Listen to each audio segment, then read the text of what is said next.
Good morning, everyone. Welcome to the Trade Ideas live trading room for Thursday, April the 21st. My name is Barry Anderson, moderator of your trading room. A couple of yeses to let me know if you can hear me and see my screen. That'll help me. Thank you.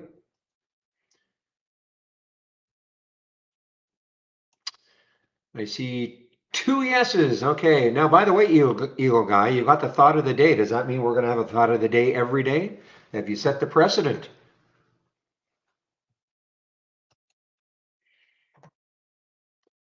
All right, TSLA, Tesla. So take a look at Tesla. Of course, had earnings after hours yesterday. Big pop after hours right here. And it is maintaining, not only is it maintaining, but it's moving higher. That's a great break out of consolidation on the 15s right here. So Tesla, big pop. Take a look at SEV. This had a late day move here, and then that candle right there. Of course, it's an EV play, corresponded with the Tesla move. There's no specific news for it. I'm a little surprised that it's not a little bit stronger. I'm definitely going to be watching this one, maybe for an 8 break later on, if these EV plays gain some traction. So there's that. Now the airlines, man, look at first of all, take a look at the ETF for the airline industry, Jets. So Jets is up 5%, JETS. It's just through the 200-day moving average, 2208. So it's about $1 above the 200-day moving average right now. Actually, it's quite a bit above it now. I was looking at this candle here, but of course we're right up here. So Jets, and a lot of it, of course, is due to United Airlines, UAL, earnings play, as well as I think it's American also, AAL. Things are starting to get a little more positive for that industry. So some nice gaps for UAL, AAL. But if you just want to, if you don't want to pick the individual stock, you can follow the sector ETF, which is JETS Jets. Some other earnings plays of note. So here's Alcoa, AA. So this is a big dump right here on earnings for Alcoa. Big gap, guys. I mean, it's sitting right there. When you look left on the daily chart, the next low underneath is $69. So that is a big move down for Alcoa. You know, it's a big float, 182 million. So, you know, keep an eye on Alcoa for sure today. Other one is Xerox. XRX, another earnings play. Initial reaction looked, you know, mildly positive, got up to $21, and then all of a sudden, not all of a sudden, it just started to, drop. So we're down at 16. The next low looking left for Xerox looks like it's around that 14 level on the monthly chart. So it still has some room. Now, a couple of more expensive ones. You know, I haven't seen this one. Remember when Equifax? Remember when it was just all the data breach it had? This is back. When was that? Back here, maybe? When it dropped from 145 down to 88. Yeah, I think it was this month. I mean, this is back in 2017. Believe that I think that's when the data breach. It could have been here. At any rate, what a run it was on up until, well, 3 months ago, 4 months ago, got all the way up to $300. Anyway, this is another earnings play.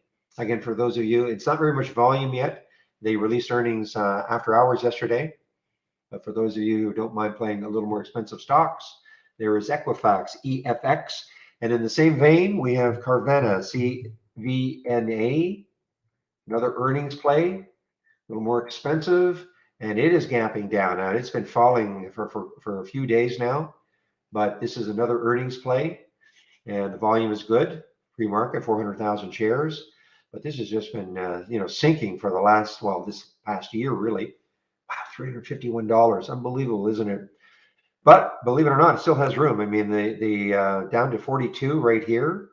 I'm not saying it's getting there, of course. I'm just saying when you look at a monthly chart, maybe there's some support around here. So CVNA, another earnings play on the way down. Redbox, RDBX. I don't see any specific news on it. It was just just moved basically after hours. There's the SEV, guys. There's the SEV. Wow, there's the SEV right now.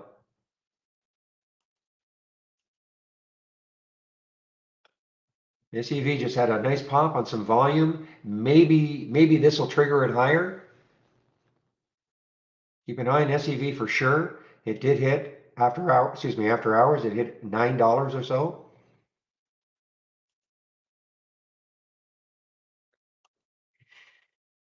Well, you go. You started it.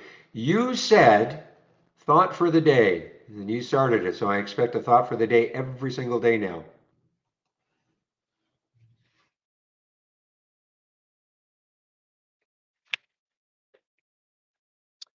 Okay, so UAL, American, Xerox, CVNA, Efax. I'm just another, call it an EV play, MULN, Mullen, MULN.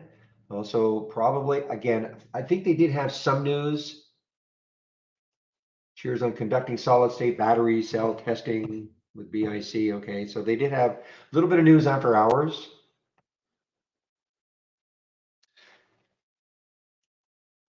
FCX, I believe, is another earnings play along with Alcoa really being hit. So FCX,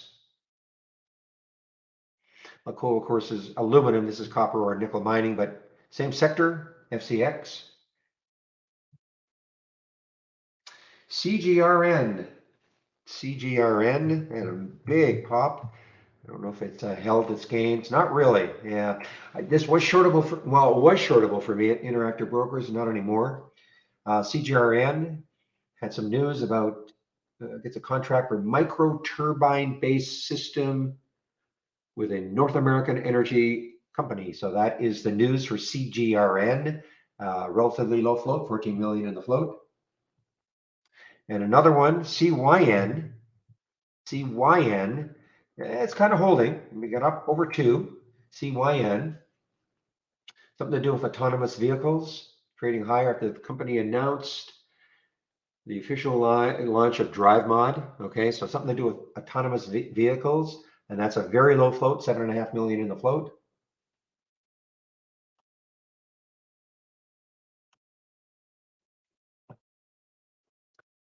And SNBR, another earnings play. There wasn't very much volume. Yeah, not very much volume. It's they released earnings after hours yesterday, but this is a gap down for Sleep Number, SNBR. And when you look at it, man, I mean, 46.10. Look at that daily chart, and I think the low here is 47.69. So we're below this level right here on the daily chart. So it's taken all this out. So, this definitely keep an eye on this one for further weakness.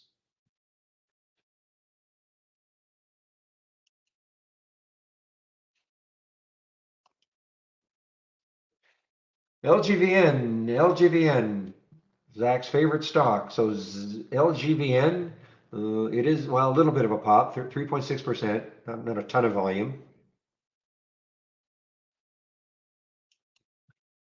Boy, keep an eye on that SEV, guys. I mean, the reason is, I mean, look what happened after hours. It got all the way up to 9. So I think this is the one that had a $15 price target put on it.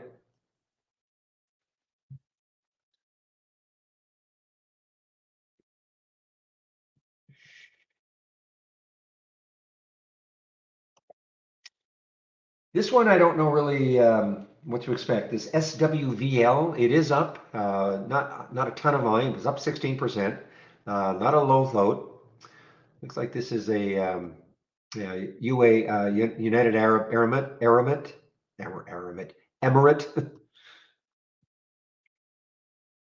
which I don't think we have too many companies from that neck of the woods, but 483. Yeah, I mean, if it takes a 5, let's take a look at the next high looking left on the daily chart, 545. So I guess this was, I don't know if this was a SPAC that turned into SWVL. And I'm always around that 10 level. So it might have been, probably was when I look at that 11.9%. So it's only 11.9% above the all-time low. So that probably was a SPAC that turned into SWVL. What do they do? Okay, looks like a ride sharing thing, but anyway, SWVL, some activity this morning, but not very much volume.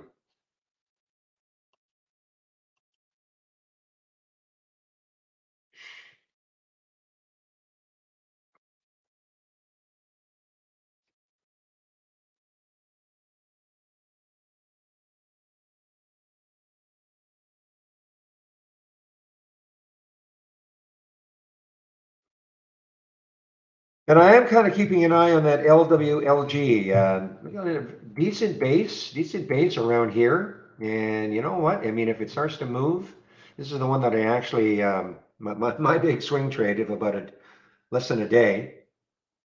Well, I held it overnight. I think overall, though, it was probably less than a day. But pull back, got up to 1365. This is one of the Trader's Eye stock. And I did sell it yesterday. But you know, I'm liking this base right here and it's holding. So let's see what happens. I mean, it still has the room. You look left on the monthly chart, 1709. You look left on the weekly chart. Of course, well, it's got yesterday's high to contend with, but if it got close to that 1360, that'd be pretty good. And there's no volume. I mean, I'm not saying there's no volume right now, but let's wait and see what happens once this market opens. All right, it is 9:11, so let me do a quick check to see what sort of upgrades and downgrades we have this morning.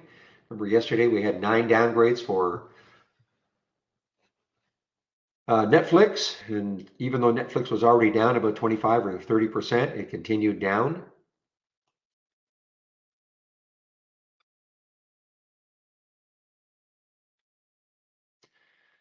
Just got to go to my email. There we are.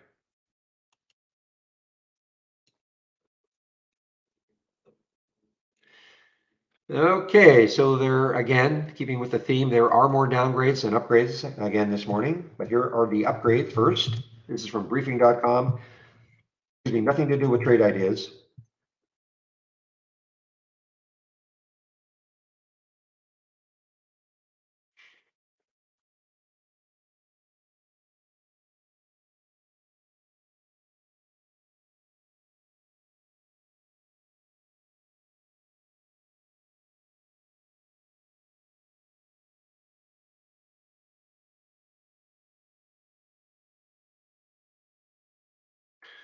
Okay, there are some of the upgrades. Now let's take a look at the downgrades. Now we're in for a pretty positive open, guys. It's fine. Yeah, we're in for a positive open. Check my sector status in a bit.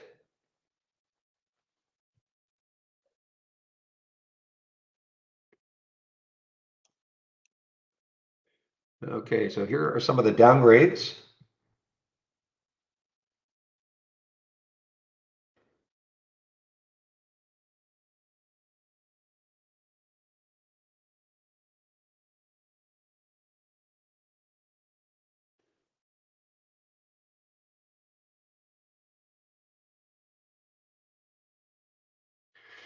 I'm looking, I don't see too many multiple downgrades. The MCRI, there's a couple. I'll check MCRI.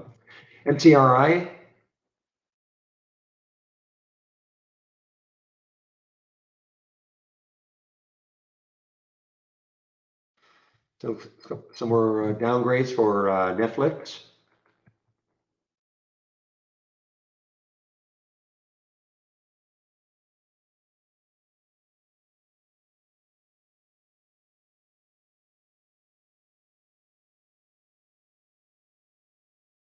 All right, there are some of the upgrades, some of the downgrades from briefing.com this morning. And let's take a look at MCRI. There are a couple of downgrades for it.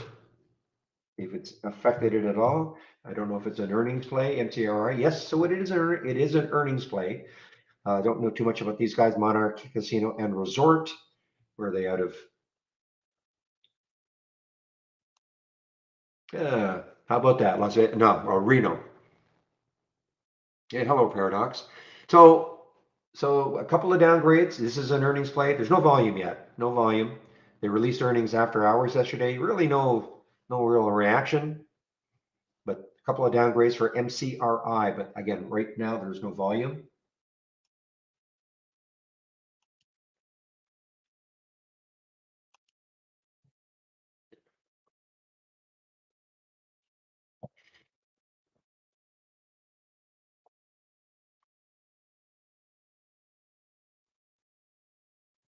Keeping an eye on that SEV to see if it reclaims 7 again and starts to move, and maybe, just maybe, that post-market high will provide a bit of a magnet right up here around 917. Again, I'm not saying it's going to get there, but it's all traders are looking at, in my opinion anyway. You can see, wow, had a big pop. This corresponds exactly, that candle right there corresponds exactly to what happened with Tesla. Of course, this is an EV play, so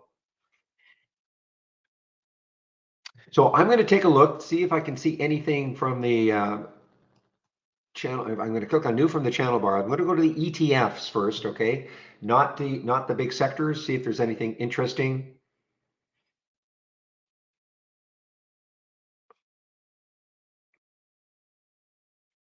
So I know a lot of you guys play natural gas.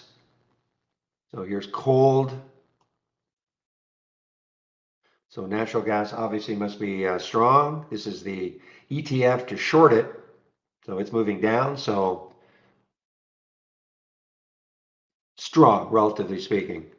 See if there's anything here that's kind of interesting. Here's your oil services, ONG. So my guess is interesting, if I look, just check the sector status, of course, and see what's happening with I know oil was up a little bit this morning, so my guess is that most of the oil plays are up from yesterday's close that make up XLE. And semis, let's take a look at semis. So well, everything is up. I'm going to check the sector because the SPY 3.394, 3.97, the SPY. So I'm going to check the sectors. My guess is that virtually every sector is up. So let's just go ahead and look at that.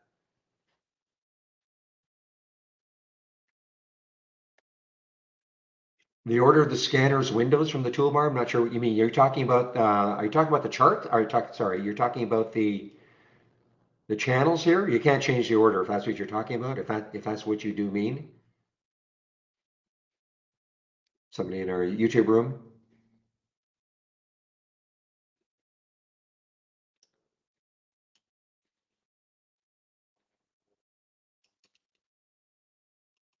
Okay, let's go to the channel bar. Now let's check the major sectors and see what's happening.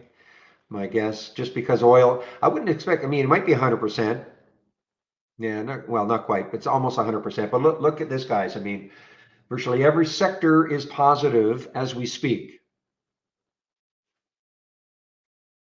Okay, so there's technology. So again, what you're seeing here, these are the major sectors, the major ETFs, XLE as an example for energy. So what that 95% refers to is that the stocks that make XLE, 95% of them are up from yesterday's close. That's what that percent means. So you can see that virtually every single sector is up.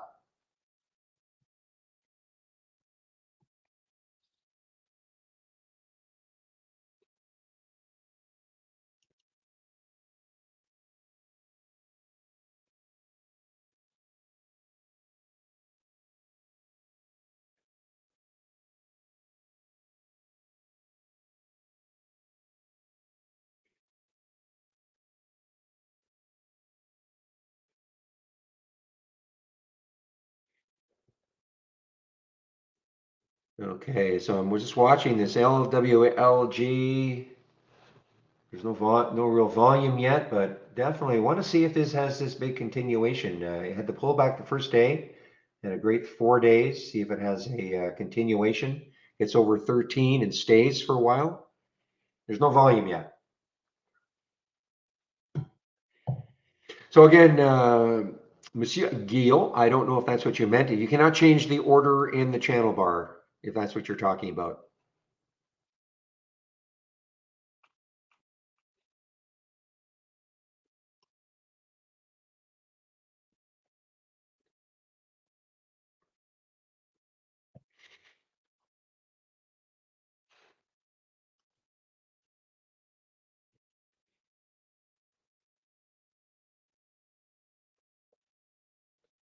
Okay, now what I'm doing is just looking to see if anything else is kind of sneaking in. My gappers, my pre-market actives up and down.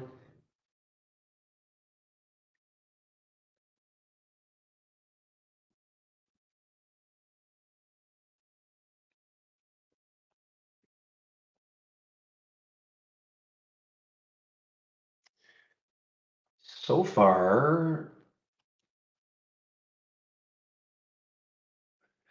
looks like gold, probably is gold a little bit weak.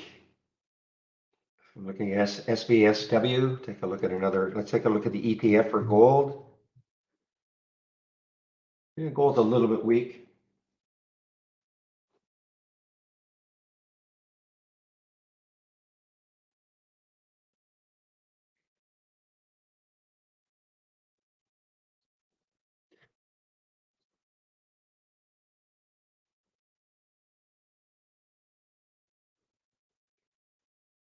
I still don't know what you mean. Are you talking about here in the Windows?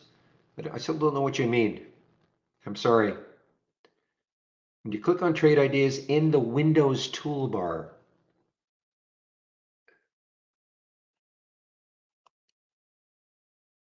you're not talking about this. So I'm sorry, I just don't know what you mean. Probably there isn't. So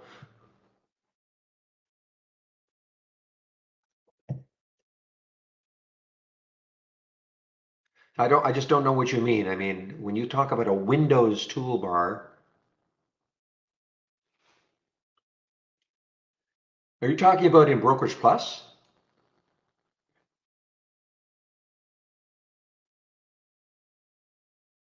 I'm sorry, I just don't know what you mean. I do apologize. I just don't know what you mean about changing the order somewhere.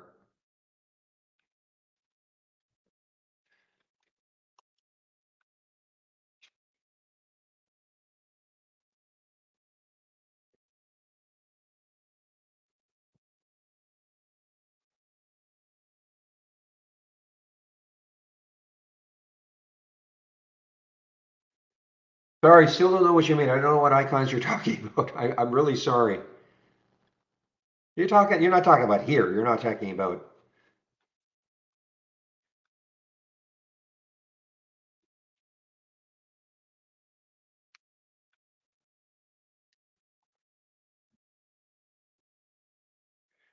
Are you talking about here when if I, like here in the taskbar and I click and all these? Oh, no, no, there's no way to do it. There's no way to change the order.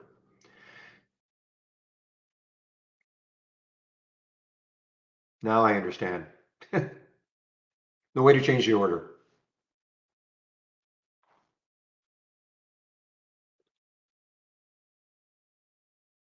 I mean, no way to go in here and say, okay, I want to put this down here, this down. No, not that I'm aware of anyway. Pepe probably knows better than I do because this is more of a, I guess, an OS function.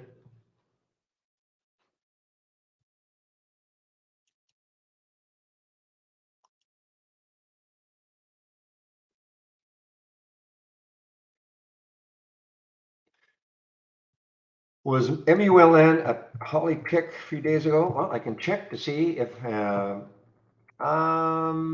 I do not see a flag, so I don't think so. I don't. I'd be looking for a flag that would indicate that was a Holly pick, so I don't think so.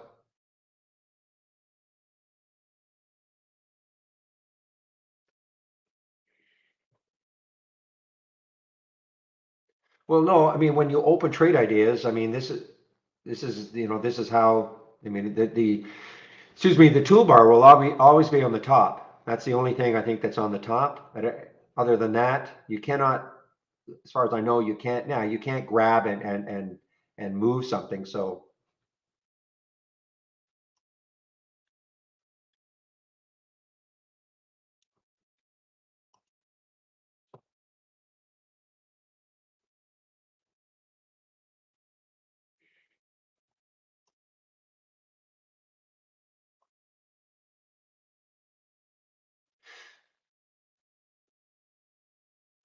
so no, I don't think so. Again, it can't change the order. I mean, I mean, this is just it. If you're talking about this, if you're talking about this list right here, I mean, the only way in theory, if you wanted, you would have to shut everything down and then load windows one by one again and get the order you want, I suppose. But that's pretty tedious.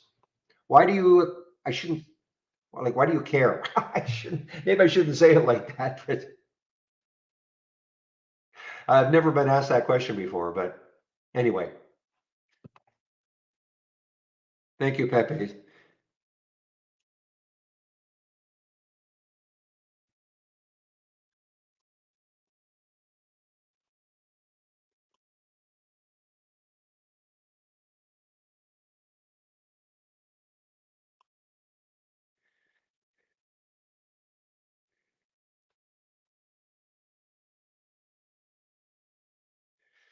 All right, guys, give me one moment. I'll be right back.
All right, guys, what do we got now? Another 2 minutes or so before the open.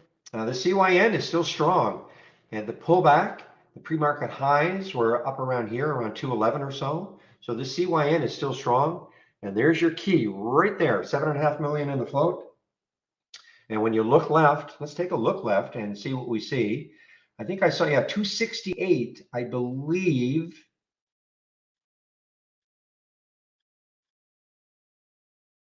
Yeah, so this 268 is the next high looking left on the weekly chart. All right, so it did get up in the pre-market. It got up to 211. So, I mean, it has a shot to this area before it hits some resistance, and that is the CYN. And it did have some news.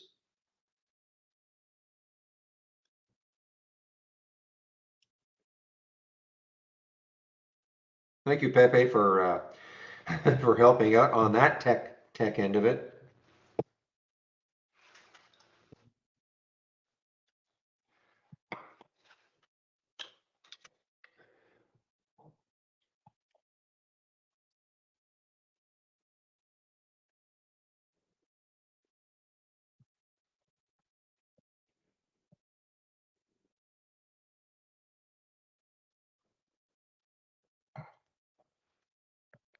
It's the same. We've got to listen a minute, okay? It's the same thing we have about our symbol list. I've asked this before, and for some reason, well, okay, this is a bit of a different one, but I've got a symbol list in my other account. There's many symbol lists. You can't put them in alphabetical order.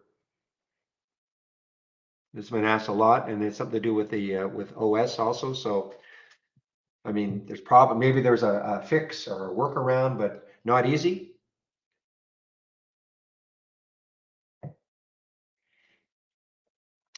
Okay, so here we go. We are 5, 4, 3, 2. We are now open for business, guys. So now I typically do not trade in the first 15, but this one is getting really interesting. The CYN holding the gains.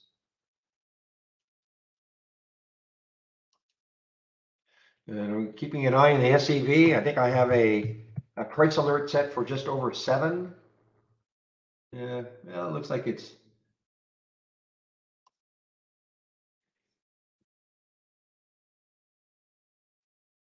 I'm going to stick an alert just underneath that whole number and see if it takes it out.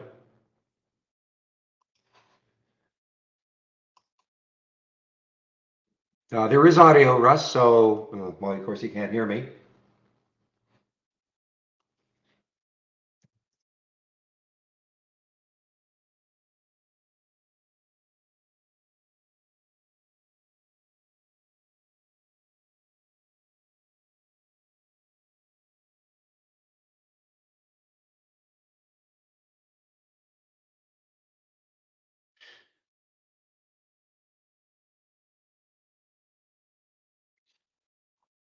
All right, now how did that CYN do? CYN, CYN. So keep an eye on this. I mean, this, boy, it's tempting, it's just tempting. I don't like to trade in the first 15, but boy, oh boy, this is so tempting. I mean, again, this is not a recommendation.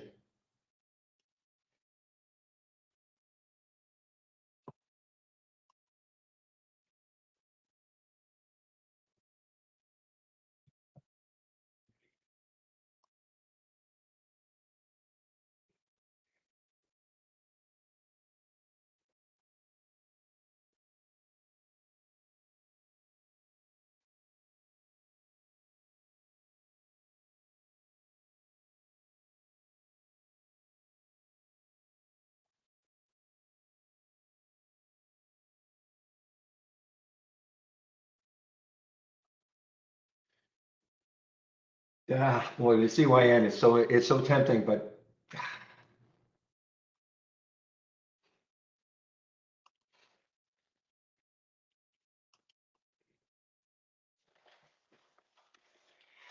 well, it took out the pre-market high.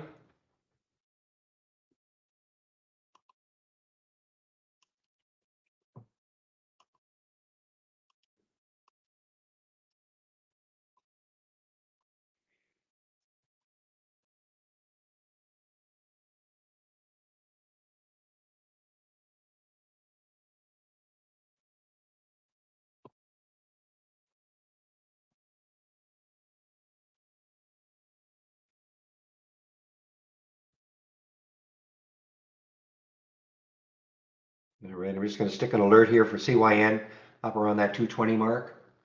This is not shortable for me at Interactive Brokers.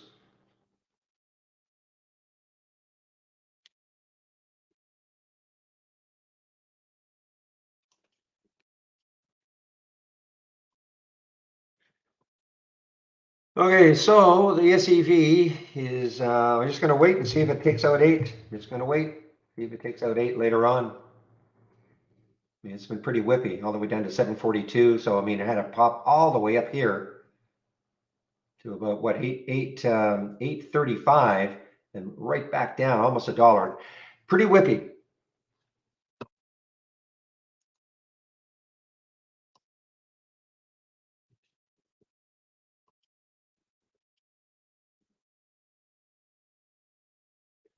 So Alcoa AA is had a little bit of a pop up here, but boy, look at the room underneath on that daily chart. I think the next low is 76.79. So, it's got a couple of dollars to hit that next low for Alcoa, and it is an earnings play.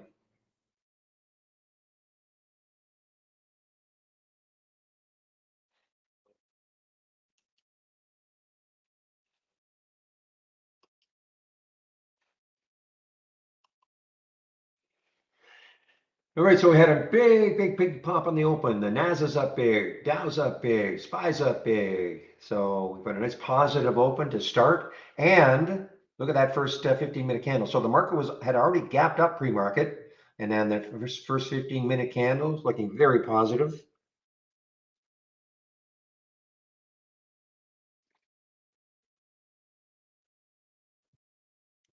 Keeping an eye on that CYN, see if it can just maintain that $2 level. Lots and lots of volume. This is a low float situation. 7.5 million in the float. Yeah, well, it looks like it's giving up that. All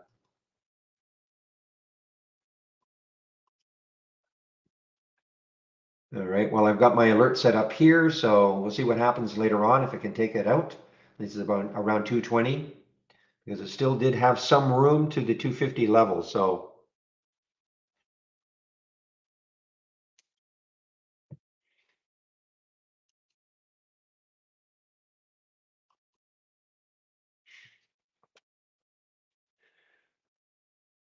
Yeah, everything you see here is a new high, yes, at the time of CYN. So that was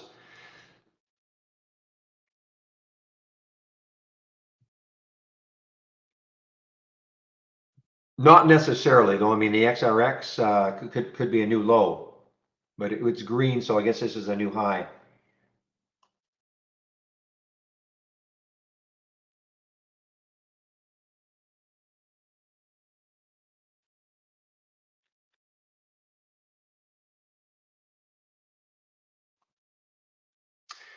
The window I really watched though is here. I put a delay on these two windows until after 15 minutes, so nothing happens until at least 9:45 in these windows. This is a snapshot of what could happen earlier.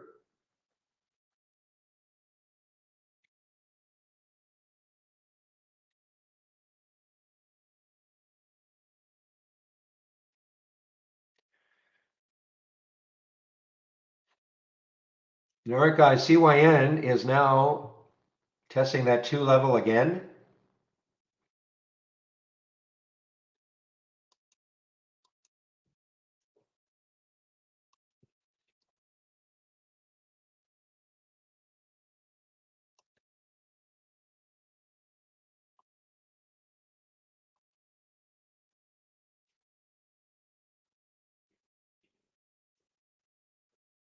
All right, look at SLI, Standard Lithium, SLI, a little pop, not a little, big pop here, decent volume. It's a big float, Canadian stock, 153 million.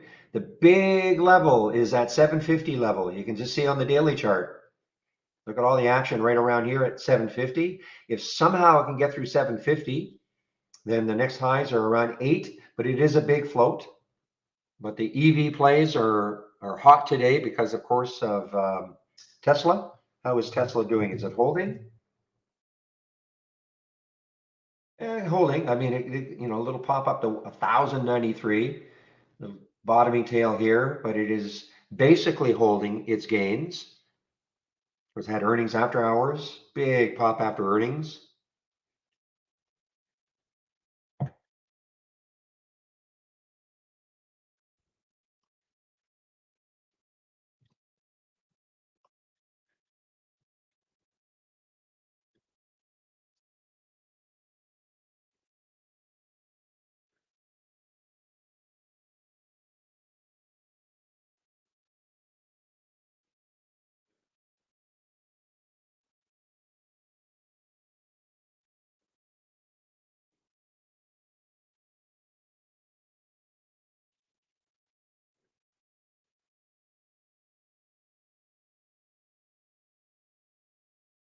All right, CYN has reclaimed $2.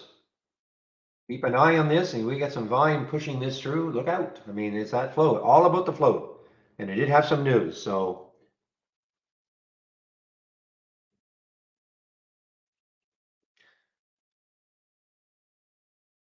we've got a topping tail and a bottoming tail. So, that indecision.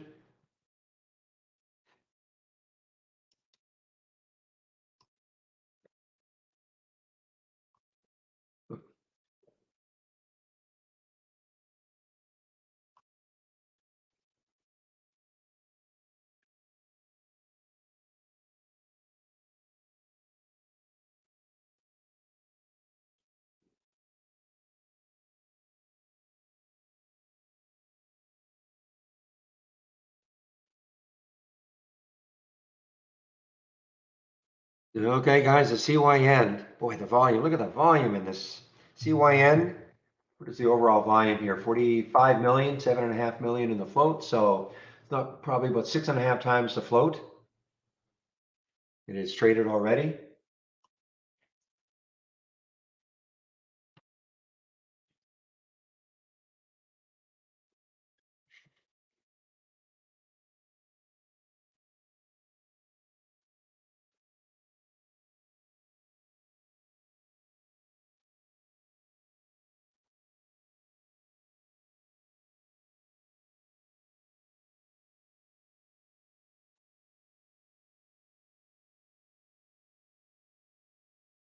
Again, big focus on the CYN. If it gets, well, the volume, of course, that's the first 15-minute candle. So that's, like to see the 5-minute candle though. Like to see, the increase. Right now we've got decreasing volume on the 5-minute candles.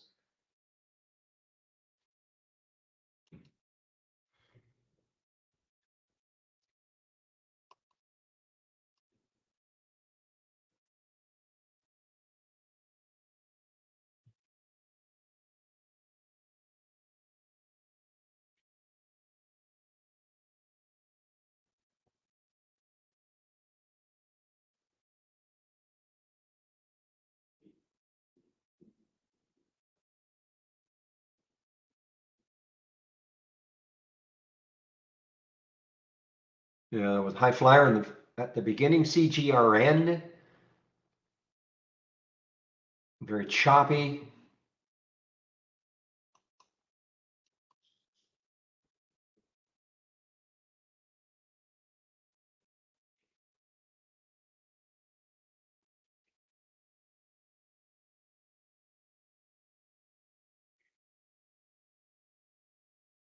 So I'm seeing quite a bit of, now, if you want to play a streaming play that you think may bounce, you might want to look at WBD. Of course, WBD and Para and the other streaming plays were all knocked down because of Netflix.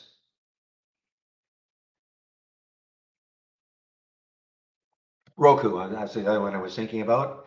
But if, I'm seeing Netflix having a little bit of a bounce here. So of course, WBD, a streaming play.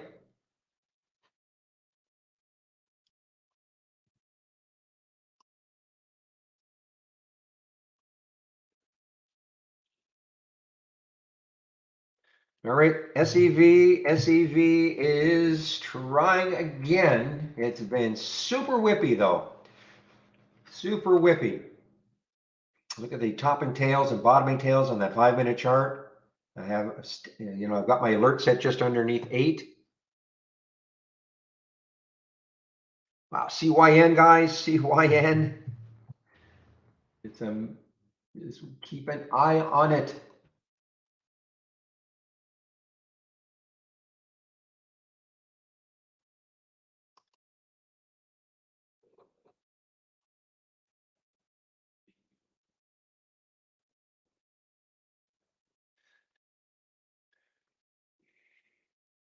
I know it's up 100%, but believe it or not, it doesn't matter anymore. Not with these low floaters. It's not shortable, interactive brokers. And there's the Xerox. Shady's talking about the Xerox. Xerox is showing up in my gap down, sorry, my 10-day daily breakdown scan at 16:15, but I'm concentrating on this. I'm concentrating on the CYN.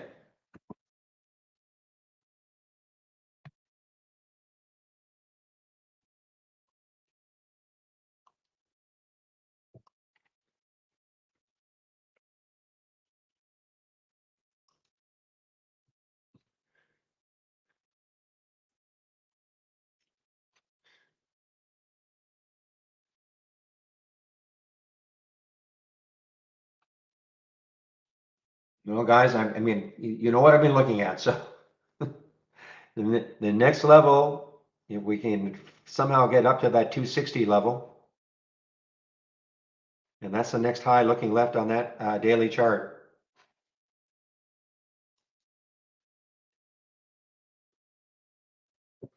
Meanwhile, Xerox just took out, no, it didn't. It's still at just over 16.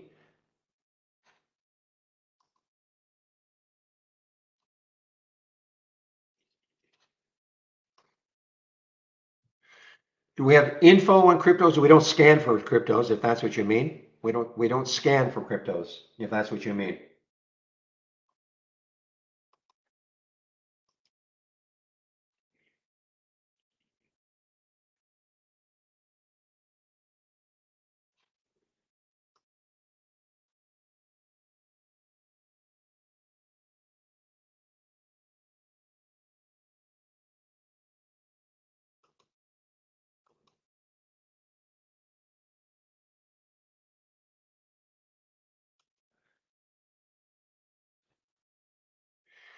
Jets, Jets, Craig, Jets.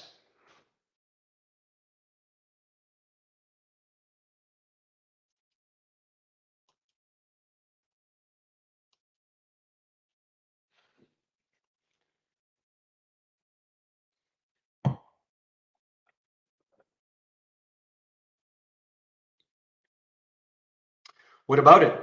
It had the pop in the morning and now it's just dropped again. I thought about you, Sam, but it is something we're considering. Yes, I think the topic has come up, like in our marketing meetings, a lot more in the last month. So it is something we're considering. Yes, when it happens, no idea. When or if it happens, no idea.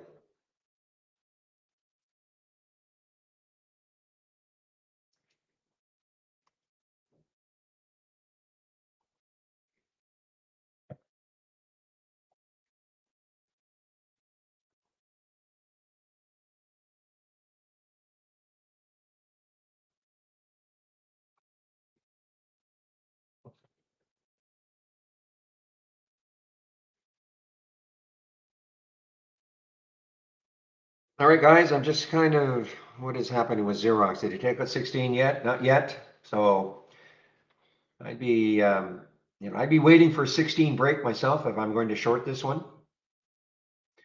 Let's take a look left on the weekly. Can't really see anything. And looking left over here, 1451, 1560. So 1560 looks like the next low looking left on a monthly chart. So it would have some room, but you know me, I hate trying to take something before the whole number break. Now, it did in the pre-market, of course, it did get down to 1575. So at one point it did take out 16.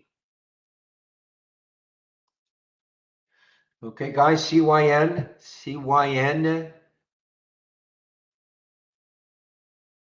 Again, if you took this one, just be aware of that next high looking left, okay? 220 break was the key for me. But just be aware of that next high looking left at 267.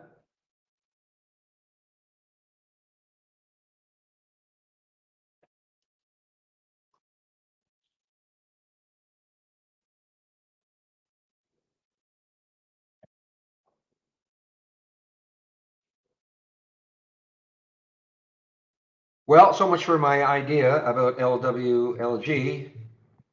Maybe with this 250 holding, but it is no volume though, zero volume. We have a halt. You know, it's funny. I should have mentioned this one. This WBEV, I did notice it in the pre-market. Um, it hadn't gapped up too much. It did have a big move after hours. Of course, it's got to be an E. You know, it's not an EV play. It's a winery, really. Okay, maybe traders are thinking it's an EV play. Anyway, it's W beverage. So WBEV, and it's another low float situation, 6.4 million in the float.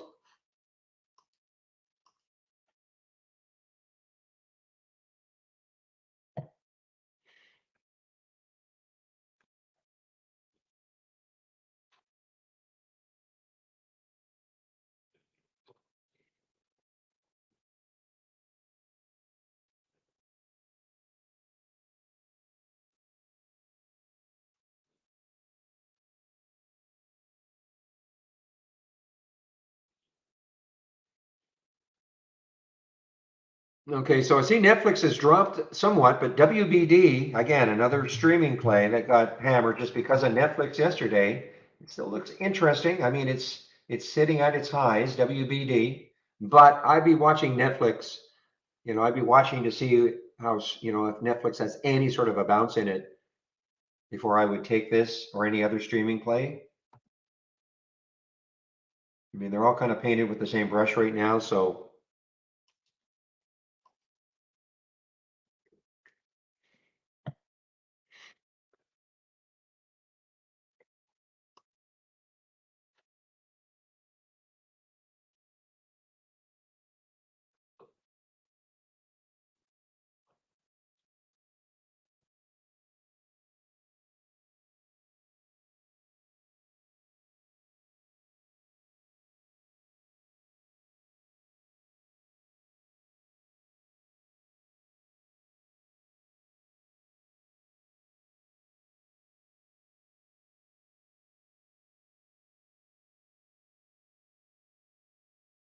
Can you please?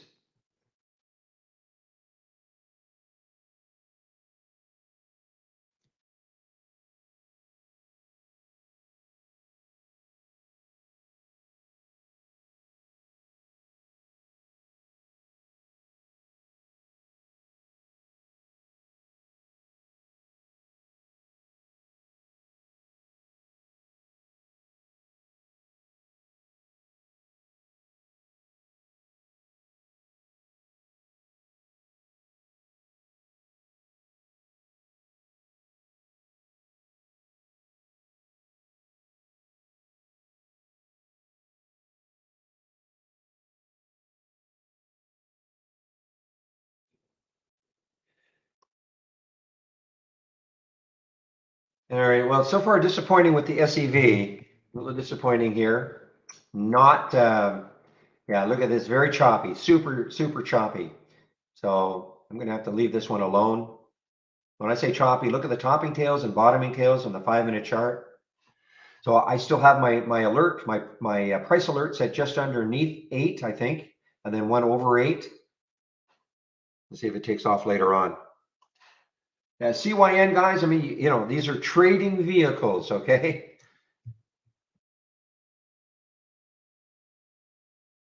I mean, it had a nice pop up to that 243 level. And I kept mentioning this area up here, got relatively close to it.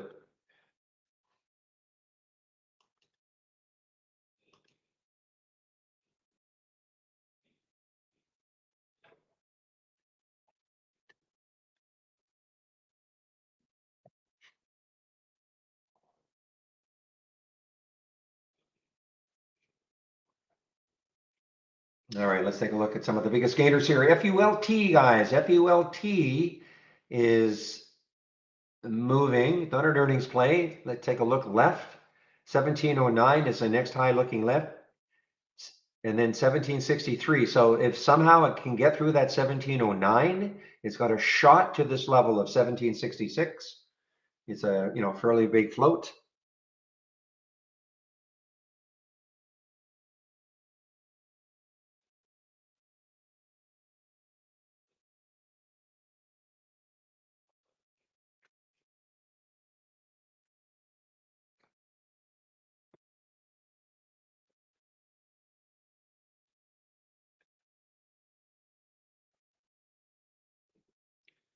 And WBEV just opened. This was a, yeah, it was a 5-minute halt. Wow.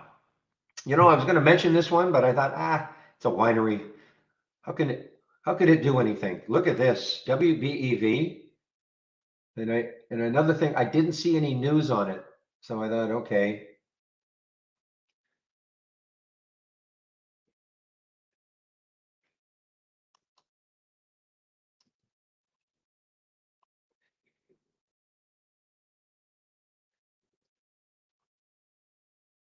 And it just got halted again.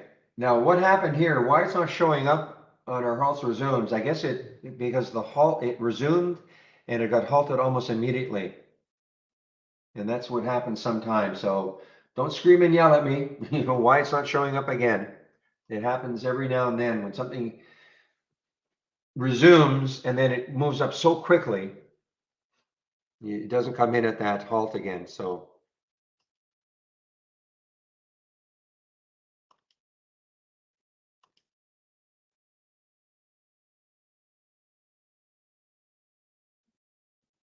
Alcoa, guys, continues down now after that little pop up. Alcoa AA earnings play, and it's got room underneath. So for those of you who don't mind more expensive stocks, sorry, Alcoa has some room. I just want to look left again to see where the next low is, 76.79. So I think that's the next low looking left on the daily chart.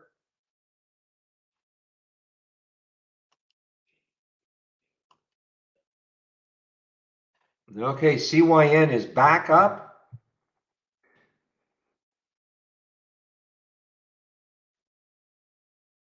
Yeah, I mean, well, this right there, that's the super key areas, 267. I'm going to put an alert up there. And if it can take that out somehow, then you've got your next high is 332. And that is for the CYN.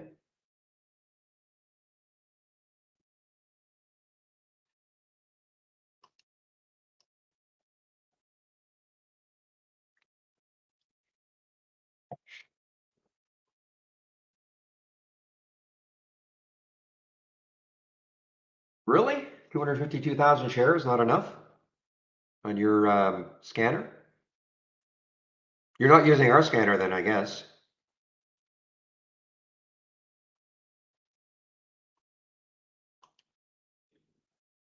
In our scanner? Really? Why would you do that? Just out of curiosity. I mean, I put it at 20,000 because it could just be starting out.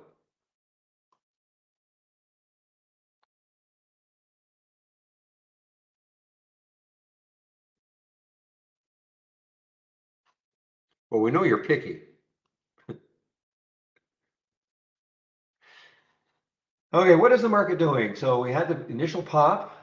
We got that's a couple little topping tails now for the SPY. So in my watch list, 233 for the CYN.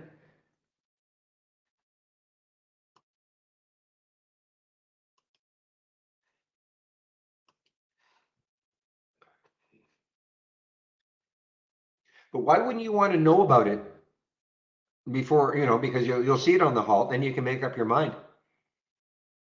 But that's, obviously, William, you know what you're doing, but then you can, because just because you get the halt doesn't mean you take the trade, of course. It's just you have to wait and see what happens.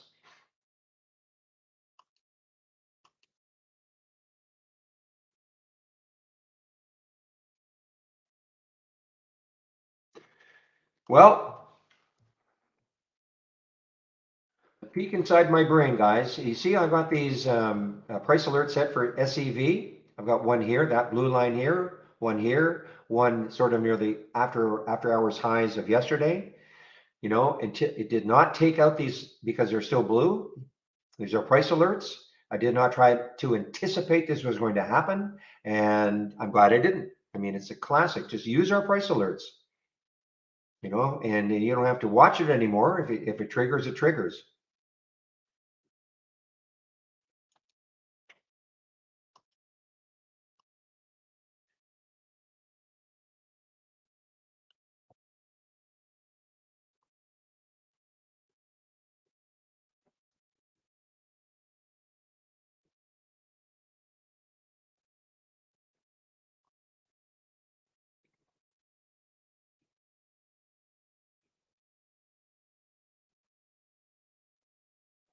Let's see where this one could open. I'm really sorry, guys. I mean, I saw this one in the pre-market, but I just didn't think that much of it. The WBEV.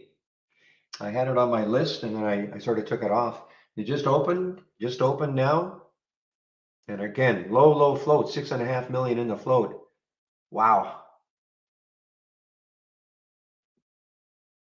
And I don't see any news on it. I see zero news. So there's another wine company. I can't remember what it is. You guys will know. Somebody will know. It's we've seen it in the past. This is not shortable for me either at Interactive Brokers.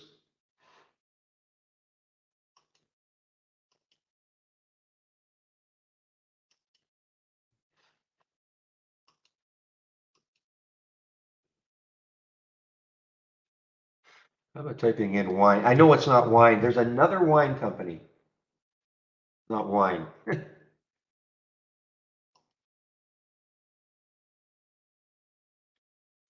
Vine. It might be Vine. Sure. So keep an eye on Vine, guys. Maybe for whatever reason, this is I don't see any news on this either. There's no volume yet. Zero volume.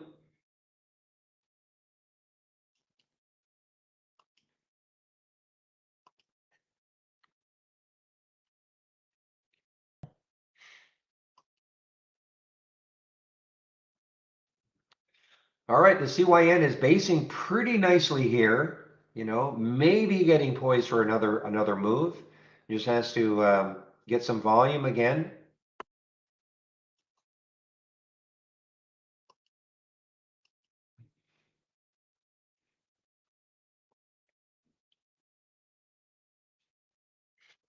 Well, swell as intraday traders, who cares?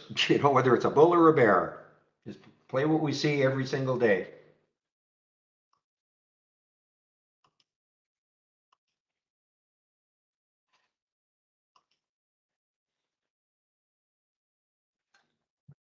Most of us, I should say, are intraday traders in this room, but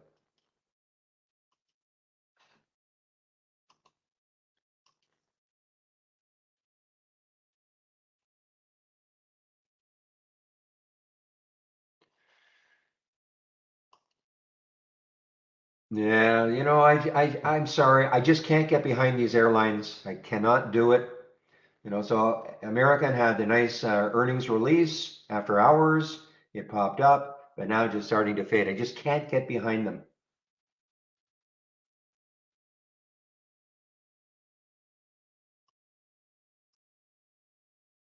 I'm sure Jets is falling now also.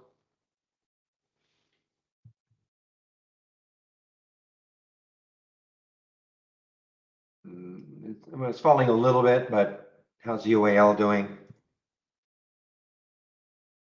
Oh, actually, UAL is holding a lot better than American.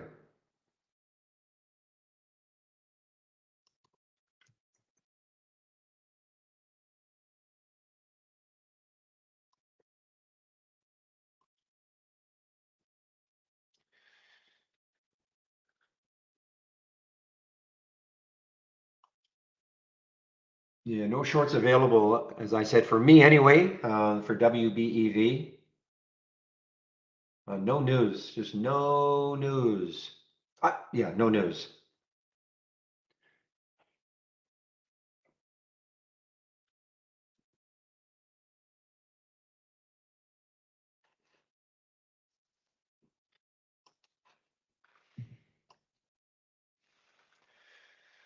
All right, I do see the AI is looking at CYN.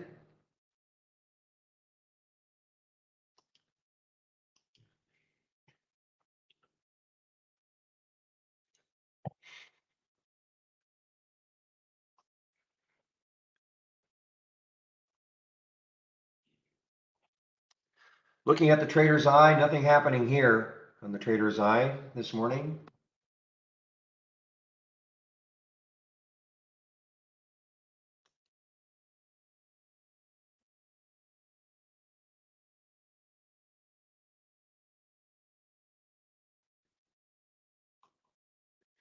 Now WBEV, well, good if you got those shorts. It just got halted on the way down now. WBEV got halted on the way down. All right, the CYN is, just be careful on it. Rug could get pulled any time on this one too because of that float. So if you took this one, I mean, it is holding 230 pretty well. I traded out of this, okay? I had a little piece left, but I wish this weren't here. I really wish all this 260 stuff wasn't here. If it was a clear shot up to that 333 mark.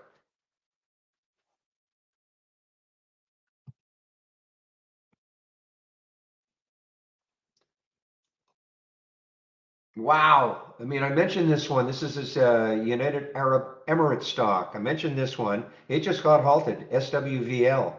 Was just chopping around in the pre-market and it just got halted. What's the volume like? The volume is starting to pick up. The volume wasn't very much, but the volume is starting to pick up. So, William, it will not trigger for you because it's at 297,142 shares. So just slightly under your 300,000 min. But let's see, where could this open? Let's go look at the time and sales from Interactive Brokers. So there's the halt, 572. So, these are you see how this is just changing, of course, as I'm talking. Might give you a glimpse of where it may open. If it's a 5-minute halt, it'll open at 10:09 plus 48 seconds.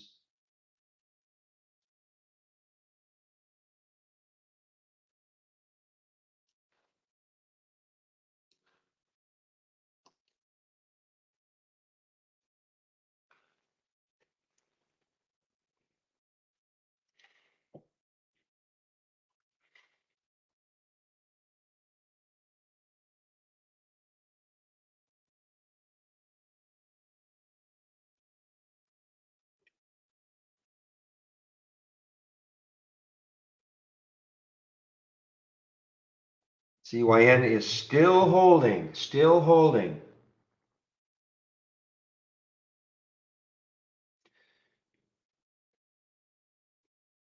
What time is it? 10:06. So there's that 15-minute candle. Love to see it, approach these volumes.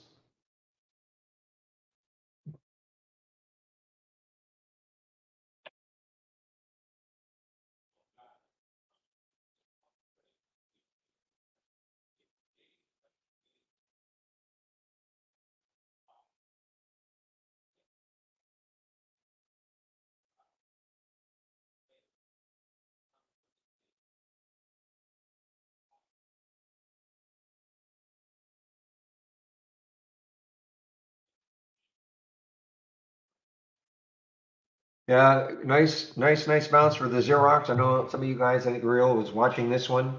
Nice bounce for Xerox now over that whole number of 17.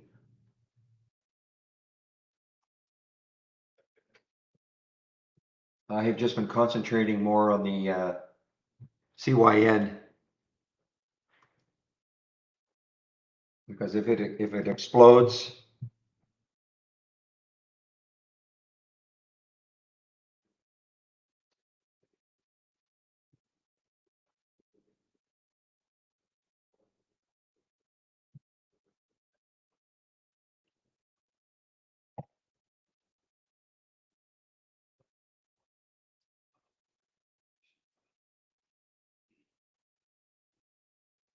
that's the key level right up here for this. I mean, I know it's 20 cents away or 30 cents away or so.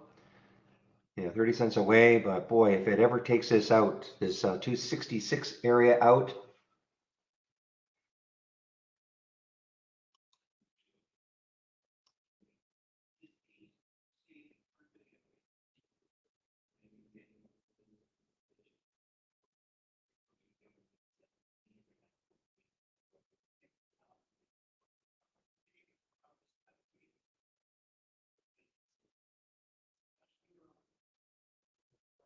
look at the volume, guys. 103 million already, only 7.5 million in the float. The WBEV just resumed on its way down. SWVL is still halted. 10:09:48. Let's see.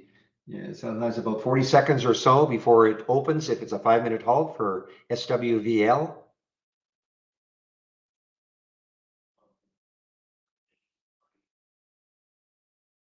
Got to admit, I'm a little disappointed in the WLG. I was really hoping that this level would hold. I was prepared to take some right around here.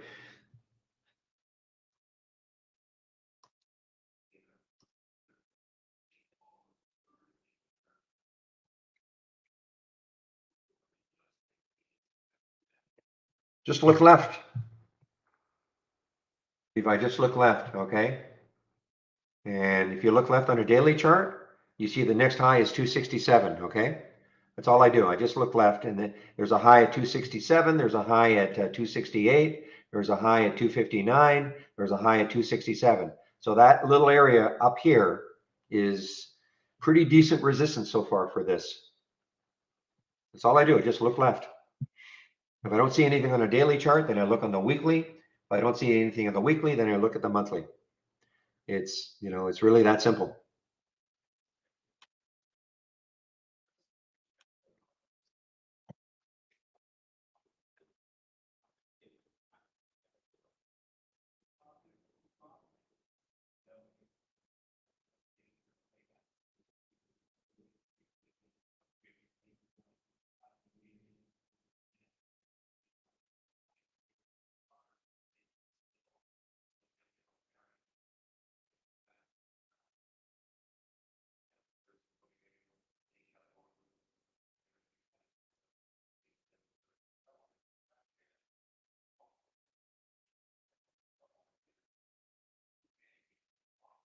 It really hasn't done much. I know I mentioned this on FULT. I mentioned it on the 17 break.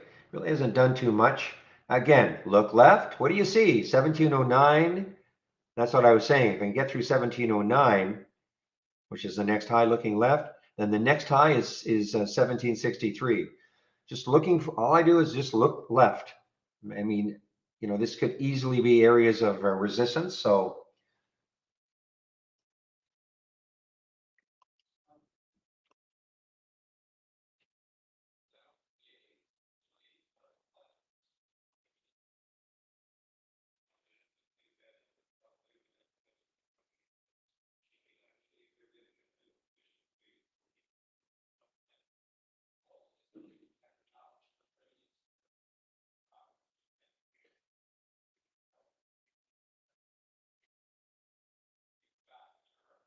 All right, that could be it for CYN anyway for a while, guys.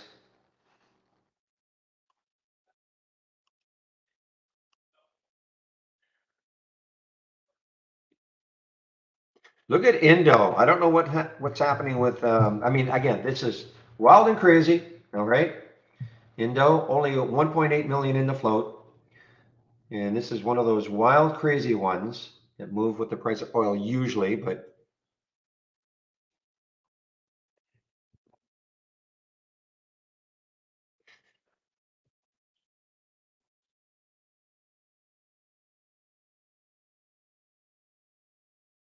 yeah, I know you're all over Ader, Terry. I know you, and you talked about this short squeeze up here, and then you disappeared from the room when this happened. So I hear your enthusiasm, but let's temper it.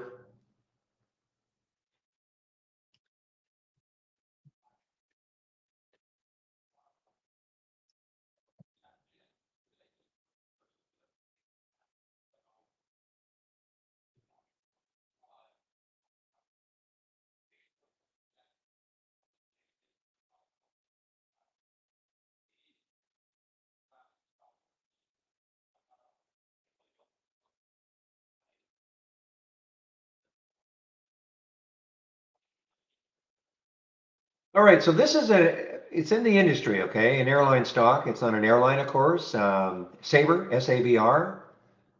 It's kind of holding.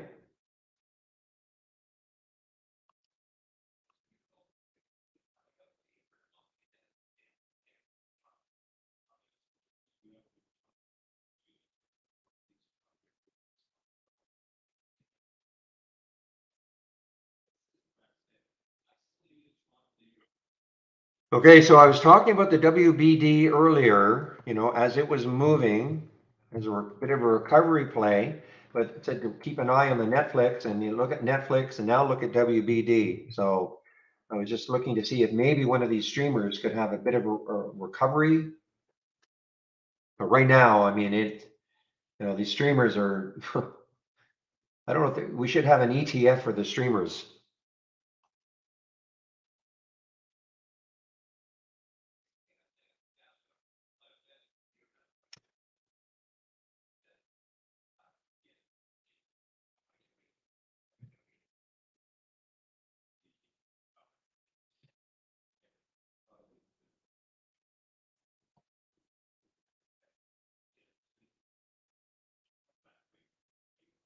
All right, the SWLL, it launched itself. Wow, the halt was at, well, actually, okay, the halt was at 572, so it got all the way up to, what did it get to? 651. Again, this is not shortable for me at Interactive Brokers. 647, wow. I didn't see any news. The reason why I could have discounted this, even though I saw this action in the pre-market, I discounted it because I couldn't really find any news on it. And so I thought, okay, well, whatever it's doing, it didn't look that interesting to me. I was certainly wrong about this. It just got halted again. It just got halted again. Wow.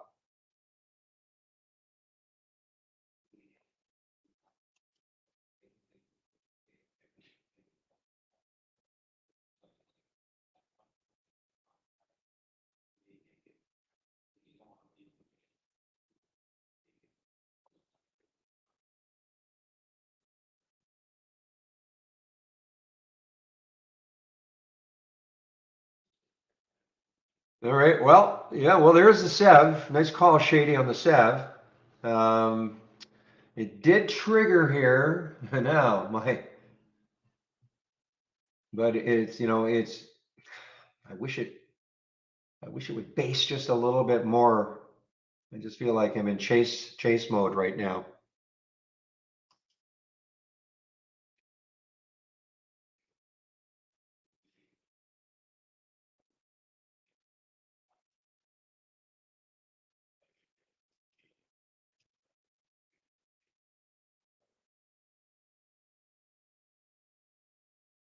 But the good with the bad, Shady, is you're talking about this one as a short Xerox down here too, and of course it bounced quite a bit. It may turn around and get short again.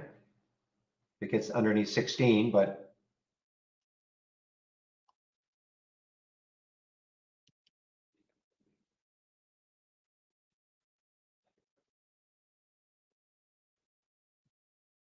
yeah, but Terry, you were in the room a couple of days ago and you were screaming and yelling about this one also, ATER, right here, that it was going to, there's a short squeeze up here, and then it just collapsed during the day, collapsed yesterday. So, if people were listening to you, they may have thought, man, this person may know what they're talking about, and we're taking this. I'm sure it's moving today, but I'm just saying, you were doing the same thing a couple of days ago.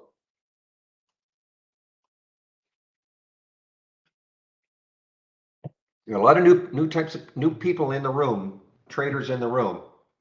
You just try to temper enthusiasm.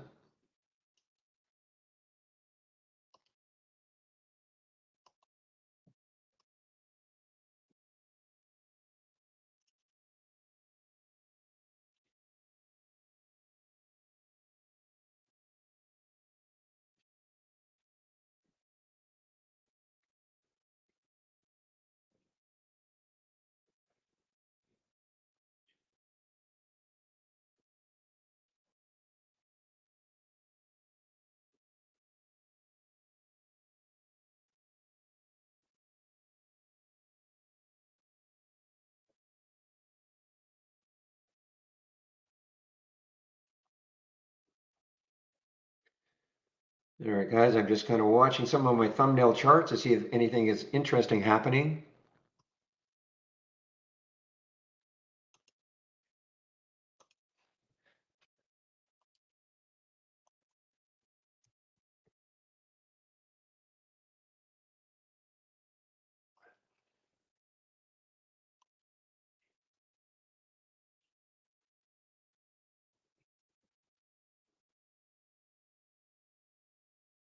Wow, I mean, I'm really sorry, guys. Well, I know I mentioned this one in the pre-market, SWVL.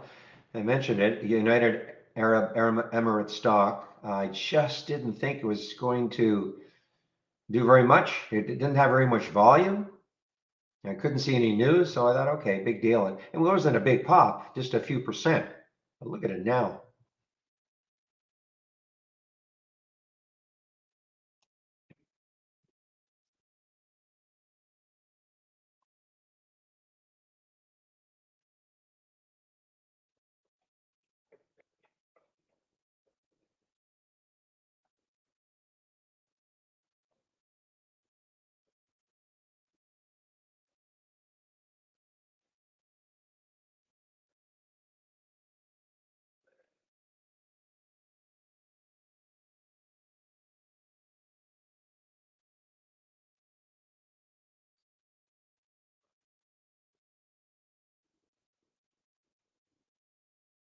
Yeah, but you know what, Terry? It would be nice if you said, you know what, guys, maybe I was a little bit wrong on the ADR, because you mentioned this ADR many posts on this day, and you might have just said, you know what, sorry, guys, a little bit wrong, maybe, but listen, I'm just saying, it's just one of those things. I don't like it in the room when people pump the same stock over and over again.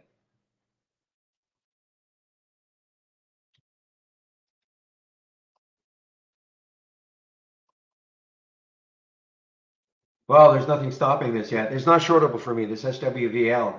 Nothing stopping this right now. It's already through that high here and through 916.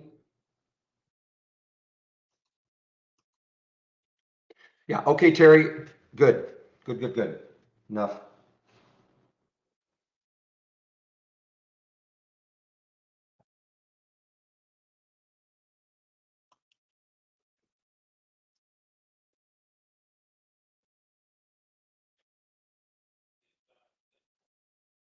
Nice call on the YV, on the Voyager reel. I know PJ was said this was one of his stocks that he was looking at.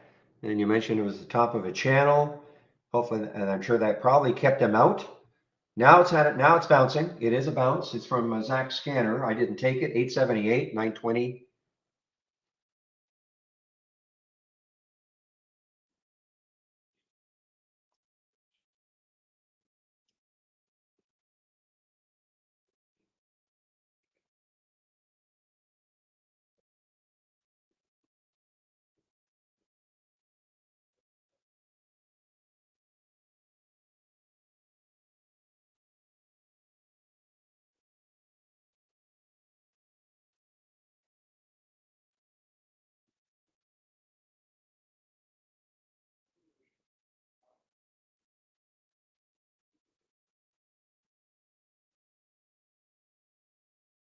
All right, there's Indo on the move. What's HUSA doing? HUSA, see if it's following suit. Yes, it is.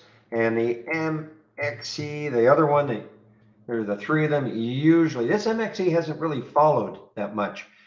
Boy, I mean, look at the potential if it starts to follow, but just no volume, zero volume. It's funny that it did the same sort of thing when those other two were ripping, but there's just no volume whatsoever. Very interesting. And there's a HUSA. Look at the volume.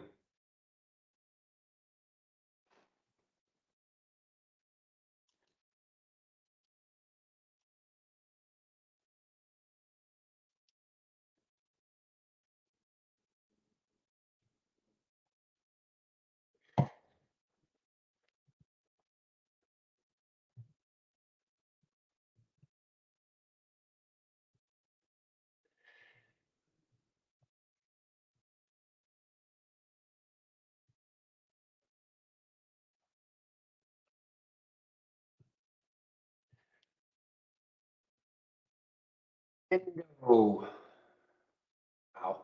What was the high over here? I think it was a 30 something, 3069. I think I have some alerts set up here. But guys, it's a super, sorry, 1.89 million in the flow. So it is super whippy. So I'm just pointing it out to some people who love this sort of action, but don't, if you're a newbie, forget about what I'm saying on this one. Just has some crazy, and all traders are looking at, of course, is that 86 that it hit, how long ago was that? That was on March the 7th.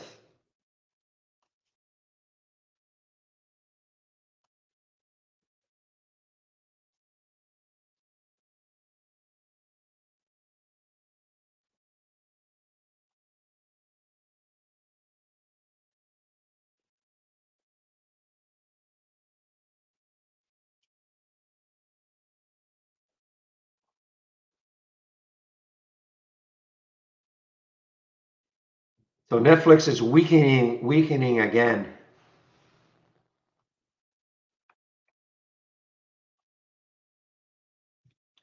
Well, it might be coming, but right now, this is the SWL. It's halted at $8. I mean, we're looking at 9 here. I mean, that's, again, this can change, but just no shorts available for me. And I'm not going to chase it, but so if you've got anybody with shorts available for SWVL, I'm not suggesting you short it on that when it finally pops, when it comes out. But man, oh man.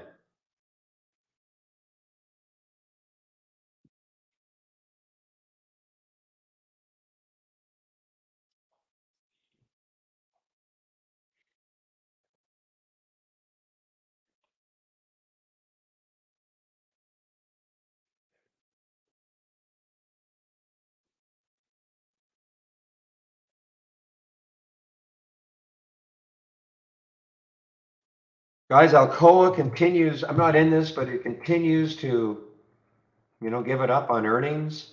It's getting closer, I think, to that next low. Look, 76.79. So it's getting very close to that low. If it can take that out, then the next low is 74. So, I mean, this is just cratering right now, down 11%, almost 11.5% on earnings.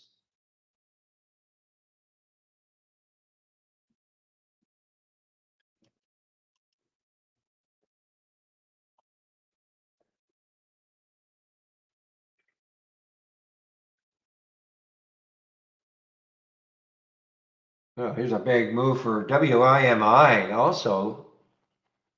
Big candle down here, WIMI.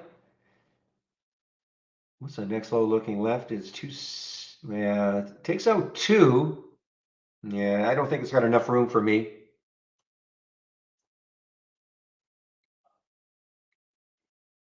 Well, it's I looked at it when it got over 8, but it's just too whippy. Yeah, I know some of you were talking about NAT earlier, NAT, another big float, 189 million, on the move, tanker.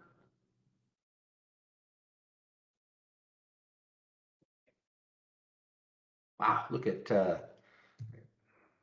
not in Alcoa. I should be. KSCP, KSCP.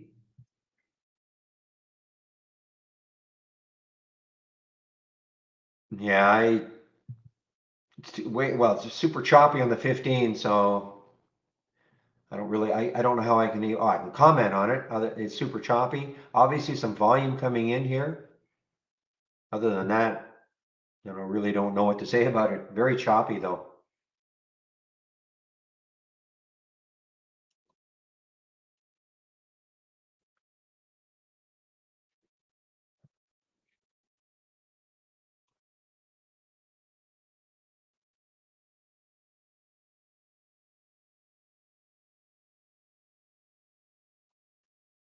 SD guys, ESTE is kind of interesting. I mean, it's over 17.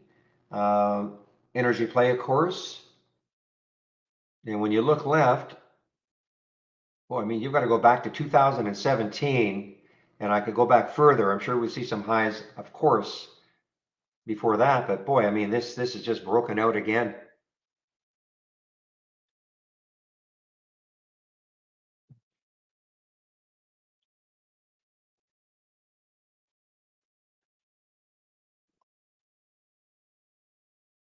Is there any new? I'm talking to somebody in our YouTube room, Hussein.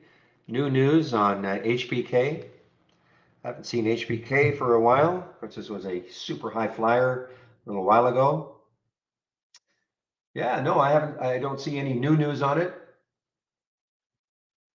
It's an energy play, of course, so that's an all-time high. It doesn't trade very much. I mean, that 281,000 shares, I mean, that represents only that's 6 times normal. Now, granted, it's a bit skewed because of what happened, 7 days ago. But, HBK, yeah, I mean, it's an all-time high now. But I don't see any other news other than that dividend news. What scanner caught SWVL? Well, if you're in the room, well, okay, the Halt scanner caught it for sure. Okay. If you were in the room earlier, I was talking about this. This was on my pre-market actives. I just didn't think it was going to do what it did.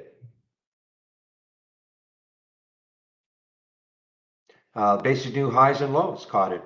Lots of scanners.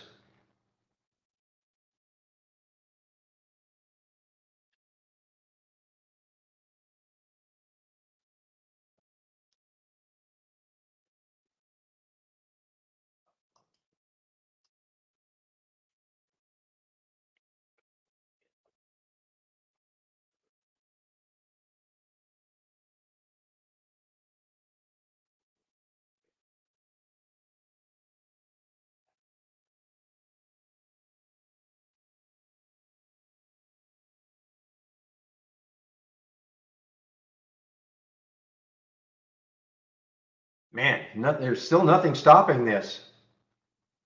So that 9 that I saw, we saw this on that halt at 8 something, and but it is right now. There's just nothing stopping this.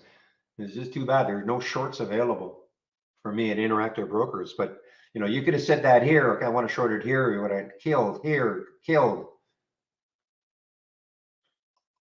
Okay, guys, I promise tomorrow if I see something doing this, I will put it on the list.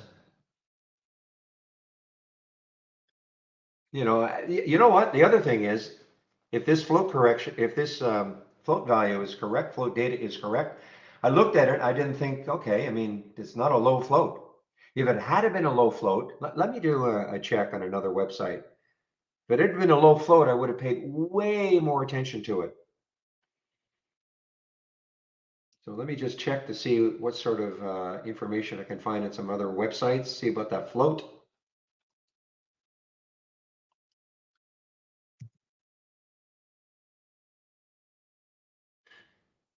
So it's not even listed as a stock on FinViz. So maybe somebody go to Yahoo Finance or something. I don't want to do that. The reason I ask is, I mean, that's what we have for a float here.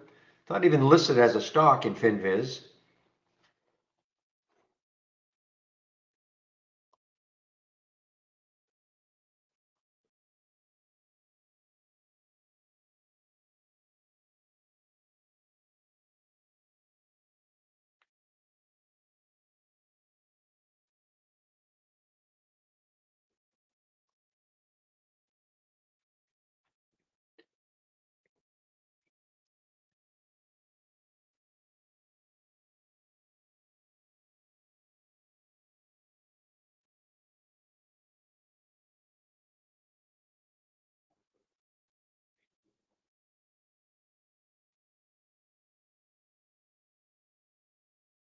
So this one is in the trader's eye. I'm just not interested in it because of the price, but IBM it is in the trader's eye. If you go to the channel, you'll see IBM. You know, but the good, the bad, the ugly. I mean, the lithium was ugly. LTHM. Let's see what SLI did, because SLI was ripping at the beginning. Okay, it's pulled back a little bit, but lithium, LTHM, really tanked.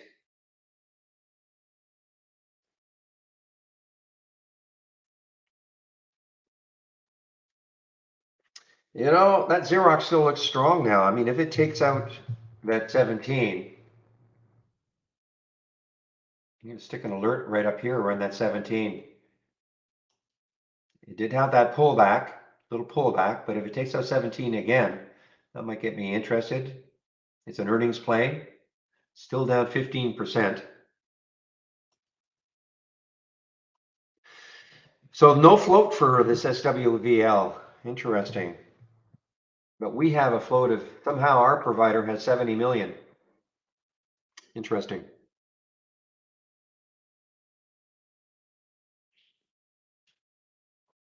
Remember how I was saying a couple of days ago about the plug? You know, I was saying how I would not swing it. This 2 days ago was on the trader's eye. And I said, but you know what? I just don't trust it for a potential swing because the trader's eye is designed, and again, it's a channel. I'm going to go over this in a bit. Is designed, you know, for longer term holds. But a couple of things happened. The 200-day moving average was sitting right above it, and I just don't trust these. And I'm glad I didn't.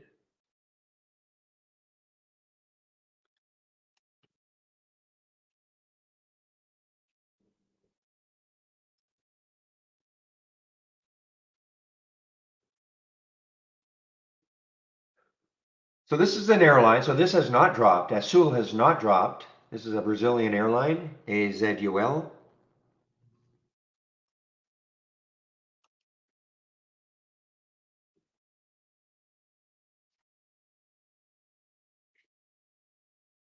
All right, guys, a little late, 10:35. So I'm going to go over this fairly quickly, okay? First of all, if you're new to the room, welcome to the room. This is the format, Monday to Friday between 8 a.m. and 3:30 p.m. Eastern Time. I share my screen and I'm live on the mic.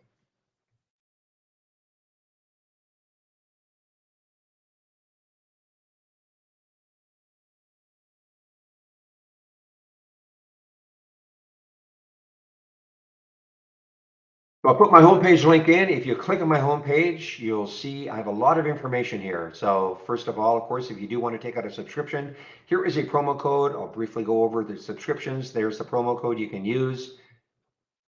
We have annual, monthly for premium and standard, okay? And premium, basically, if you're looking for premium, it's because you want to have a look at our AI. It was okay yesterday, you know, kind of mixed bag today.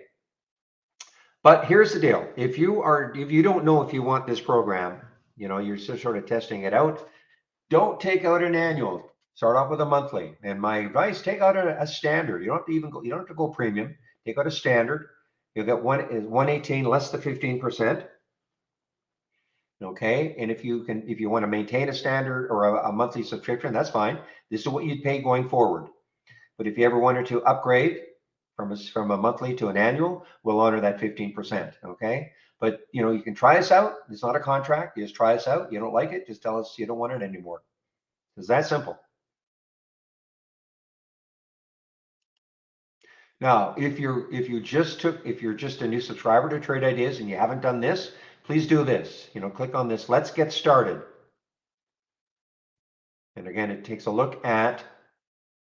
It's about 30 minutes long, segmented. Episode 1 of 10, download and installation for startup and login, etc. Okay, so please spend the 30 minutes to get acquainted with Trade Ideas. So 3 free sections on my homepage. The trade of the week is sent to you before the market opens every Monday morning. I do a stock of the day video at noon Eastern, and all the education is here. You click on that education link, and we've got a great user guide. So if you did the getting started, which you should do absolutely before you do anything else, then you can take a look at the user guide. The user guide is all segmented. You want to look more or want more information about alert windows, top list windows, setting price alerts on the charts. It's all here, okay? And of course, if you click on the full table of contents, here it is, and it's all searchable. Next, daily support session. So today is Thursday. So Jamie should be in our YouTube room. I do take a break between 12 and 1. So Jamie will be in our YouTube room between 12 and 1. And he is an expert user of Brokerage Plus, and I think he uses E-Trade as his trading account. So if you have questions about Brokerage Plus, stick around. I'll pop the link in before I do take my break, and you can head over there between 12 and 1. And Chris will be there. Now, I don't know if he's going to be there today between 3:30 and 4:30. Tuesdays and Thursdays, he does more of a Zoom meeting. Daily webinar. So there is one today. And next week, it's the Monday, Wednesday rotation, but you can sign up for them all here. And again, if you're back to basics, if you're new to trading, please take a look at this. It starts off with what is the stock? All free. Michael Noss of Trade Ideas put this together. Okay. So everything is free. Now, obviously, you want my scans. This is my scan section. Here are the scans that I am sharing. Okay, all the scans that I'm sharing. People ask, probably the most often asked questions, what do I use in the pre-market? Well, it says right there, pre-market acts up and down. Been using this format for years and years. If you want my scans, here they are. So a lot of information in the Let's Get Started, my scans, and education. Save my link, then you can look at these anytime you want.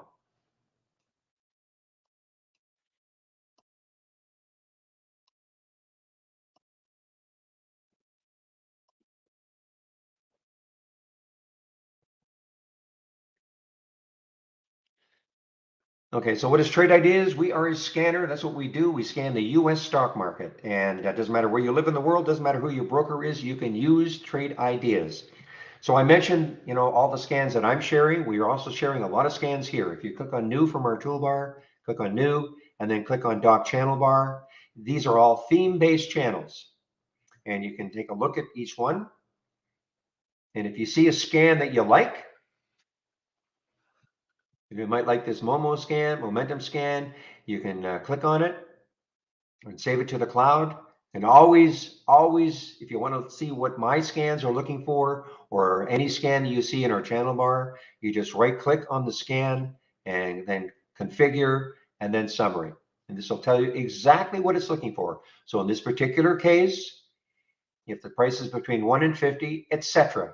These are all the filters. If all these filter values are met and a stock makes a new high for the day, we get a real-time alert. That's why we see this. Okay? So you can go through the channels and you can start extracting scans that you might like. Why? Because then you can bring them back one at a time and create your own layout without actually having to know how to create a scan from scratch if you don't want to.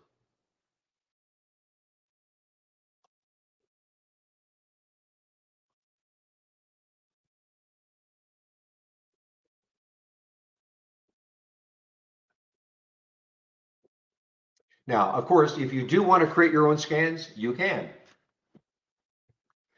And the good news is that you do not have to learn a programming language. So what we did as a company, we said most people do not want to have to learn a programming language. So again, if you click on, right click on an alert window and then click on the configure and then search, these are all of the alerts that we have. And when it changes to these icons, these are all the filters that we have. Do not get hung up on how many we have. You don't have to learn them all, okay? We tried to create as many as possible so that for the absolute majority of our customers, they could combine them to give them the type of scan they're looking for if they do want to create their own scan. So don't get hung up on how many we have. You don't have to learn them all.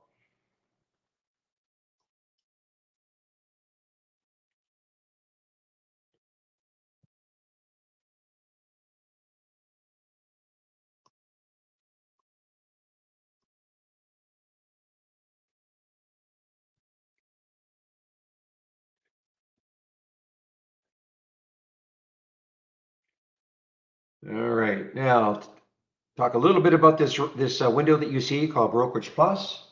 And again, Jamie will be in the YouTube room between 12 and 1. He's way more of an expert than I am on using Brokerage Plus, and I think he has an E-Trade account that he uses. I'll explain that.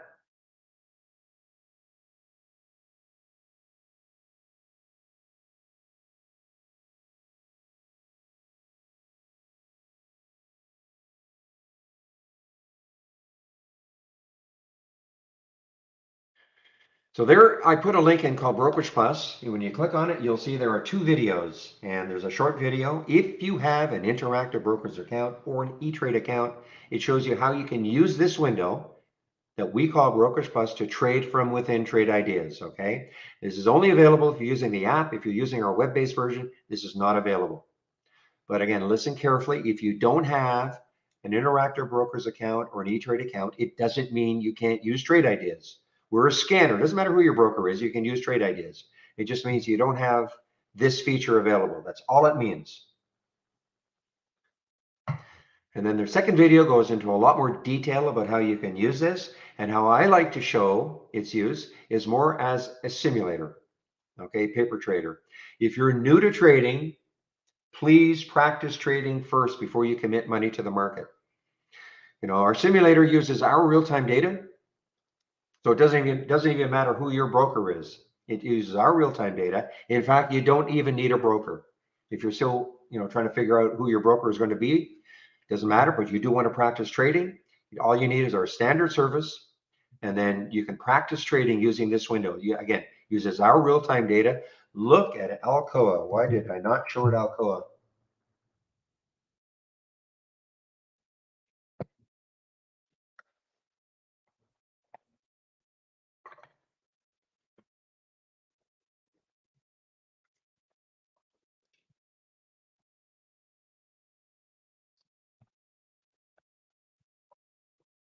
Pouring the last bit of my coffee, guys, and then I'll resume.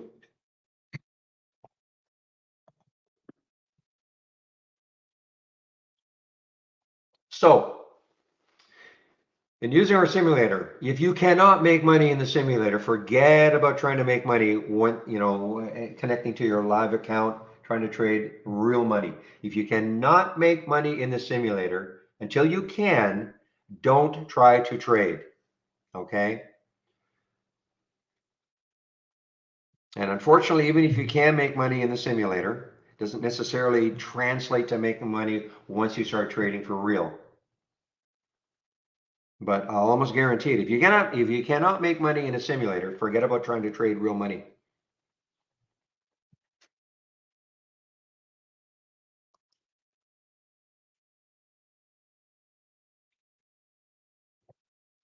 So I always like to demonstrate. Now, when you should be on, you'll see this look. You have to be on our latest beta, okay? If you go to our website, if you don't see this look with their Brokerage Plus window, then please go to our latest, or download our latest beta. It's got more than just this. The charts now are true real time.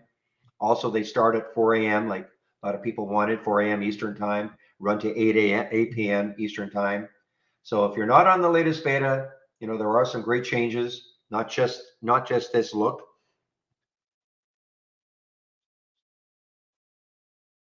And if you want the latest beta,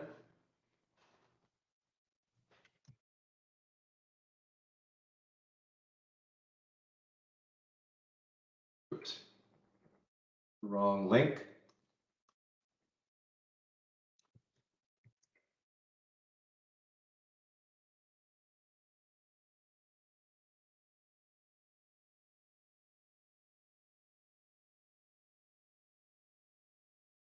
Okay, so if you do click on my home page and you click, then you have to scroll up. So scroll up, and where it says download, click on download. Okay, and scroll past. This is the so-called production version, but if you keep scrolling down, this is the beta, and it's fine. So I would download the beta. It'll have this look, but more importantly, if you don't care about this, which is fine, I think most people would care about having true real-time charts and also maybe the expanded trading, depending on the time zone you live in, of course. Well, when I say that, I mean, obviously I'm in Vancouver. I'm not getting up at 1 o'clock at my time to trade. But those of you on the East Coast or different time zones, you don't mind getting up at 4 your time. You can start, our charts do start working, and so do our scanners at 4 a.m. Eastern time, and they run to 8 p.m. Eastern time. Okay.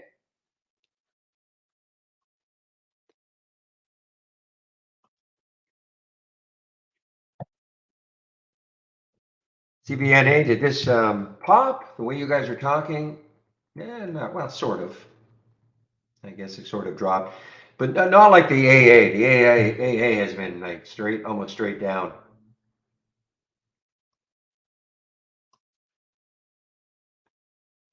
So the second video on that Brokerage Plus link, again, goes into a lot more detail, and look at the SPY. Yeah, look at the SPY. And into a lot more detail about how you can use this window to trade and to paper trade, okay? So how I like to start a demonstration of it. A lot of people like to play pullbacks. So first of all, I'm going to disconnect. So this is what you would see. It would say not connected. So you notice underneath Brokerage Plus, we have two options. One is live and one is simulation. So if I click on sim, this will change to account.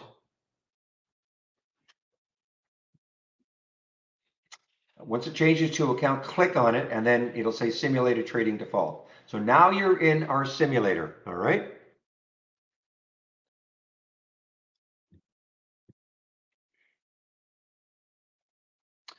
So let's take something on a pullback. I just want to show you how you can do something like that. A lot of people like to take pullback trades.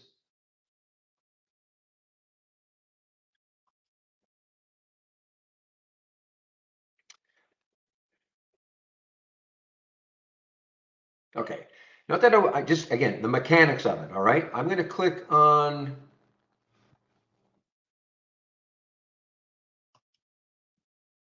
okay, let's say I wanted to take this nap, but I don't want to take it right now. Maybe if it pulls back to 315, I want to take it, okay?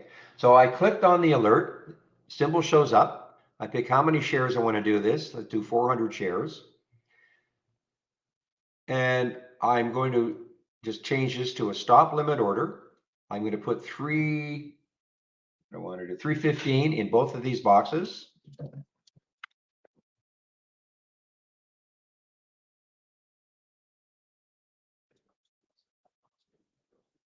$315 in both of these boxes. I'm going to click on buy. Now this is the next step. Now if you don't see send, because this is the big, one of the big differences between the old way of doing it now this new way. If you don't see send, I'm going to click on send though. Oops. No, okay. See, I didn't put it in here. 3.15. I didn't put it in both. 3.15. Now I'm going to click the buy button, and now I'm going to send it. Whoa, what's going on here? All right, this has changed from yesterday.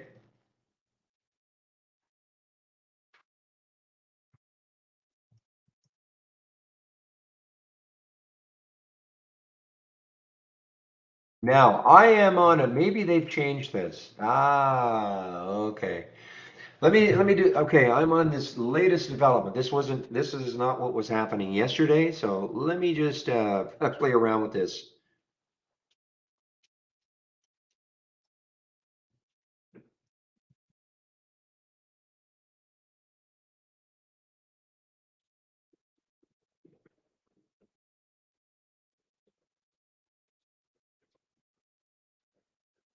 This is a new build that I downloaded last night. This is not the beta that was working before the same.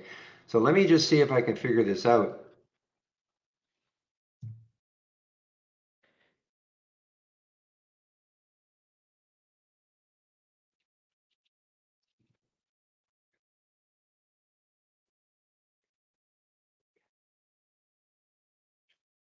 No, it's not working. Okay.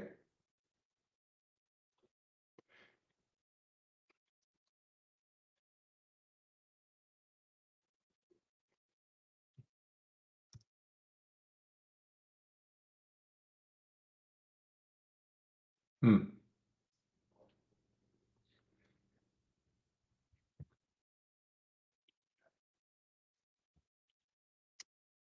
I'm gonna have to ask somebody. Maybe. Yeah, I'm gonna have to ask. Well, look at Alcoa, guys. I should be in this one. That's a nice $6 move off 80.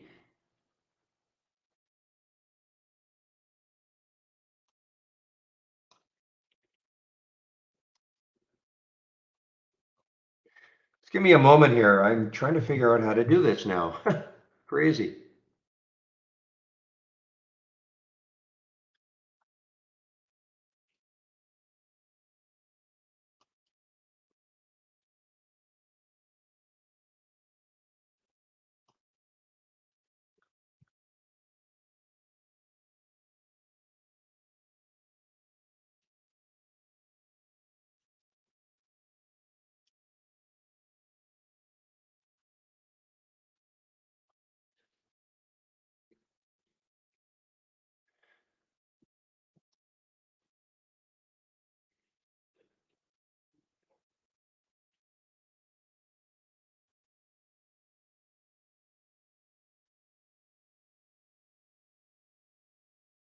No, I don't know how to do it now.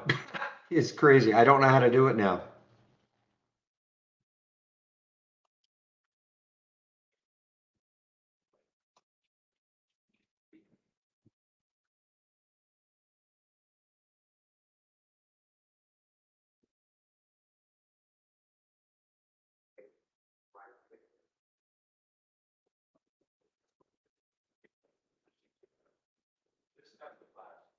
All right, guys, back to the drawing board. I don't know how to do, I mean, I can tell, I know how to take a trade right off the bat, but I wanted to show how you can.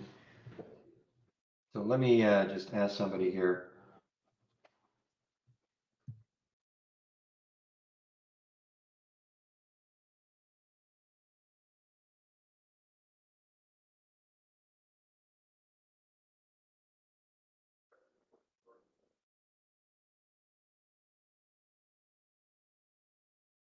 Give me a moment. 5.577.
Boy, look at that Sev. Wow, I mean, that's just a disaster now.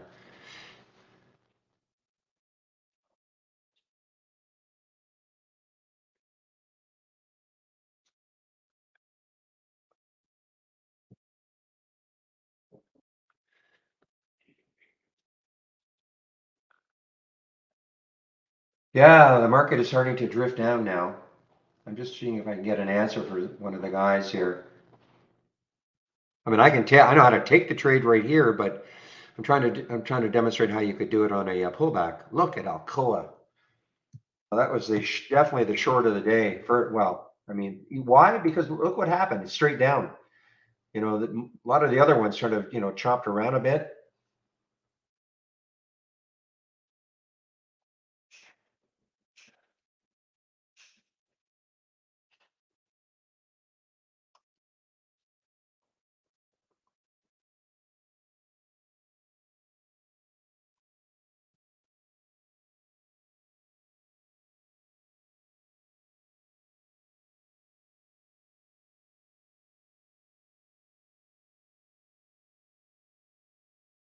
into YouTube, Chris. Sorry.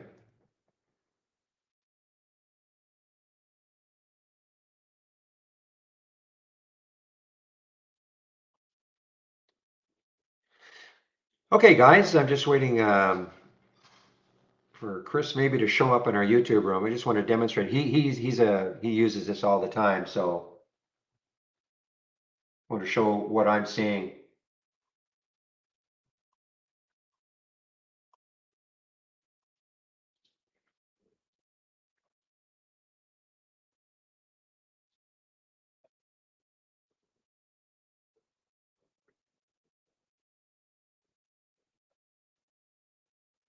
Remember Rite Aid yesterday, guys? Remember all the hoopla about Rite Aid? First of all, rejecting a $14.60 takeover, and why it popped, beyond me. Anyway, came right back down.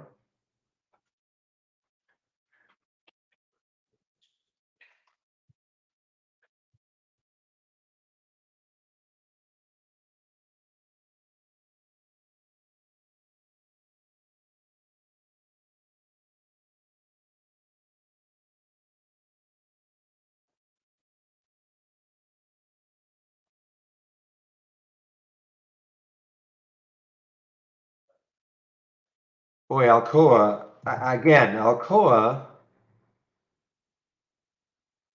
still has room. I mean, look at this. Looking left, I mean, in theory, it still has room. 69.93 is the next low looking left.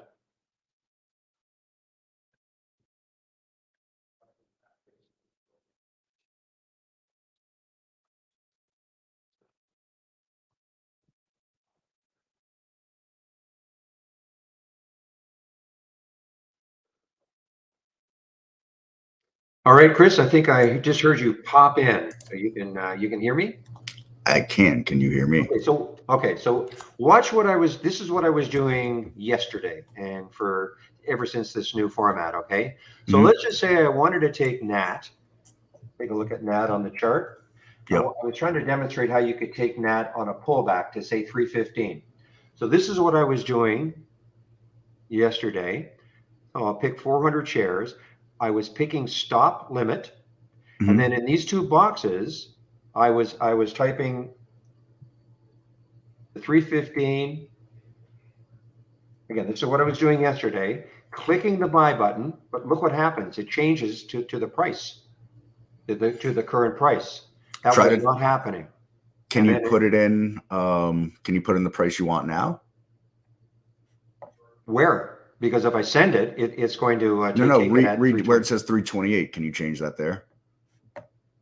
Well, I mean, I think what happens whenever you press buy or sell, it resets everything, which I'm not personally a fan of. Man, that didn't happen yesterday. Yeah. Because I mean, there's some things I was able to put this. Yeah. I mean, I'm on this latest. Guys, I'm talking to Chris in our YouTube room. Okay. Well, I mean, I can do it and see what happens, I suppose, but that's an extra. No, you see, enter a valid limit price. So I'll you put got to it enter here a price again. where it says limit also, because it's a buy conditional order. There's going to be a price to trigger the order to be sent and the price at which you send the order. So that's an extra step then. Yes. That's another extra that's the way it's supposed to be done. But I don't see that it took it. Yeah, it did. It did. Okay, so that is an extra step from before, because before I was able to put the stop limit. I was able to put both those prices in here, and then click the buy and then send. Now, I think it's too confusing. You'll get no argument from me. Not my design. Let me show you again. Okay, let's do another one. Because why are they putting another extra step? Let's say I want to take this. It's what it really is order of function. Essentially, is to press your buy or sell first, then put all the other information in. Okay. So before you even do the shares, press buy or sell. All right, I'll do that. Okay, let me take another ticker. Okay, VYGR. I'm going to take it conditional buy order if it goes over 8. So you're saying before, but if I click buy, now you're saying put the shares in. Now do the shares, then do the order type, and then put your prices. And then there's a stop limit. And I want to put it at 8. I find this confusing, Chris. And put here also. When you press stop limit, it took off the buy. So no, I had the function order wrong. So I guess you'd go. I'm doing the same thing as you are here on my end. So you stop limit first. Just a minute, Chris. I just want to stop my music. It's okay. So choose your order type first, then press buy or sell, then do the rest. Okay, I'm going to. I would have thought you press buy or sell first, because that's normally what you do. So if I was doing this through Trader Workstation, that's the order of function that you do it in, because it's essentially almost the same setup as Trader Workstation for me. Okay, for me, I'd be putting in the number of shares I want first. That's how I always trade. I would put the number of shares I want in first, and then click the buy button. I wouldn't click buy. And I mean, that's what I would. I think that's more logical. Pick how many shares, click the buy, as opposed to buy and then the shares. But okay, so let's try this again. SKYH. If I want to take this trade at 777, so you're saying, what do I do? Go choose the order type first. Stop limit. Yep. Now you pick buy or sell. I think it seems to have a specific order it wants things done in, which I think we should change. That there doesn't have to be an order. Yes, it is ridiculous. Okay, so you want me to click buy, and even though 722 is here, because I do want to take it up at 774. Right, but clicking buy just tells you the direction of the trade, not the not sending it. Now quantity, and I don't think it'll matter if you do quantity or the prices first. Okay, so now I'm going to go 777. But this has got to be something they change. You can't have it this specific. Garbage. Sorry, it's garbage. And now send. Nothing in this limit. No, you have to put in the limit because it's a buy conditional order, meaning one price triggers the order to be sent, and the order is sent at a specific price. So you don't put the 777 in here. You could put it in both. If you want it, if you want the order to be triggered at 777. Okay.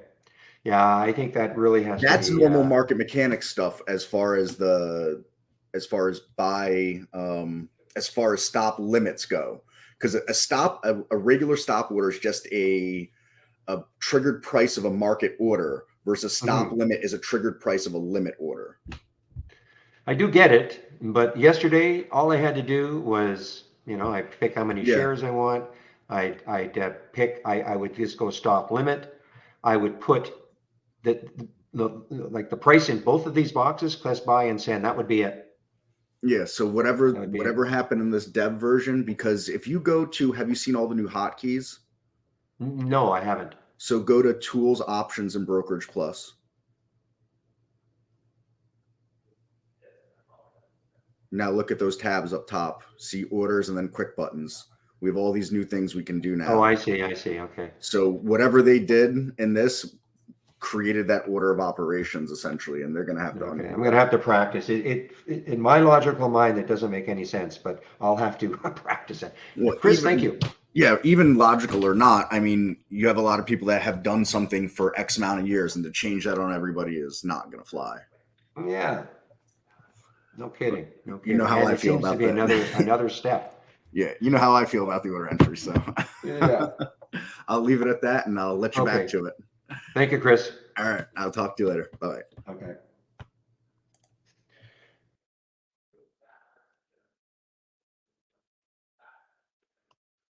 Okay, guys, sorry about that. Was just talking to Chris Varley in our our YouTube room because they've changed how this is done. I just find it too many steps.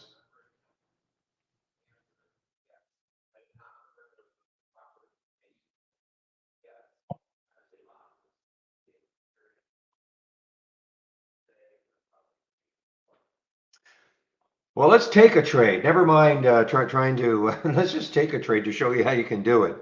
Now, this is what I would do. I would say take 500 shares. I'm going to take it at the market because the spread's only a penny. Click buy and send. I mean, that should work. Okay, so that works. But I was just trying to show you how you can take a trade, a conditional buy order, either the price below the current price or the price above the current price. I'm still going to have to play around with it. It's not clear in my mind how like logically how that happens. But anyway, thanks for putting up with me, guys, and talking with Chris. I know it probably was confusing for those of you in the main room, but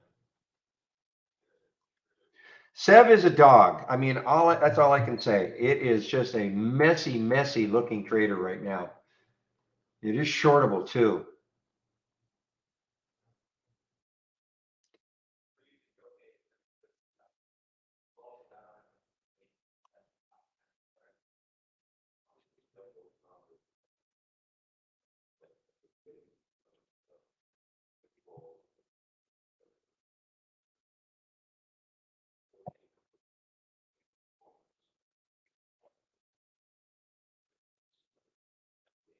This is going to get halted, guys. I think this is why this is going to get halted on the way down here.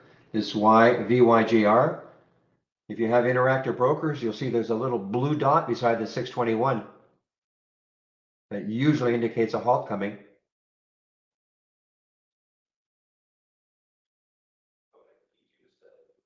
And there it is. There's the halt.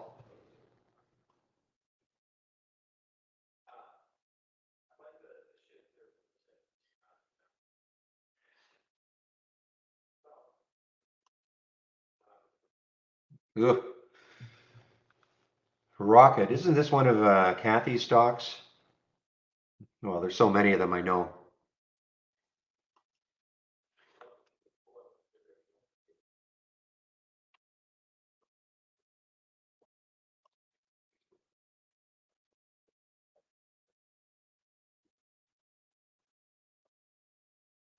So we're still positive, but fading. We're still positive, but fading. Look at the NAS and Dow and SPY. They're all up, but fading.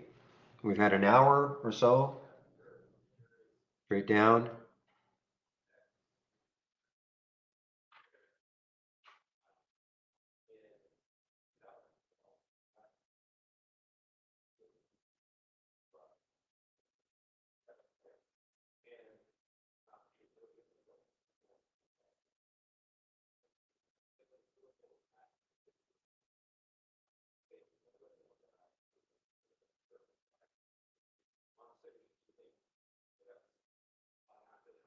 All right, I got to look at this one, this rocket, RCKT. Looking left was the next lows, 1350, 1342. So we're below those lows right there.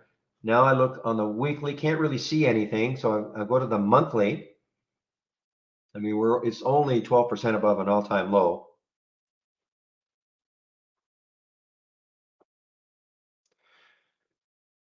Boy, it's below that low right there at 1277. So the next low, $9 for RCKT. That's on the monthly chart, the next low. And this is just underneath a whole number also. Yes. No, I'm not, Mark. I'm on a development version, which is actually 0.77. Okay. That's why I was struggling to do what I was doing before was not working.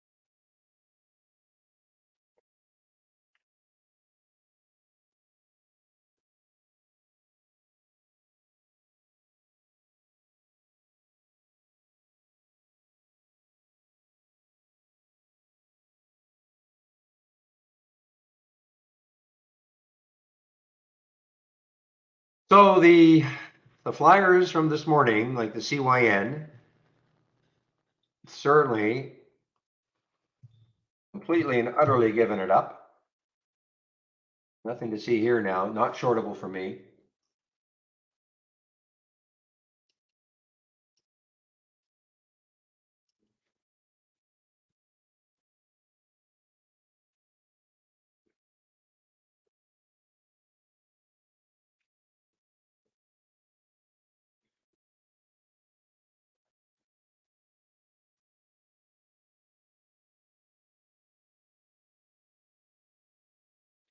So I did see this one on Zach's topping scan, the MRVI, but it certainly did not really drop. Well, drop maybe a little bit, but it's still strong. MRVI, see if there's any news on it. It's on an earnings play. Don't see any specific news on it,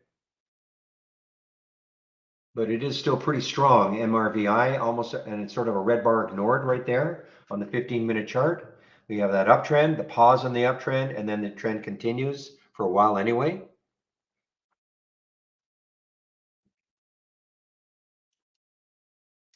You know what? If you want to see something that is just showing you stocks that are weak for the day, I mean, it's super simple. Biggest losers. Okay. And I've sorted it on where they are in the daily range. Super simple. Biggest losers. These are weak stocks, and I sort on the, some, and, I've got the change from the close and the change from the open here. But what I do is I sort on the change or where they are in relation to the daily range. And so I want to see the ones that are right at the low of today, like basically the low of the day. And right here, this is the position in yesterday. So consequently, when I look at RCKT, not only is it, well, it's at the almost at the low of the day, but it's also below the low of yesterday. You can see, of course, there's yesterday's candle. So it's below the low of yesterday, as opposed to LBRT. LBRT is, yes, it's at the low today, but it's still above yesterday's high. Okay. So this can give you some, interesting, just visual information. What I might do, I may add these two to my scans because this just gives you something to take a look at all day. Just sort on the, you don't have to look at them all. That's why I sort of shrink it down. I'm just interested in, for instance, the ones near the high of the day and ones near the low of the day. These are certainly weak stocks.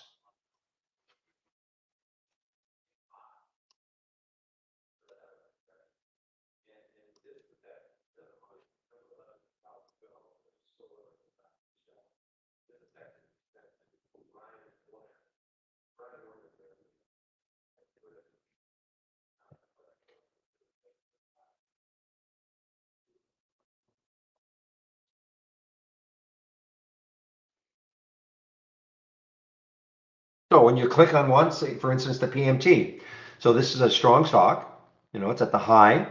You look left and see what sort of room does it have, 1569. Right there, that tells me I don't want it. No, I look left, 1569 is the next high, that's too close to 1550. If that 1569 weren't there, it becomes way more attractive when the next high looking left are 16. Yeah, I don't have my reversals up right now, Rail. I had to make a decision. I had too many scans, so I got rid of my reversals. Nothing saying I won't load it again, but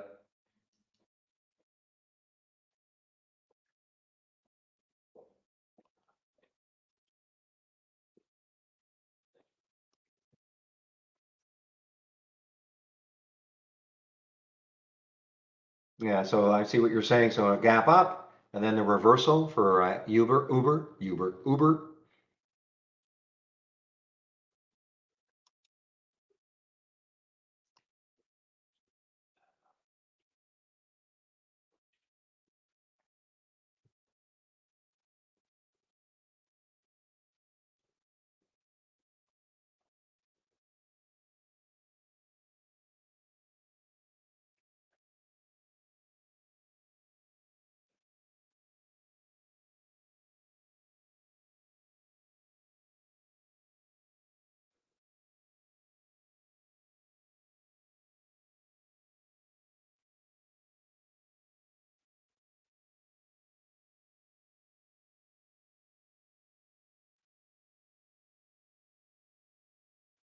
Remember this one, BAOS, BAOS. Got up to 140 yesterday, holding that $1. This is a China stock. I can't remember if there was any specific news for it, but I mean, 2 days ago, this was a 57 cent stock, and it did close under $1. It got up to 140, closed under $1, and it's trying to recover a little bit here. So let's just do it in the simulator. Okay, and I'm going to show you. And actually, that doesn't work out too badly. There's the low right there. I'm going to take this. I'm going to take 500 shares. See if I can do this. Oops. 500 shares.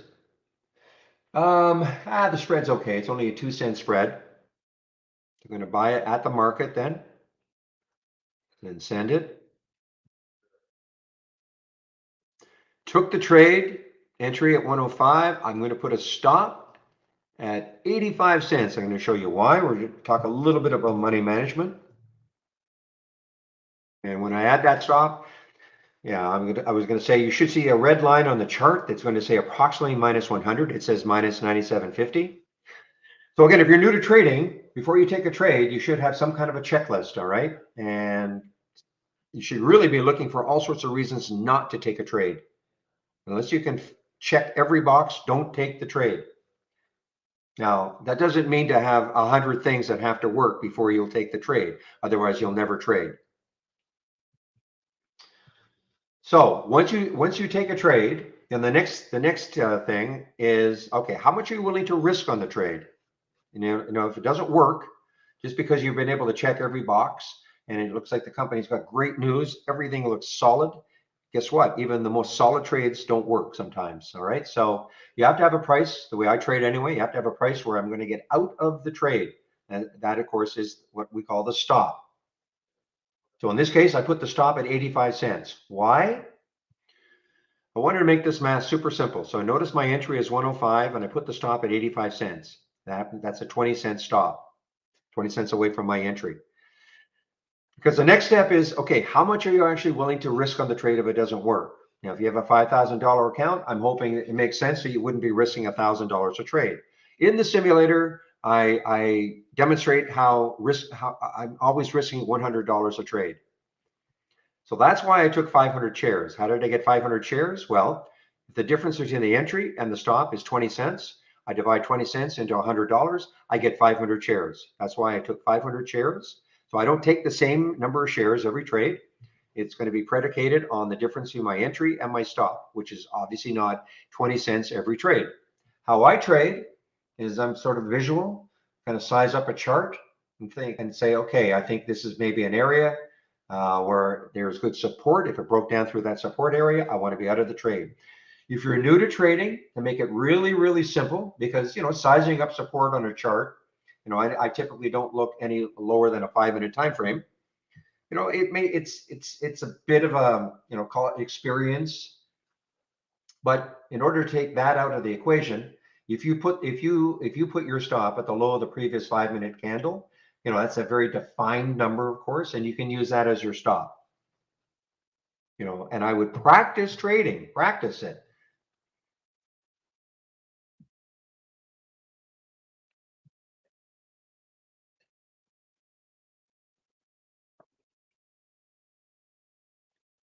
Because you're not going to know, what really works for you unless you practice. I mean, maybe that 5-minute low isn't going to work for you for whatever reason. Maybe you do become more visual and you size up support area on the chart. Maybe that's how you do it. The only way you can really figure out, what works for you is by practicing.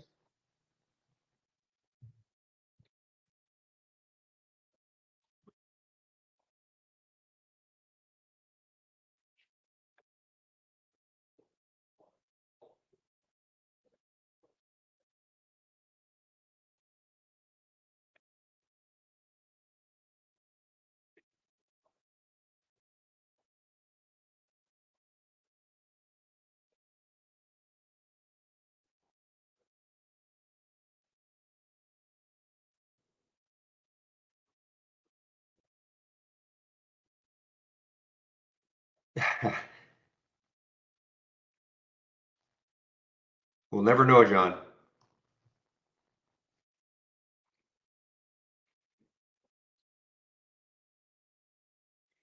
Yeah, I wish you guys well on the SEV. I'm just not. I'm just finding it too difficult to trade. It sort of triggered for me a couple of times, and especially the one over 8, and I was all set to take it. Watch how it was trading, and then it just dropped immediately underneath 8. So to me, there have to be easier. Well, for me anyway, easier setups, better looking setups. Just one moment, please.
All right, guys, sorry about that.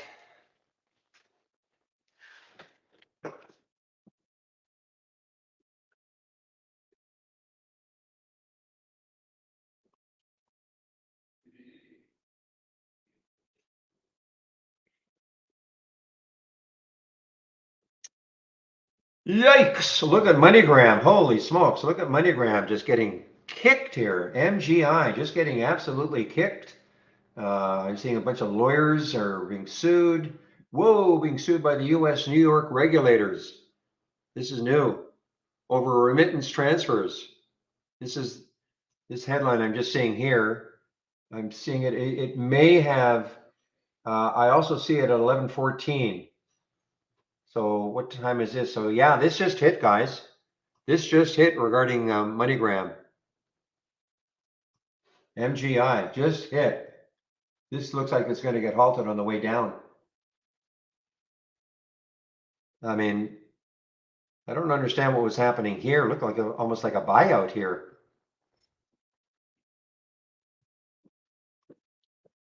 Wow.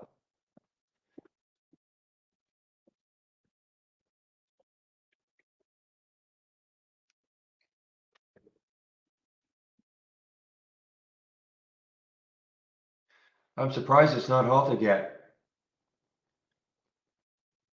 Why didn't it pop? Well, there'd be a million reasons why it didn't show up in your scanner. I mean, I don't, it depends on your filter values. Just because the stock is up and making new highs doesn't mean it's going to appear on your scanner. It's not appearing in my scanner at all because I have the relative volume is only 0.76. So as an example, it will never appear in any one of my scanners unless, that relative volume has to be a lot higher. as an example, but like I have no idea why it wouldn't pop up on your scanner.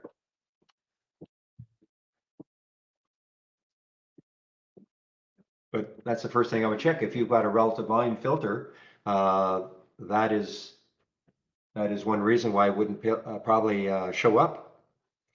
Yeah, that MGI, man, oh man.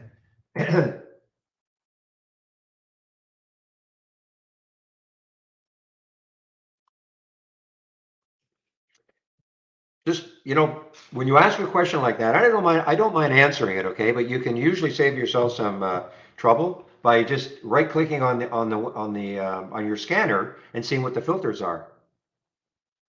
So even though, yeah, Vera was up, but we just look at the relative volume.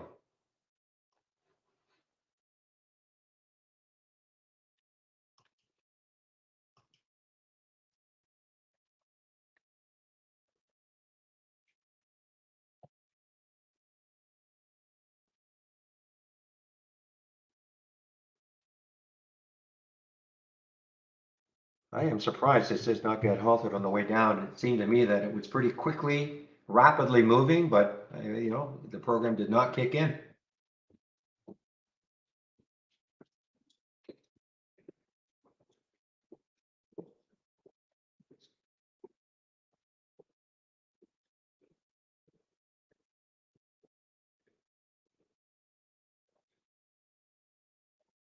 I'm surprised this is not halted. It's not trading right now. I mean, it is. I shouldn't say that, but I mean, in 986, 987, I'm surprised it's not halted on news even. No, well, we have a bounce. That's pretty bad news.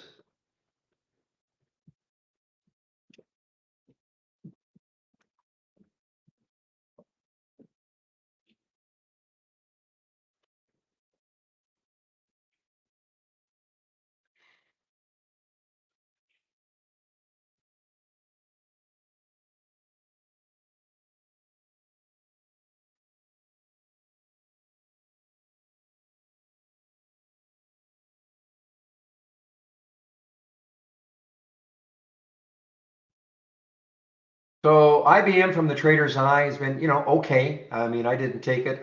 It's just way outside the price range I like to trade, but the IBM is a second day continuation of earnings. Okay. You had earnings yesterday. Great pop for it, and it's a second day continuation of earnings.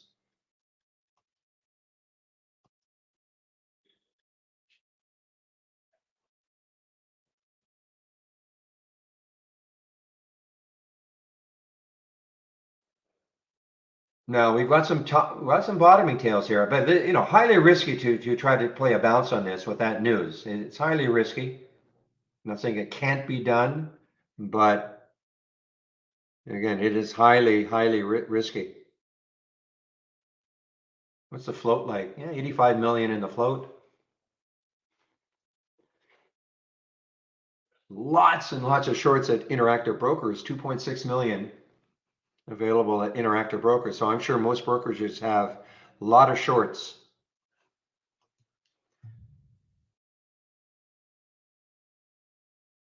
Yeah, I don't see any news on it either. All I see is supports newly formed team. When did it start to move down? Unless it's got some, does it have some tie-in with MGI? So that can't be. I mean, that's not horrible news. So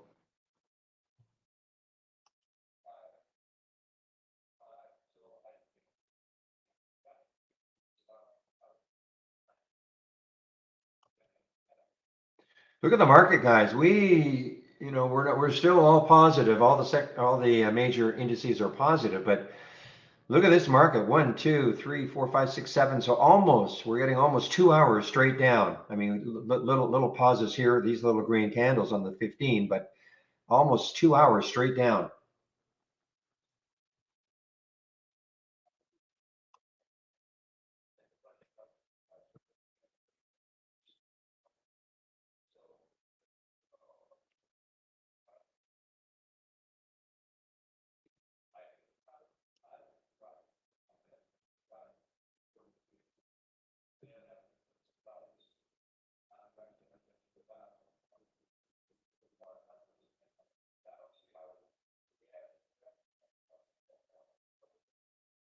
Are you in Canada? I think Wealth Simple is Canada, right? Well, I mean, Interactive Brokers. You can trade anything there. Sam?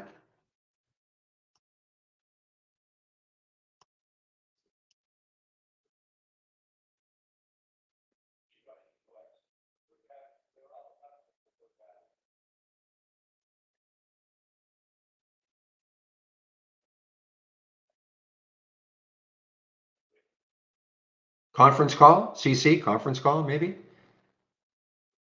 Here it is.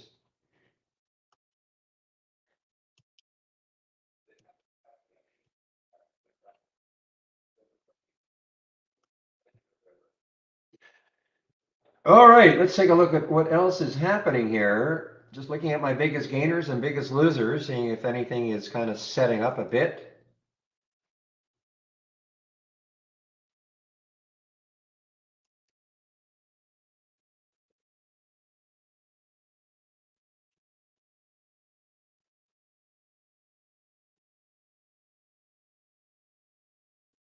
Okay, Alcoa had a nice bounce now, guys. Alcoa had a nice bounce, actually.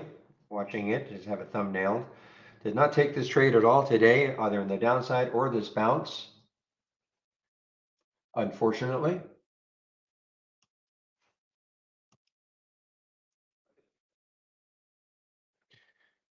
Okay, Rocket. Oh, okay. Rocket, actually, I didn't even realize it. It was actually showing up on the 10-day daily breakdown. There it goes, guys. RCKT. I didn't even realize. I saw it on the biggest losers, and now this is on the 10-day daily breakdown, RCKT. Just give me a moment, please.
Yeah, I'm shying away from that CYN. The only way I would get back into this one is if it took out that 2 level, maybe 210 or so, and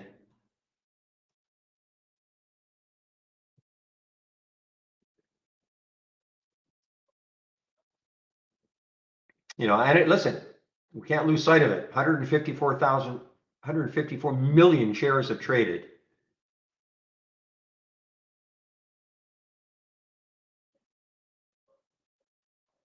So we can't lose sight of it because, later on in the day, it may just pop. And it did have some news, okay? I mean, whether we think the news justified this pop doesn't really matter. There is news at least on it. So you see if it takes out 2 later on in the day. But see how the volume is just dwindled, completely and utterly dwindled. So we just stay out of it.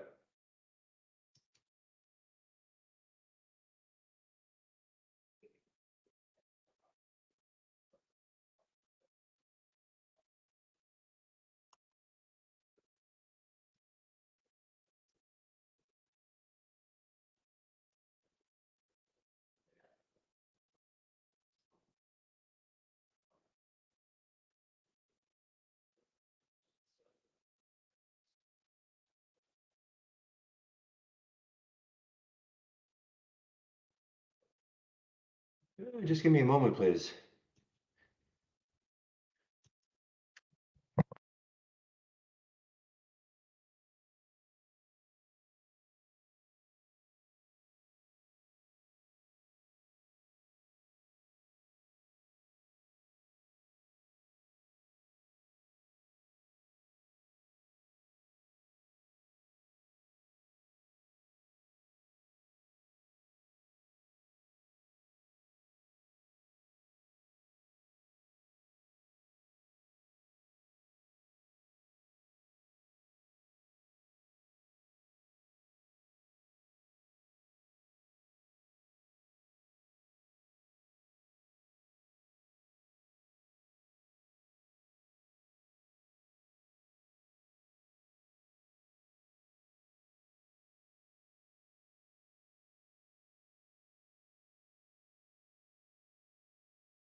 All right, guys, I'm back.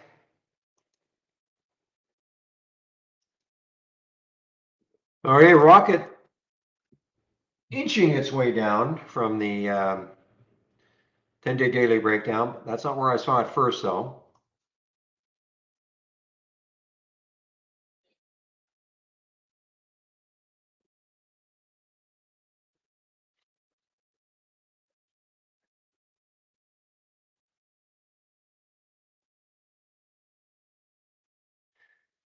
I want to see if this is still a bug in this new one, because you see where it says minus $77.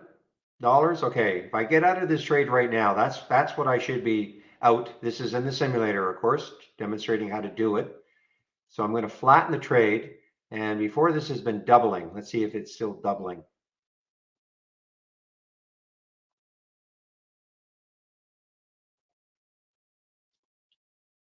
Yeah.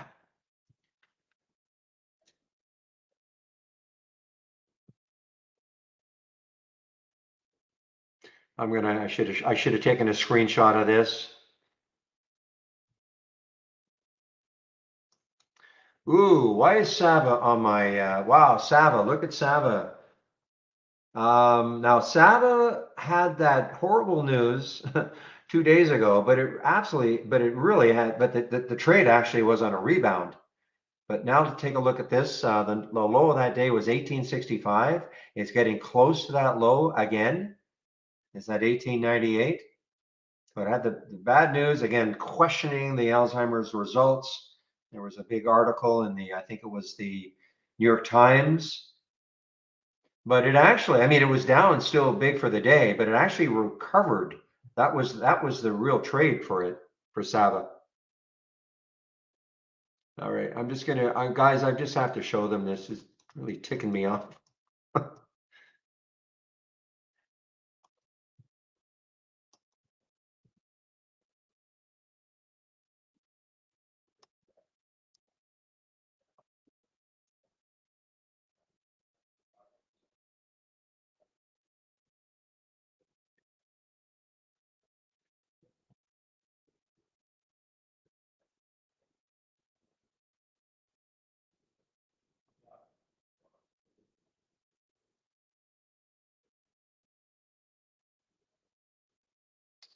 Well, again, these bounce plays that we're getting from Zach Scan, I'd be very reluctant or wary about taking one when the market's doing this, okay?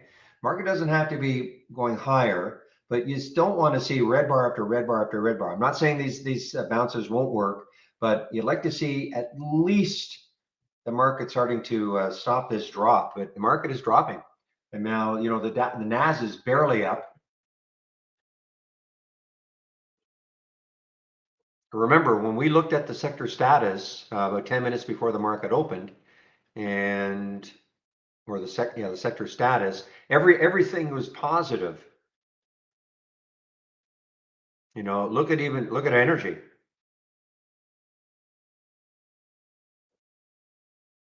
The real estate is still pretty good, but everything else, utilities, but that's a yeah, I mean, tech, you can see what's happened. I mean, at one point, remember, tech was about 83%.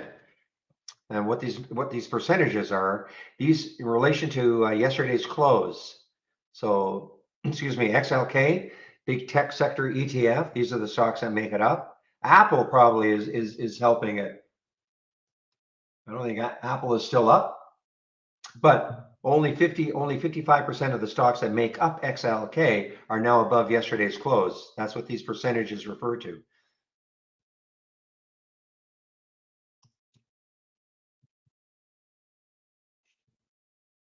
Wow, Rocket guys, Rocket has been a nice one. RCKT. And I profess my ignorance. I did not know it was in the 10-day daily breakdown. I think what might have happened is I've got a nice sound alert for this, but it's possible that another alert window was alerting me at virtually the same time. And you can't, sometimes that's going to happen. So I don't hear that. I don't think I heard that alert.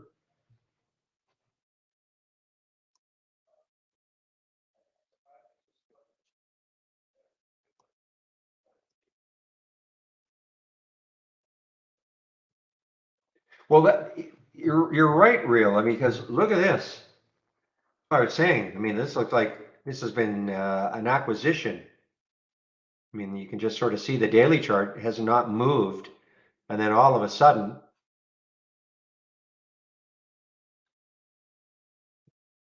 let's see if I can even see who is supposed to take them over.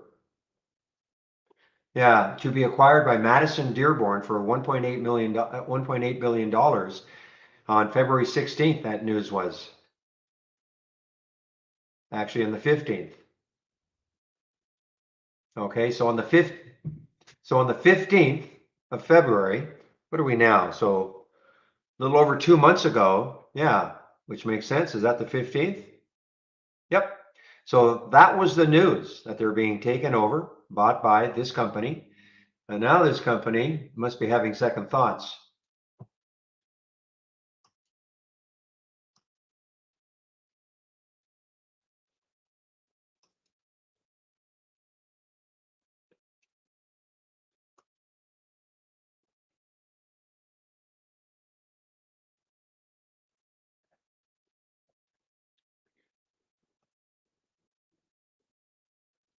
No, we know that. No, I know that. Well, we can see the news or MGI. Yes, we do know that being sued by New York regulators. I mean, that was the news that hit right around 11:15. Yeah, it says 11:20. Yeah, we knew that, but was looking at all this saying, wow, that looks like it was a buyout though.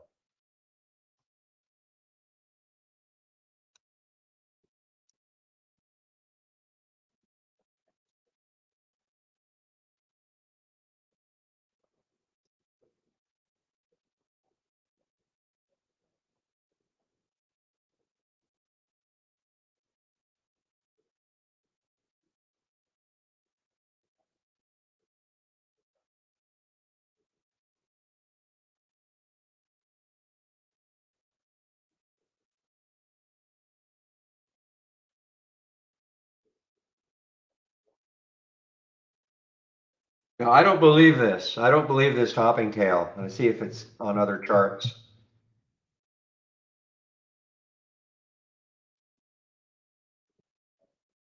What? That's interesting. I'm looking at my thumbnail chart and I've got this big topping tail up here, right here on this 15-minute chart. But when I look at this 15-minute chart, it's not there.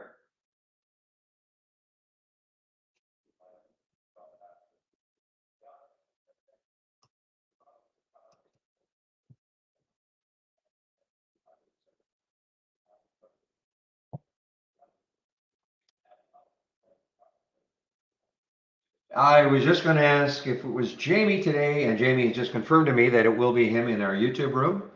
And again, Jamie's a big user of Brokerage Plus and E-Trade. Okay, so you have some questions about that. And I don't know if Jamie is list can hear me. I don't like this new order entry. How it's changed again.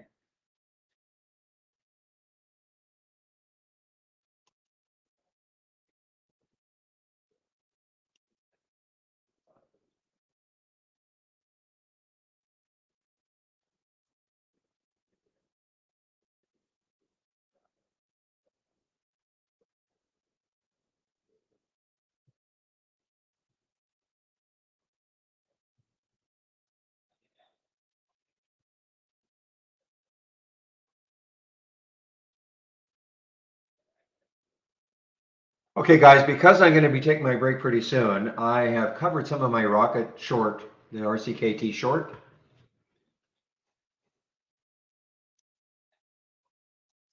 So, Jamie, you can hear me. No, I'll just put in my 2 cents. Do not like this, the new order entry. I'm not talking about what it was like yesterday with this new development bill. I just don't. I think it's just too many steps. Anyway, I'm going to put the YouTube link in, guys, before I take my break, and you can ask Jamie all about Brokerage Plus and also E-Trade if you have an E-Trade account, or just other questions, of course, too. But he is definitely our specialist using IB and E-Trade.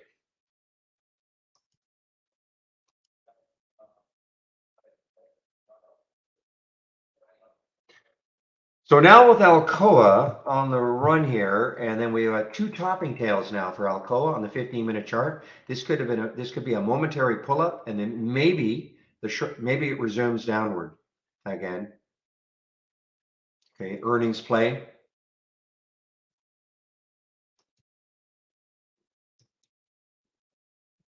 No, E-Trade, Jamie. I said E-Trade, not or if I said IB, I'm sorry. I meant to say E-Trade.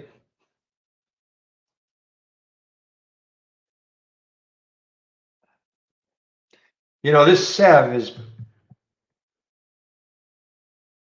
super disappointing. That's all I can say. Well, again, alert setup here over 8 probably won't happen. How is Tesla doing now? Did it hold its gains? And the answer is no. So that's probably one of the reasons why things like SEV, the other EV players, I mean, it's still up 6%, but you know, it's been drifting down. So that's my feeling with the SEV. It's basically traded just like it.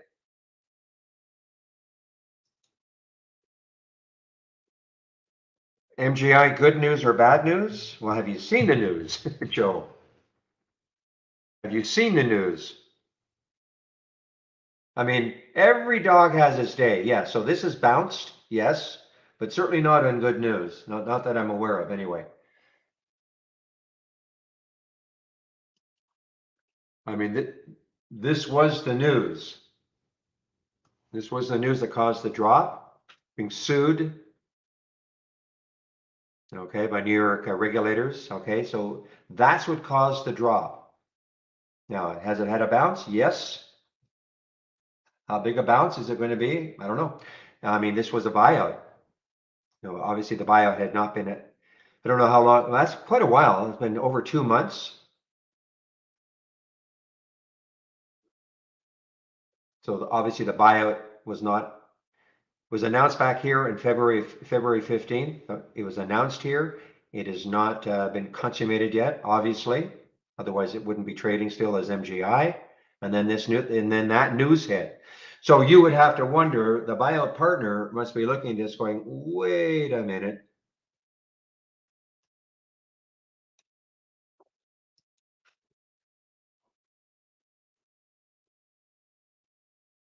Okay, Sam, take yourself off caps, okay? Maybe you don't, maybe you can't hear. The whole idea of caps is putting the symbol in caps so we can quickly identify the symbol. Okay, so don't put everything in caps. Hopefully you can hear me.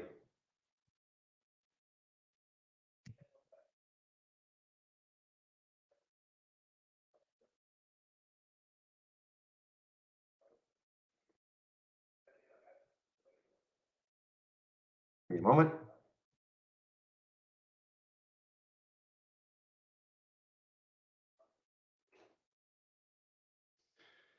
So what about CRXT? Let's take a look at TRXT and oops, CRXT. It's a mess. I mean, just look at the 15-minute chart, Sam. I mean, you hear me talk about topping tails and bottoming tails all the time. It's a real messy chart. You've got topping tails on the 15, you've got bottoming tails, so I mean, direction unknown. It's just a messy. I would just stay away from it.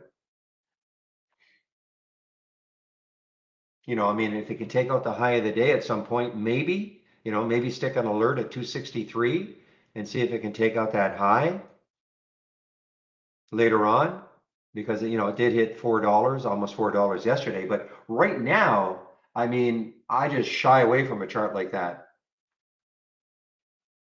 There's no discernible edge that I can see by taking a trade right now in it.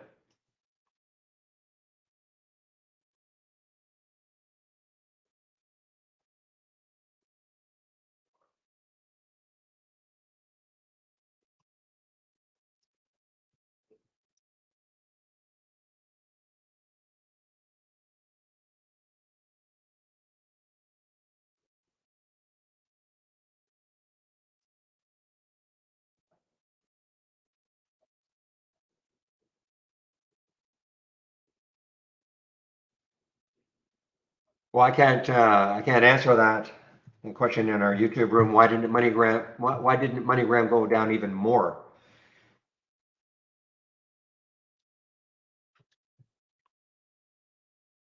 No idea. I mean, it dropped from 1064 down to 970.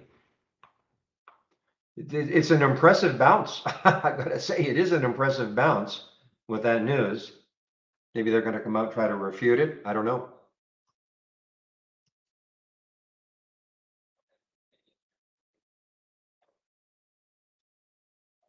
Yeah, there goes AA again, guys. I just mentioned it, that pull up might be that 15-minute pull up, or the two topping tails on the 15-minute chart that may have signified a further downward move for AA. Certainly not being helped by the market, and of course it's an earnings play. It didn't need the market going down for it to sink. Just look at I mean, it released earnings after hours.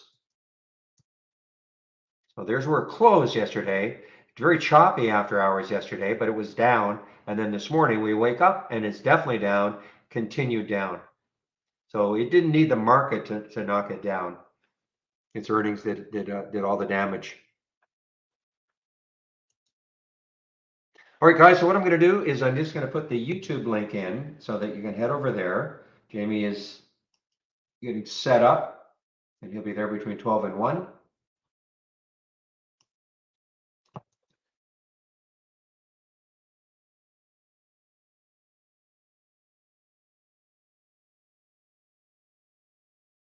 Okay, I'm just going to put my announcement in.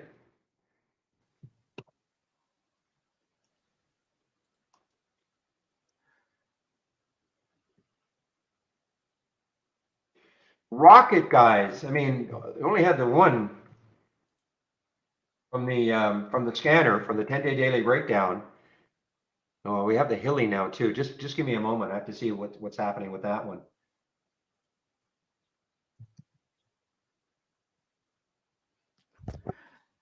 Okay, Barry, I am in. All right. I hear you, Andy. It's going to be a great, just give me one moment. All right, guys, Andy is in our YouTube room, okay? And give me one moment, Andy. Hello, everyone. Hopefully everybody has eyes on my desktop now.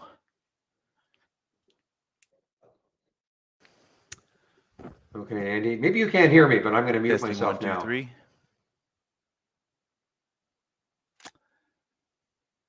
If someone could just let me know if you can see and hear okay via the chat panel, be much appreciated.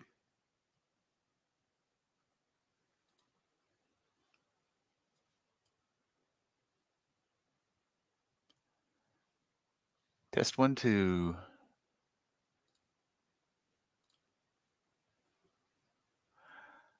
Thank you, Willow. Okay, well, very good. Since everybody can see and hear, then we're good to go. Am I looking at swivel? Michael, very interesting, well, relevant question, I should say. Let me rearrange some things real quick here. Stand by. Okay, so if you see right here, my 15-minute chart, see this little B right here? Okay, I just bought swivel right there at 684 shortly before Barry gave up the mic. It was probably 10, 15 minutes. Well, we can see the candle right here. And I was alerted to swivel right there. You know, nice action that it's had today. Hold on, let me get my pen a little more conducive here. Okay, so we had a nice little top out up here. And of course, today is the first day that swivel is ripping, so to speak. Look at this big green daily candle. It was, you know, on a downward trend. Looks like that's all the, you know, a relatively new issue. But you can see here, finally based out today, it's got its first day of big action. Now notice over here on my top list, look what's at the top of the list on the positive change from open, swivel, right? Now, I don't have a crystal ball, but I can tell you this with pretty accurate certainty that tomorrow, swivel's not just going to be flat. Okay, it's going to be in play again tomorrow. So that one's definitely going to be on my list of things to watch for tomorrow as well. But getting back to the point here, what alerted me to this nice little wedge right here and hugging that 10-period SMA?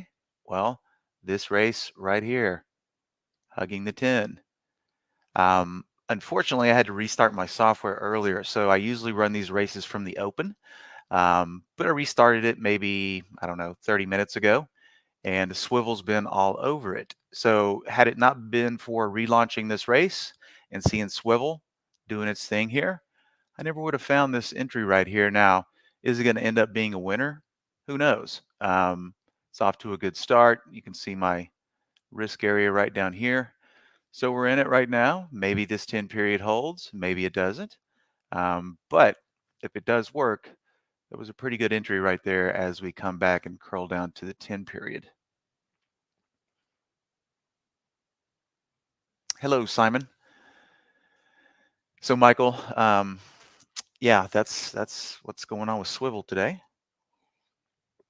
And if we take a peek at the volume here, the relative volume, I mean, check out this relative volume, 82, not quite a low floater. I would consider anything with 20 million shares or less a low floater, but not the biggest float on the planet either.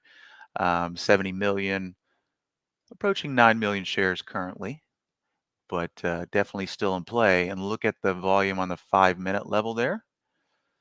Divide by 100, that gives you the X factor. So volume on the 5-minute time frame right now is approximately 96 times what is normal. Of course, we can see the correlation down here with the volume bars as well. So either I get some good action out of swivel later on in the day, or we stop out for a small loser. We'll see what happens.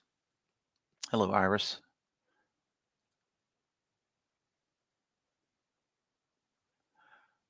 All right, questions panel is there, so don't be afraid to use it. Hello, Simon. Warrior trading, just looking into some more do-it-yourself alternatives. Simon, Ross has recently gotten some, well, for lack of a better term, publicity. So welcome. Yeah, the market is, if we take a look at the Qs here, I mean, look at this action in the Qs. The FANG stocks are definitely having their day, and it's not so good. I mean, everybody saw what Netflix did.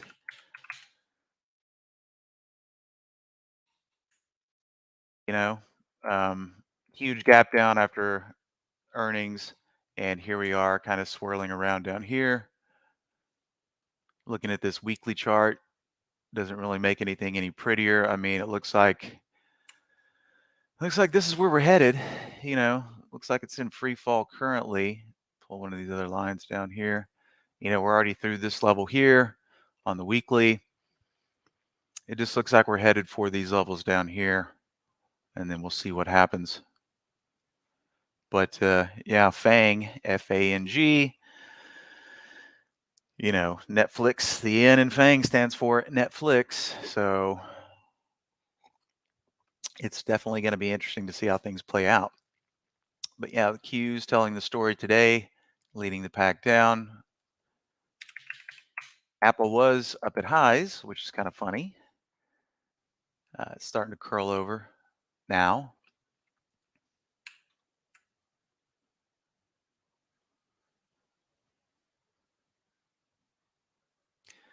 Can we still enter at $7 level? MK, are you talking about swivel? Well, you can see market price right now is 705. So I don't know if you're asking me, does it make sense to buy it at 7? I mean, the reason I was drawn to this was just because of the action right here at the 10 period, right? It's like, okay, looks good. It's come down significantly in the past 1, 2, 3, 4, 5, 6 hour and a half. Button up against that 10 period, definitely got some upside momentum. We got a beautiful little, here's another thing to point out about the action in swivel today. Check out this action right here. Not the prettiest pre-market range, but clearly definable. You can see the high and the low of the pre-market. And then this little candle right here opened at 468. But as soon as we came up here and broke that pre-market range, it was pretty much off to the races here. So that's one thing that I typically look for if I am thinking about making some entries on the open, which is tricky because something might go in your direction and might go very well, but the exact opposite is possible too. Things can move against you pretty ferociously in that opening 15 minutes, which is why a lot of people choose to sit out. But if you are just itching to get in there in the first 1 to 5 minutes, if you find stocks with decent pre-market ranges, then you can remove the fear factor by making entry like this, because using the low of the pre-market range is clearly our out in case this thing goes the other way.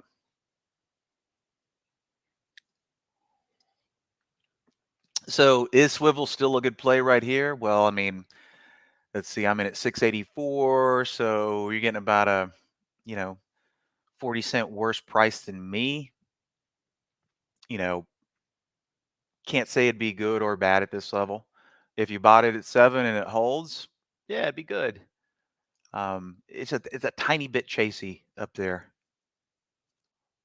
because, like I said earlier, just pulled it up off the race, was looking at every stock that was, hugging the 10, and it just happened to be right there. I'm like, oh, that looks like a good buy. We'll see what happens. Rallying. I guess that depends on your definition of rallying. Inverse rally on the SPY. But there's always a bull market somewhere, right? Yang. Here was a pretty good one that was keying off of the pre-market range. Sometimes an ETF's going to put in a good pre-market range. Doesn't really matter what it is. Of course, this is going to be tied more to market direction, China bear 3X, you know. But the bottom line is this. If we use that wick from the opening pre-market candle, which is up here, and we got a break from that, we'll look at the lift that it got, even though it is an ETF, right? It's the pattern, not necessarily the instrument a lot of times. So, look at the lines that I've laid out here on the pre-market. Candle bodies right here on this one, in case you want to go a little early. If you want to play completely 100% by the rules, be a stickler, you got to use this wick over here from the opening pre-market candle. But, even here or here would have been some excellent opportunity. Just scaling in as it breaks the pre-market range, the bodies or the wick, and clearly definable here, right? Now, as I said earlier, and of course, this is notorious, a lot more notorious for the ETFs, but stocks will do it too. Let's say you tried to play this the other way. Let's see where that candle opened, 1895, right? So we opened up here. If you would have jumped the gun before the break, you would have had to suffer this nasty little wick here, which more than likely would have stopped you out, right? A lot of the times they go, but that's why it's crucial to wait for the breaks, right? We open here, unless you were betting on a downside move, no good. But if we were waiting for this break to the upside, if we jumped in early before the break occurred, either the candle bodies or the wick, you would have been zapped out real quick. That 15-minute opening 15-minute wick.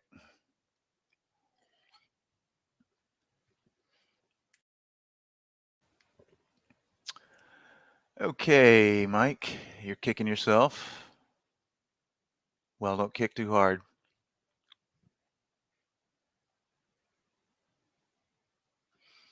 Crazy wicks in the pre-market SPY. I thought I heard Barry talking about he didn't trust the wicks. I don't know if he was talking about this or not. More than likely, these are bad ticks. I mean, we see these all the time, pre and post market. Because that's a pretty 448 down to, say a 4-point wiggle there. Most of the time, those are going to be bad ticks. But sometimes they are real. All right, so swivel still doing its thing. Just riding that 10 period. Check out some of these other race stocks. Okay, NM. Kind of doing what swivel did, but not really liking where the candle is in relation to the 10 period. If we close, which this candle's got another 4 minutes. If we close below that 10 period, well, the upside for NM might be done. Just like what's happening in triple IN. 10 period is ruling to the upside. Got a candle close right there, and then a candle open. I think that opened right below 40.54, 45.04. Yep. So now the worm is turning on double IN.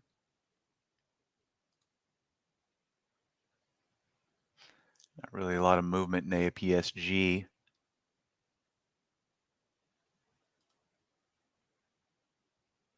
All right, another interesting little wedge building up. Of course, lost the 10 period. Kind of wicking out down here around the 20. But not bad on the, this thing's pecking at all-time highs. Might not be a bad little stock to keep an eye on moving forward. Of course, this is an ETF, Energy Trust. We all know what's going on with energy and oil, but still, reclaiming, just got a little bleedy on the 10 period right here.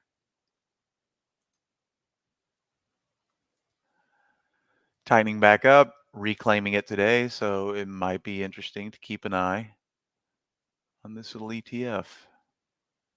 Swing trade candidate.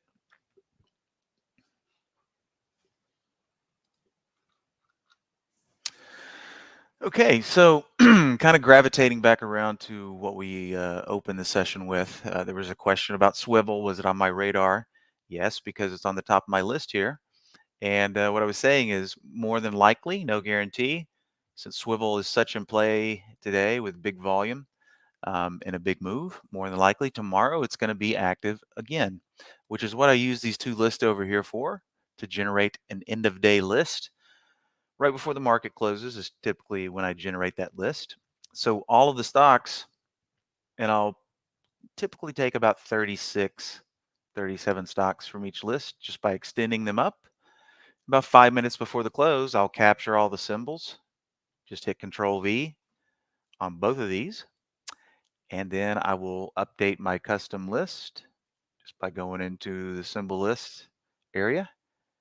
You can see today I've got 72 stocks from yesterday that I'm keeping an eye on with these two alert windows right here. So I'll get rid of the 72 that are in there today, replace them with the 72 that are showing up here about 5 minutes before the close today. And then that's what will feed these windows for tomorrow.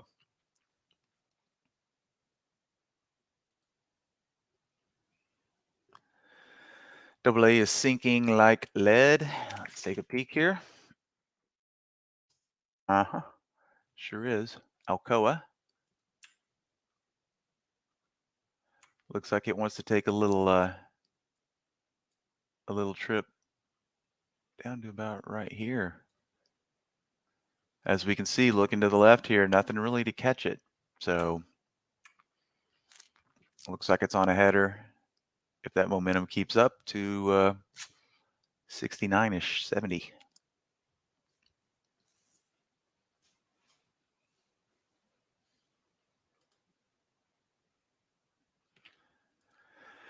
Been in this little trade short here, and it's just going sideways on me. But I do like what's happening here with the 10 period. It's keeping it tabbed down. So we'll see what happens for the rest of the day. Maybe it gets some momentum to the downside. Yang was another good upside mover based around that pre-market range. I just talked about that earlier. I'm seeing a lot more downside plays that look decent as opposed to upside. No big surprise there. Mediocre compare counts today. Let's see. I think I was right at 50% one way or the other. Let's see here.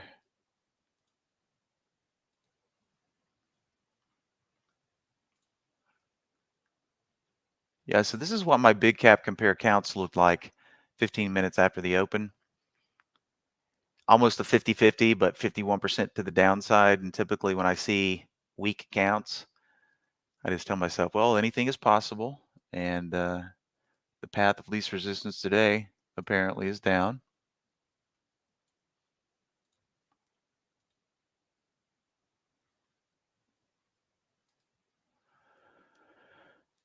And not a lot of room for anybody here. As we can see, we had that close. We wicked off the 10 period on the daily on the SPY. Haven't quite reached yesterday's low yet, but a lot of time left in the day. Just in the chop here. So let's see here. I think FNGD was a pretty decent one based on pre-market activity here. Nice open below, comes back up. Once we hit this little area here,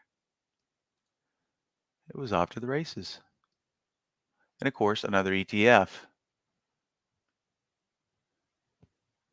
But who cares what the symbol is? Who cares what it is? I'm just looking at this pre-market range here and when it busted.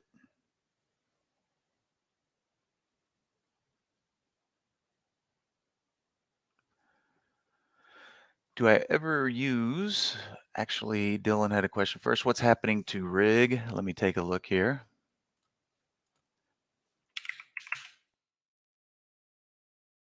And this was a trade of the week.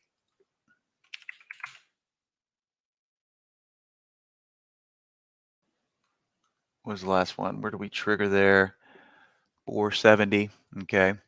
So what was Monday? The 18th, right? So here we go right here. You can see right here, this was the original trigger. Of course, rig is kind of, we went past the trigger a little bit. Now we're eking back down here. I think the 50-day, right, was used as the stop. So if we get a close below the 50 period, which is the pink line right here, we get a close below that, then rig's going to be stopped out. If not, it's still in play. So it's down a little bit right now. And it's probably just because of the oil stocks in general, whether it's extraction, anything in that sector. Um,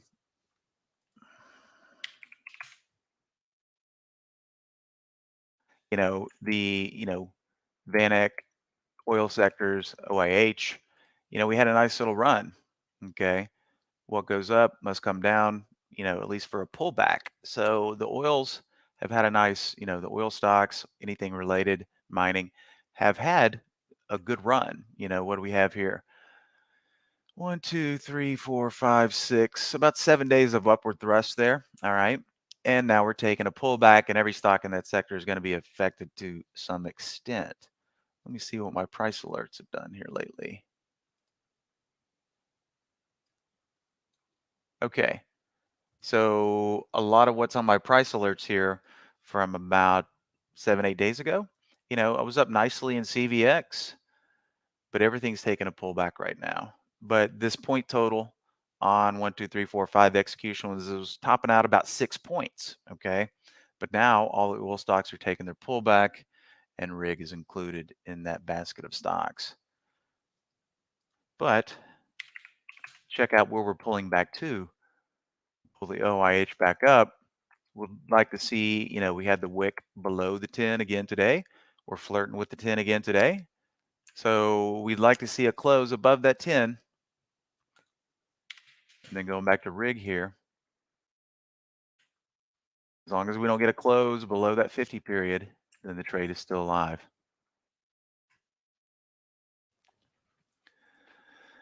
Okay, perfect. Back to your other question. Do I ever use compare counts for day trading, or is this just a visual tool to complement your technical analysis on sectors and general stock health?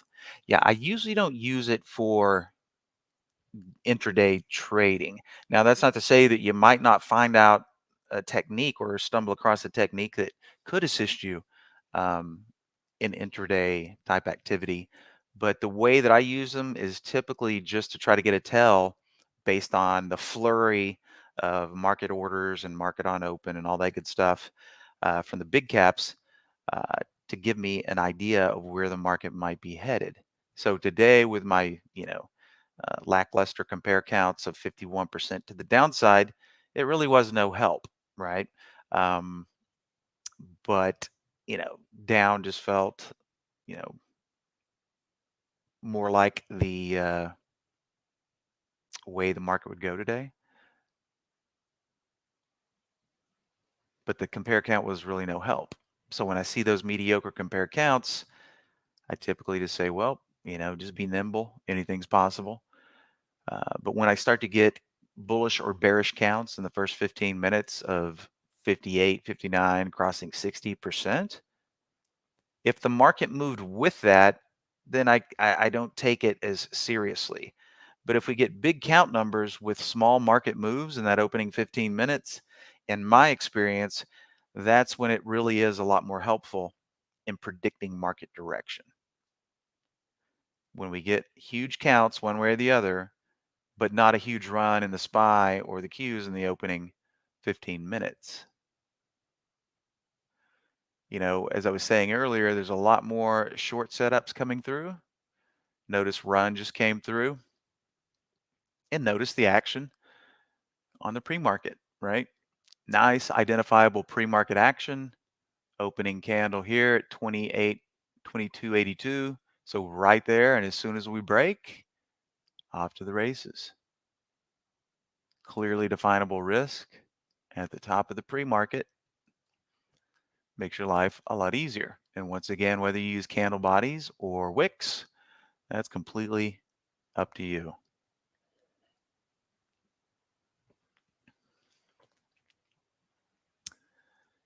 I get an error message when I run the Hugging the 10 stock race, although the symbol list is populated.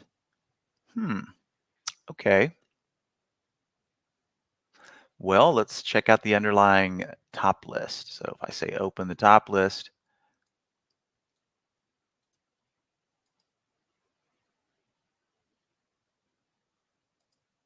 all symbols, filtered list is in play. Okay, so here is the underlying top list. Okay, so let's see who asked that question. Sam, you're getting an error. Okay. You're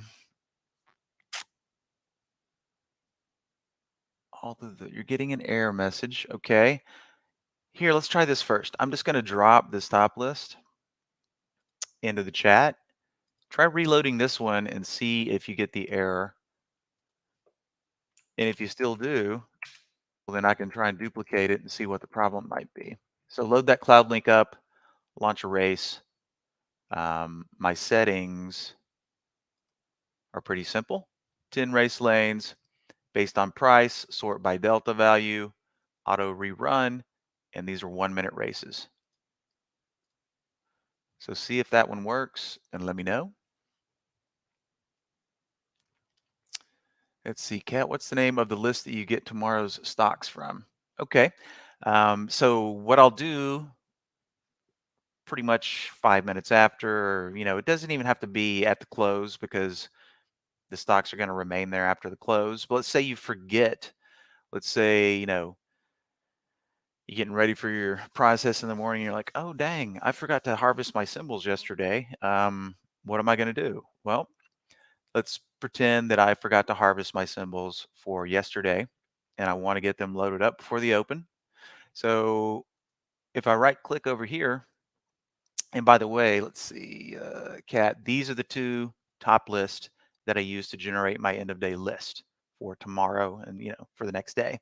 So what I do here is if I wanted to harvest yesterday's symbols, even though it's today, I could easily come in here and go time frame, use historical data, click on the little calendar tab, click on yesterday, and then just say, okay, what the list look like at 5 minutes before the close yesterday.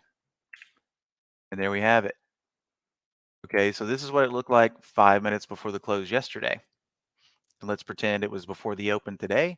I could easily just drag and highlight all these symbols, hit Control C. Once I copied all those symbols, I would come over here to this list.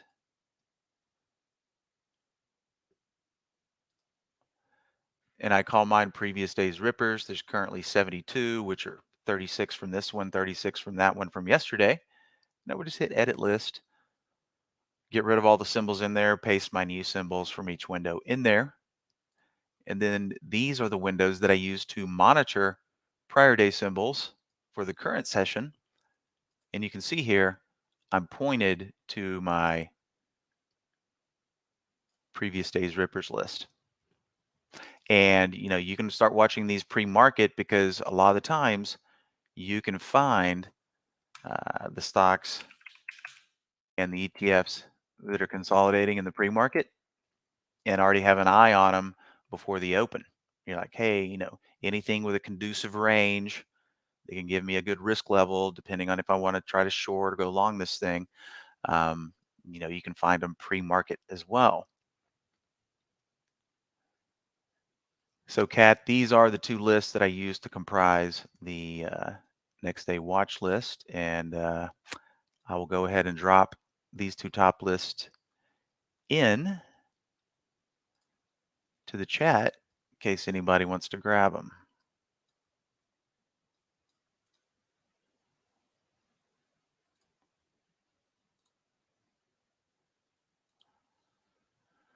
Okay, so here's the negative change from open.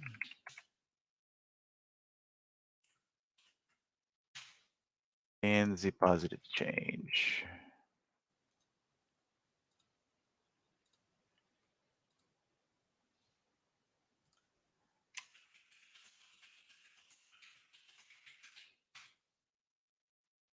And there is the positive change from open. All right, TRD, just reading your question here. What do I think is going to happen with the market in 2022? How is the war, the inflation, the spike in energy prices going to affect the market? Well, TRD, if you tell me, then we'll both know. Those are all good questions. And those are all big macroeconomic factors that you listed off there.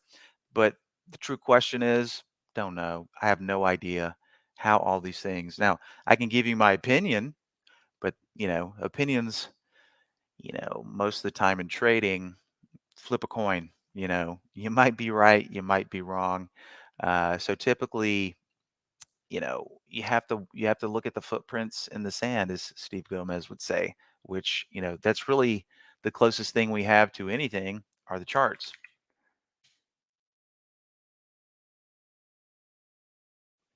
I mean, what the Fed tells us, you know, hey, let's increase the money supply by some ungodly amount, give all this free money to people that we just print out of thin air.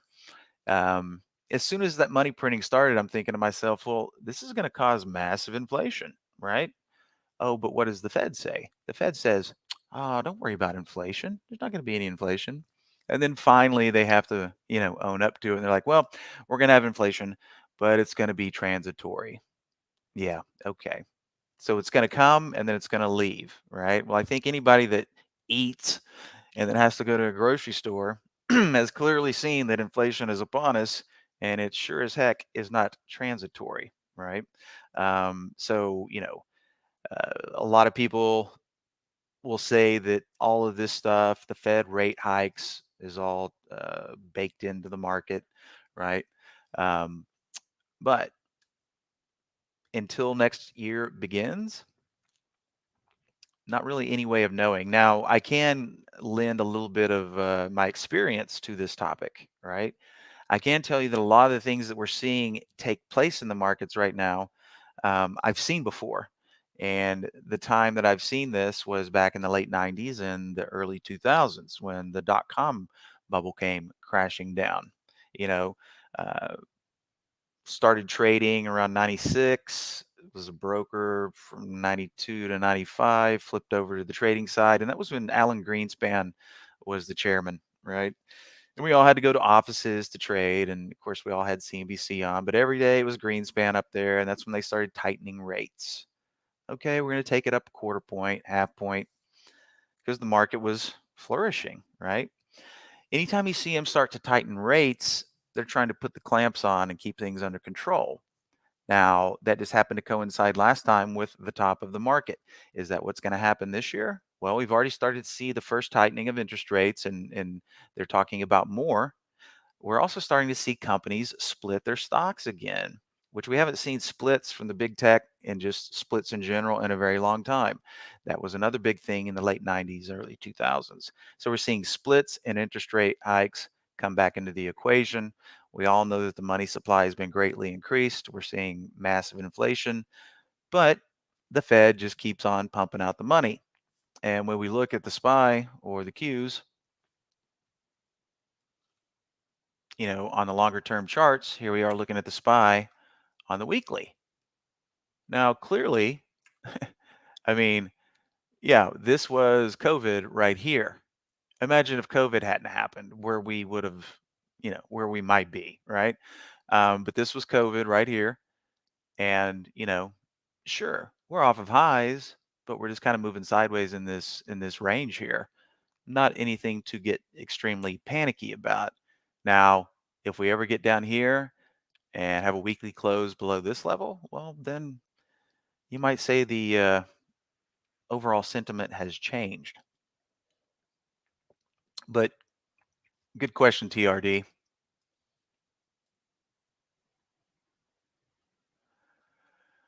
Nova is dying. Well, let's take a look at Nova. Yep. Just kind of, this pattern right here is cookie cutter today. A lot of the algos, whether it's algorithmic selling, just break that pre-market range, come down here and base out. Hey, Plaza. Okay. Highlighted default top list. These stocks have short floats of 15% or greater. That was from the TI Twitter feed June 19th of last year, I'm assuming. I wonder if that was Squeeze Me or one of the short squeeze scans. Let's see over here. Let me look for that one real quick here.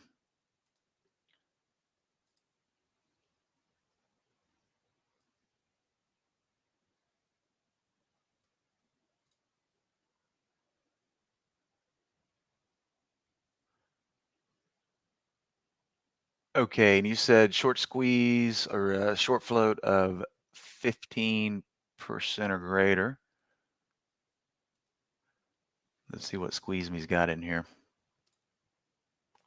Okay, short float on Squeeze Me is 10%, but you could easily ratchet that up to 15%.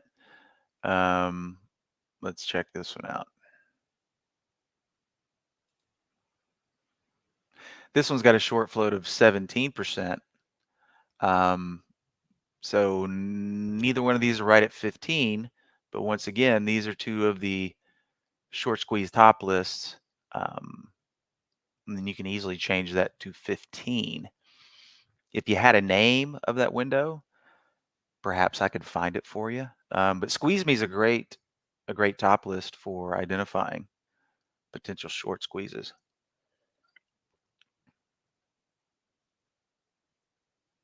How you doing, Sam?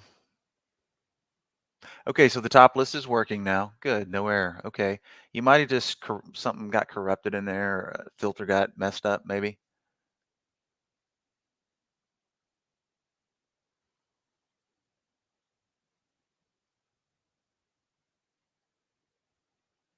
Okay, so that is in the feed from today, Plaza. I'm just getting back down to your question there. Let me see if I can find it. Where'd my Twitter go? Okay. So was it in the trade ideas or the trade ideas quant feed? I guess I can take a look at both of them here.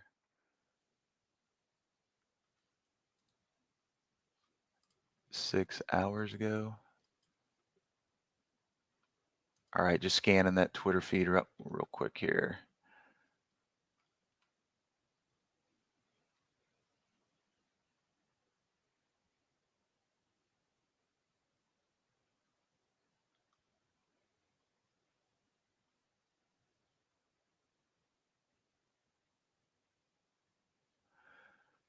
Well, okay, Plaza. So here's the corporate feed, right? So was it this guy? That's 6 hours ago right there. Default top list. Okay. I got you.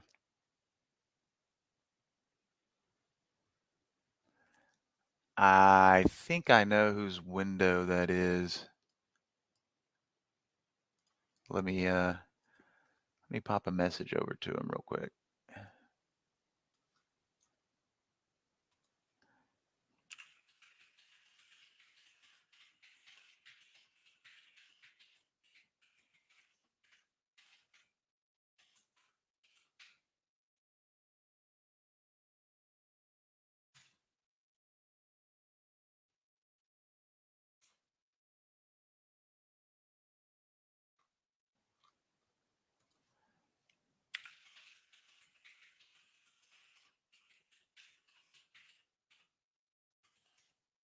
Okay, we'll see what they come back with, Plaza. And if I can get that list for you, I surely will.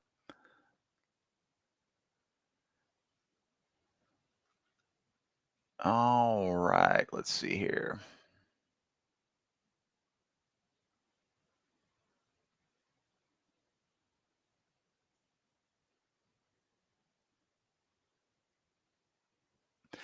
Yeah, what is it? I keep forgetting the stat, TRD, about did we increase the money supply by like 40%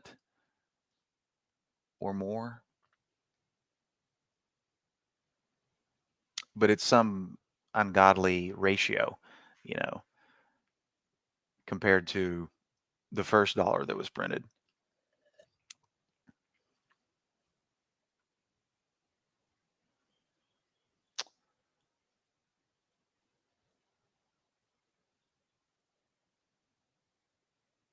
You just retype the message, Plaza, I guess.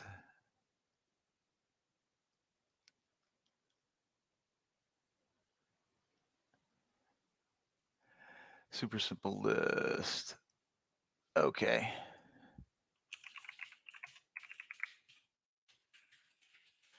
All right, so I should have that top list coming over for you here in a second.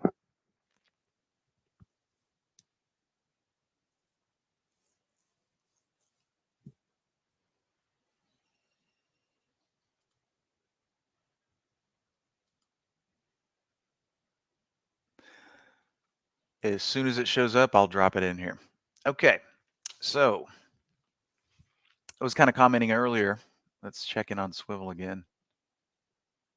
Oh no. I might get stopped out. We'll see. This will be interesting right here to see if it can hold. It's going to be close.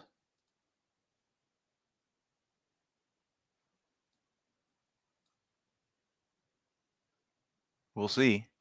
See, sometimes things look beautiful. And as soon as I bought this thing, I was up 50 cents. I was like, this one's going to work nice. But oh well. That's why we put a stop loss in. The bet was working. Now it's not working. So all we can do is wait it out. So having said that, this window here, things to the downside, the breaks to the downside, the shorting has been much more lucrative today. Obviously, hindsight's 2020.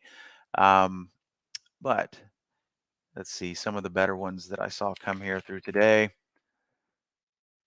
In UTX, look at this, kind of wicky, but legible range nonetheless. As soon as we open and crack that downside, boom, small dollar stock, nice percentage move in Nut X. Ion Q, another decent pre-market range. And check out where we opened here, 1005 right at the top there. So as soon as we crack this low right here, 1007, bam, which had opened before there, clearly identifiable pre-market range. Nice downside move. Upstart was another good one. Nice range. This one threw some wiggles though. And this is a good example of one that worked. But if you jumped in early, first 15 minutes, actually that's a pre-market bar right there. But don't know if we wiggled down and then back up again. But that's a good example of them shaking the trees, right? Let's say we would have shorted right here on this beautiful little break below the low there. Oops, and then right back down again. See, this is the peril that exists in the opening 15 minutes, which once again is why a lot of people choose to let that 15 minutes sit out. Because if you would have made it on this candle right here, wouldn't have had that big wicky wiggle right there.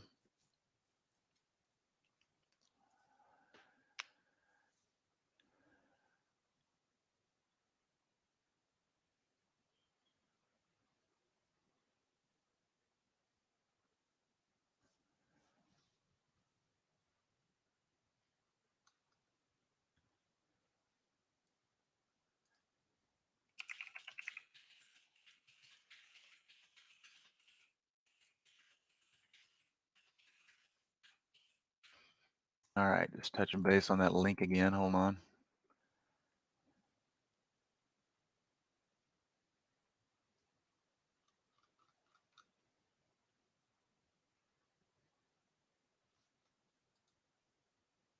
Strange little symbol there.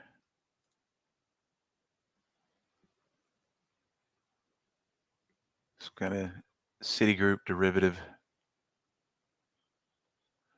Representing 1/1000th of a preferred series. Jeez.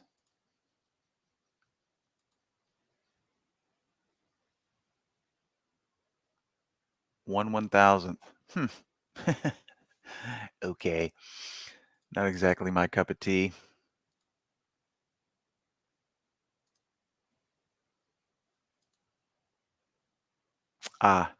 Here's another beautiful example.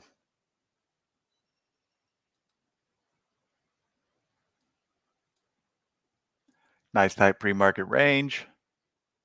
Break right here, 178, currently residing at 158. Not a bad little 20-point move there.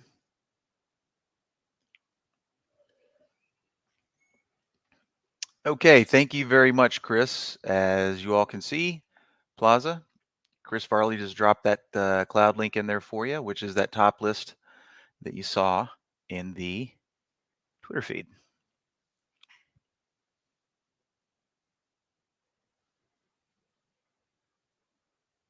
Yeah, this ENPH right here, just looking to the left on the daily, looks like it's got some room. Yeah, the energy stocks are all having their pullbacks today. Energy related, solar as well.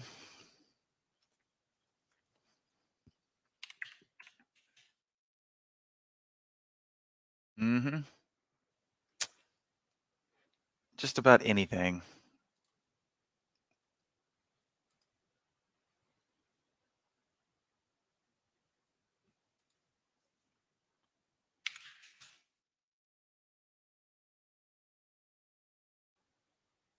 You know, when I look at rig and then I look at similar companies, well, there's only one color on the board today.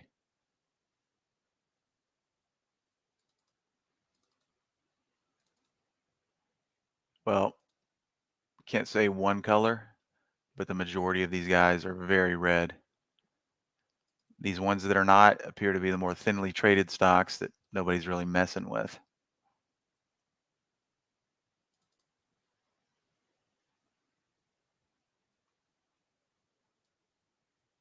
But the big stocks, Exxon,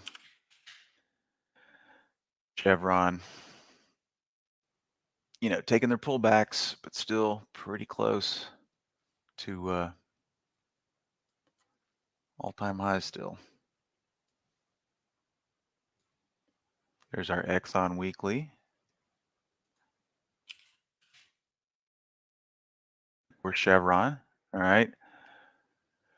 It's got that little flagging action going up here on the weekly on Chevron.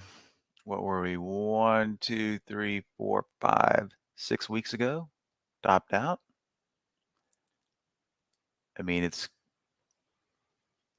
looking like more upside on the horizon, but we might want to pull back to the low of this range first, which would be perfectly coinciding with, you guessed it, the 10 period right there.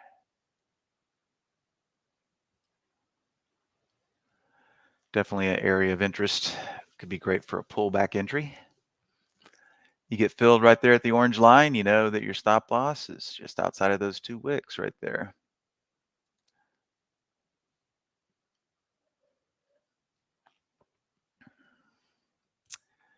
But they're going to keep on, you know, getting back to the macro talk and what's going to happen and all that stuff. Well, it's really crazy because they'll tell you that, well, the reason gas is so high, it's all Putin's fault. It's all COVID's fault. Well, it might have nothing to do with the Keystone Pipeline being shut down immediately.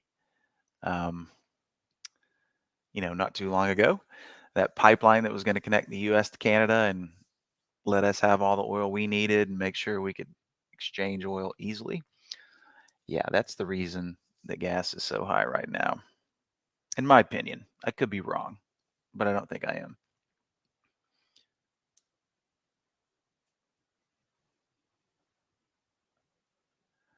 All right, questions panel has fallen pretty silent. So if you got one you've been sitting on, go ahead and get it out. We got about 12 minutes, still the top of the hour here. Time's going by quick.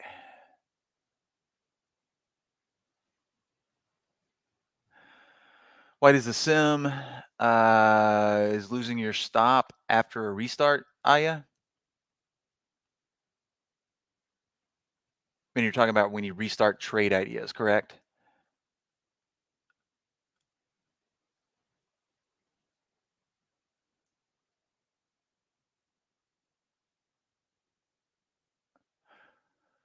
Okay, so let me just clarify. Let's say you open a position in the simulation mode. You put a stop loss and a profit target. It shows up just like it should. But once you shut trade ideas down and reopen it and reconnect to sim mode, the positions remain, but the stop loss and the profit target are gone.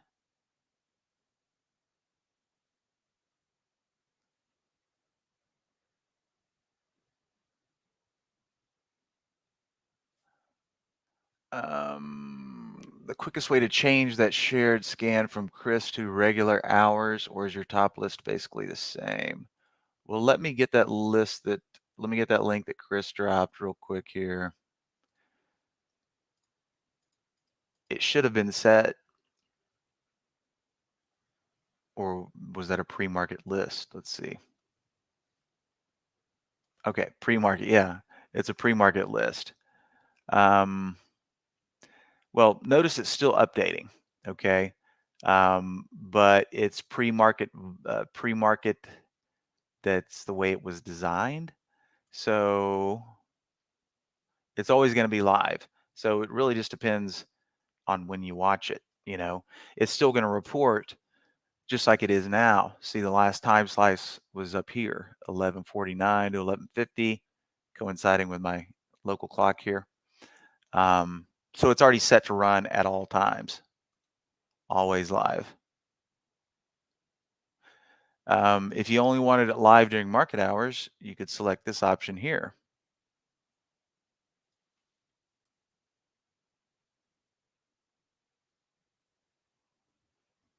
Okay, well, I thank you for passing that information along to me, because what I'm going to do later in the day when I do some testing later in the day of some of the newer branches and dev builds that are in development, I'm gonna try to duplicate that, and if I can duplicate it, then I'll report it to the devs.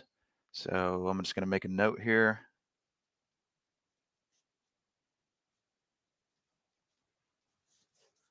So that's stop loss and profit target, correct? And I will test that later. And if I'm able to duplicate it, then I will report it. But I appreciate the input. Yeah, and if you want to change the header or the title, Plaza, all you have to do is pop into config and hit the summary tab over here. That's where you rename it right there. All right, Treacletown, you were asking me to explain the hugging the 10 stock race. No problem. So this little race right here, what it's showing me, and this is, I should probably retitle this. I'm keying off the 15-minute intraday time frame. Okay, so if I pull up Swivel and we're looking at the 15-minute intraday, okay, um, notice the green line here. Now earlier in the day when I bought Swivel up here, it was because it had come down and I took a chance that the 10 period is going to remain in control, because a lot of the times when a stock is in play and it's got good momentum to the up and sometimes to the downside, on the upside, it's going to be above the 10 period. Okay.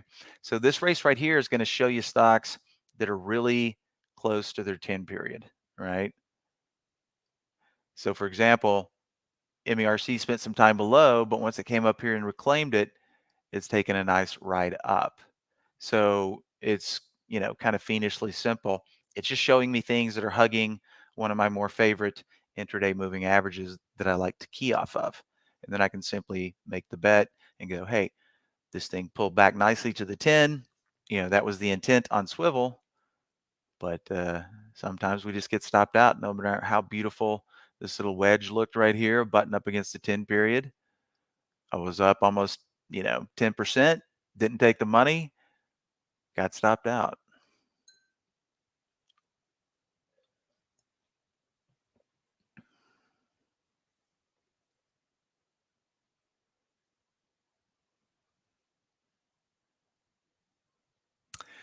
Yeah, I can't really say it's a buy the dip, Simon. It's buy the dip's not working like it used to, because we're not. The trend has been well, as everybody here likes to say, we're not in a bull market yet, but there's definitely been a lot of bullish, we're not in a bear market yet, but there's definitely been a lot of bearish action. And that's what's unfolding today. The action is bearish for sure.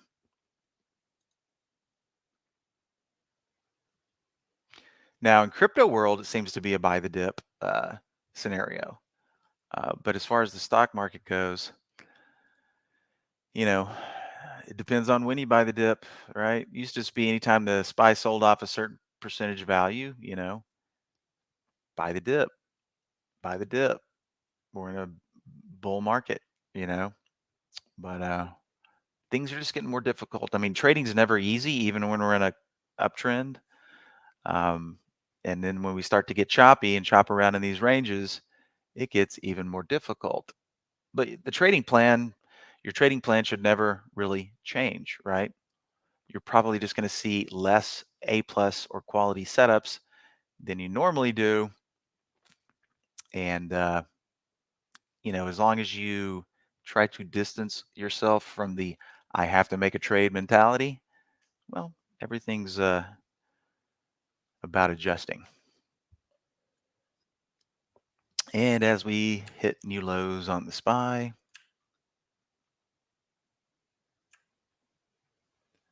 ten period right on it on the daily. So kind of the moment of truth right now. If not, then anywhere here is fair game.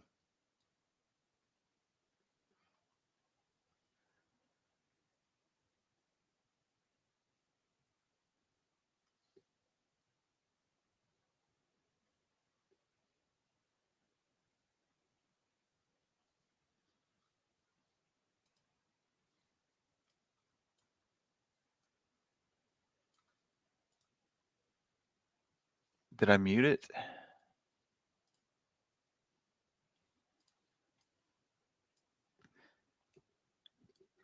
Testing 1, 2, 3.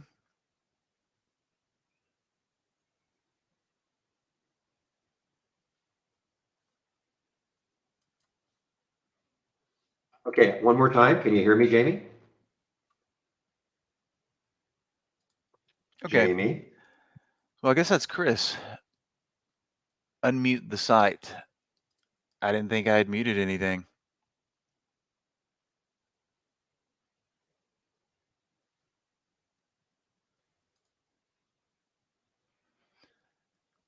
Well, I don't see anything muted here. Really? Okay, Mike, you can hear me, and Okay, so Barry is back in. I can hear Jamie, but he can't hear me.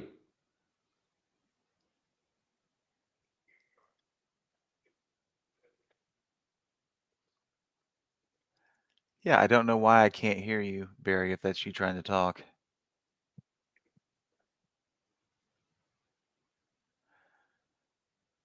Okay, so everybody can hear me and Barry. I just can't hear Barry. I'm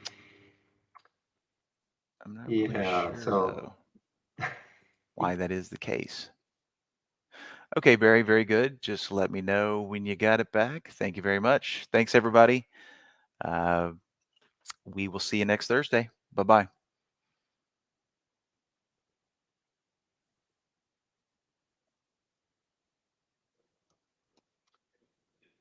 Guys, just give me a moment here. I'm gonna find my, okay, I've got to share mine. You're welcome, Plaza. Just waiting for Barry to come back in. There he is. Okay, Barry, I don't know if you can hear me, but adios for now.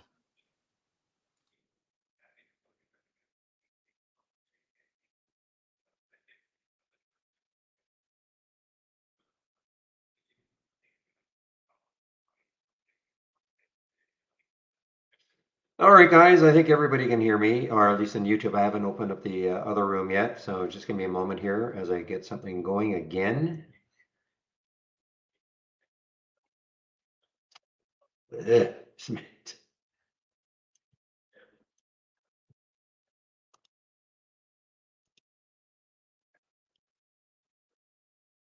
All right, guys, I'm back in both rooms now.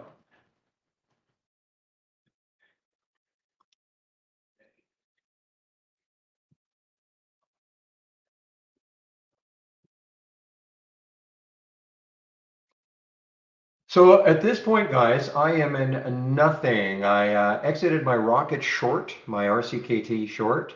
Surprised it didn't go down a little bit more. Market is still weak. I actually was in from the trader's eye. I actually took that little AT&T, right around here. It showed up in the trader's eye around 2020, but I don't trust this market at all, so I'm out of it. Made a little bit, excuse me, a little bit there. The Plaza also, I saw you ask a question about the volume, sorted on the volume percent in the pre-market. It's just a column.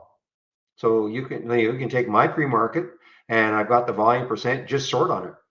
I mean, that's pretty simple. I don't think you don't need a special scan for that. Meanwhile, guys, I did my video today on Alcoa, and it certainly worked out well as I was explaining it in the video. So we talked about how this is an earnings play. Had a little move up the first 15 minutes, but then completely moved down. And then I said, well, look at these two topping tails as it pulled up, but they could be a clue, that move up, that little pull up is over. And man, look at it now. So if you watch my video today, I think it was, probably about right here when I was talking about it. So, and now it really, really is moving down. Yeah, the red box is moving anyway.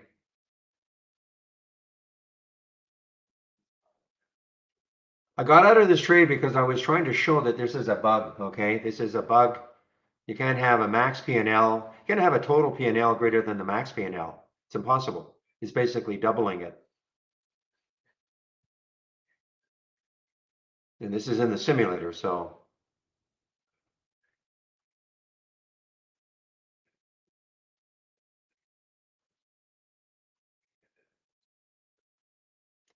Oh, those colors, you mean like this? Right here, if you look at my single stock window, you mean like the volume today? This?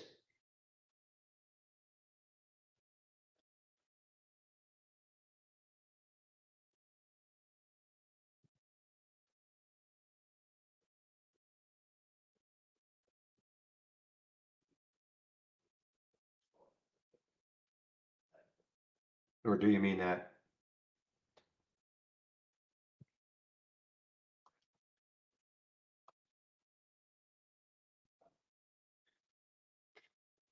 Man, oh man, this red box, I mean, I took it, I was trying to demonstrate the bug we've got. I should have taken it for real. Yeah, so all this is, it's just a designation. I mean, it changes colors depending on what that percent is. I think it's, green until 100%, and then it turns another color and then another color. That's all it is. Okay, that's all it is. I mean, I couldn't tell you at what point it turns purple. Maybe it's 1,000%. Okay, that's all it is. I have to admit, I haven't looked at this forever. I mean, it doesn't even dawn on me. I just care about the percent. Yeah, so AABB, all you have to do is create a chart. Okay, yeah, no problem. Just create a chart with all the indicators that you want.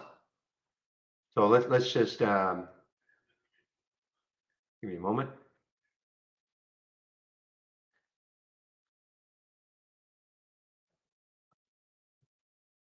Okay, so here's a chart window. So let's just, for argument's sake, say these are all the indicators that I want. That's the 8 EMA, the orange line. That's a 20 SMA, the blue line, and I can't remember what this is. This is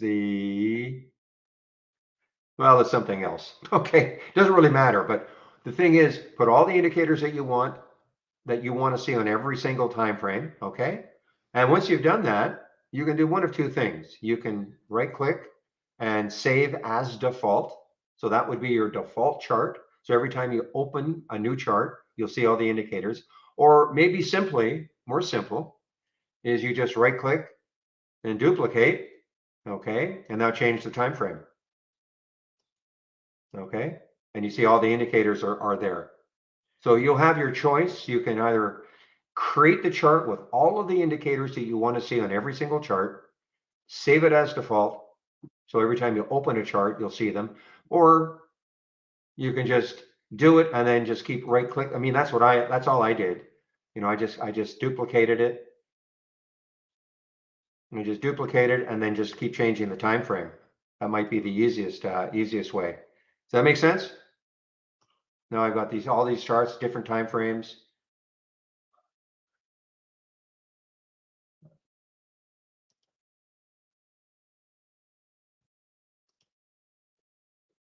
Okay, so yeah, you have your choice.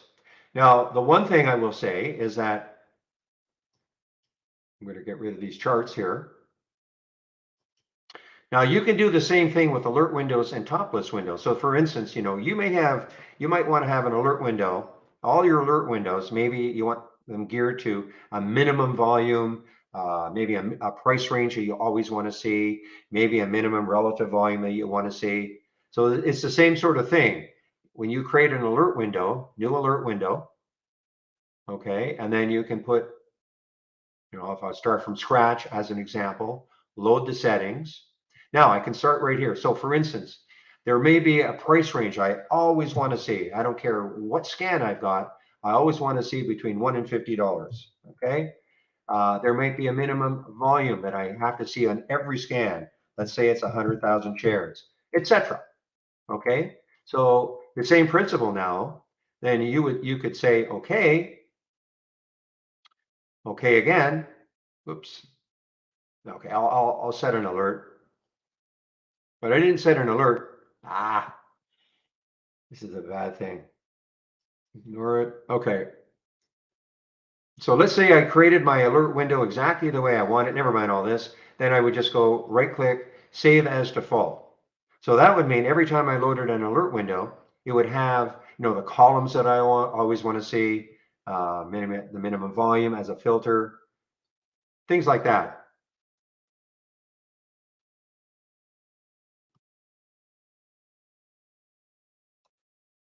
Okay.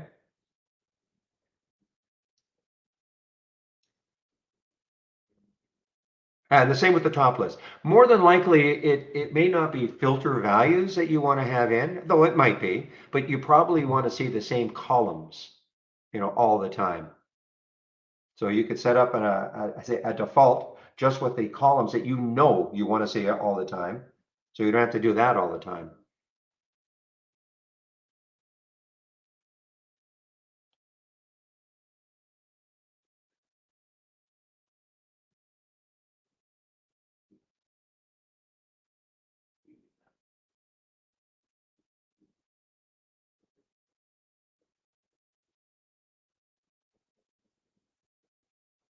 Guys, I think I'm going to add this to my scans that I'm sharing because I mean it's pretty simple, very, very, very simple. But what I like about it is that, if you have the position in yesterday's range, also as a column, and the way I've sorted this scan, for instance, I want to see the stocks that are right at, as close to the low as possible of the day. So when I click on SONX, there's just a little sliver. You can't probably see it, but there's just a little sliver of white. So it's not quite at the low of the day. But for instance, if I look at SEV, okay, I look at SEV. You can see it's almost at the low of the day just because, there's just a little sliver of white here because there is the actual low at 615, but it's also below the low of yesterday by that, looking at that red candle. It's also below the low of yesterday. So that gives you, you can size something up pretty quickly. If you're looking for stocks that are very weak and also below yesterday's close or yesterday's low, you can really quickly zero in on these. And here's the flip. This is why I was, I'm not in it anymore, but the AT&T, it was at the high and it's also above yesterday's high. You can just see there's yesterday's high is right there. And here we are. So this can give you some really good information quickly.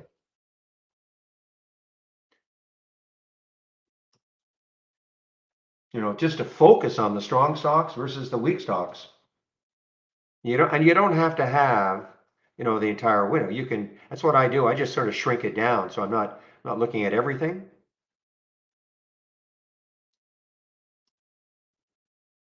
Just want my eyes drawn to the ones that are the strongest or the weakest.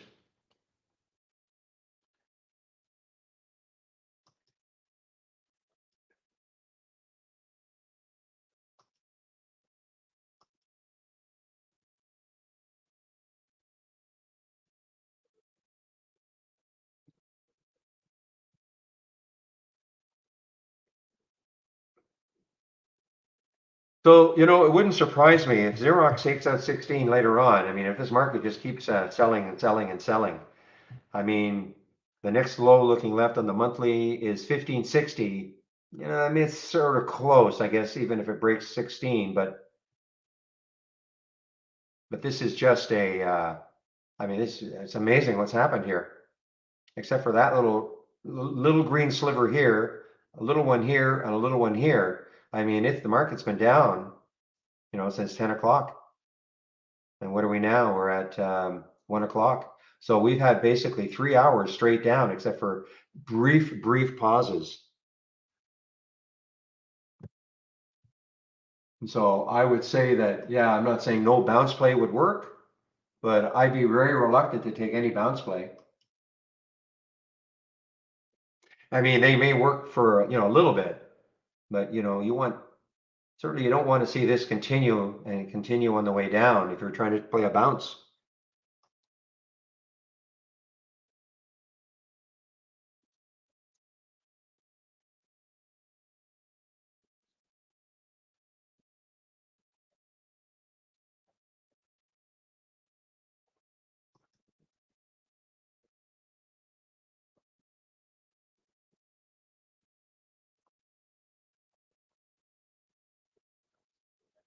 Now, the trader's eye, of course, suffers on a day like today because, he's not looking at any shorts. So you're hard pressed to find anything in the trader's eye that's going to be worthwhile.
I'm looking at my thumbnail charts. I'm trying to see. There's absolutely nothing bouncing whatsoever.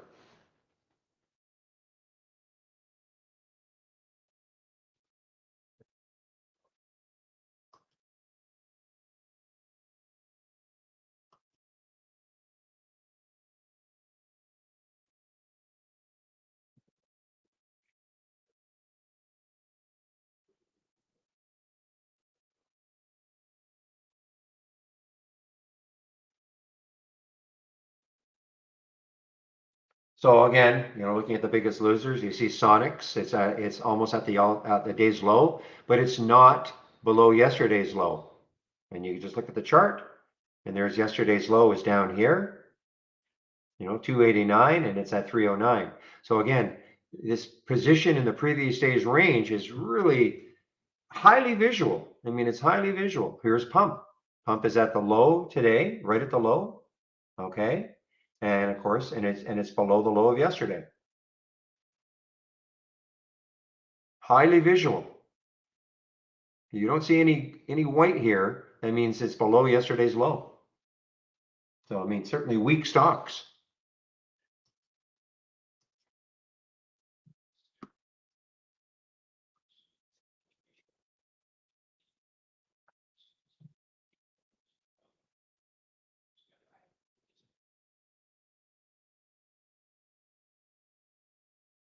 Yeah, man, I should have kept an eye on this Sev. This was just, the short was the obvious, not obvious, but short was the play. Yeah, I'm not sure there were shorts available. When I was looking though, there's only 5,000, 5,600 right now at Interactive Brokers available. No, I haven't posted. I think I'm going to add it to I haven't posted it, but I can give them to you. I think I'm going to add it to my scans that I share. Let me just see if I've got, I know I saved, see if I saved it.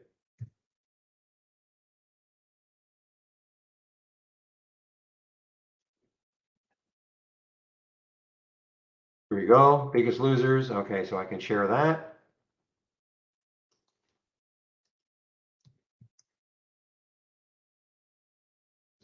Biggest losers and now biggest gainers.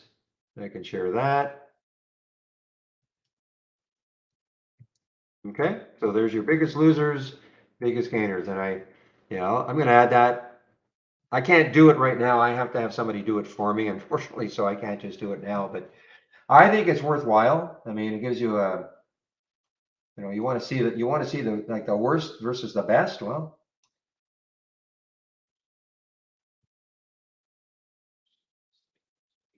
and notice on the biggest gainers, there's nothing. You can see right there. There's nothing at the high of the day. Nothing.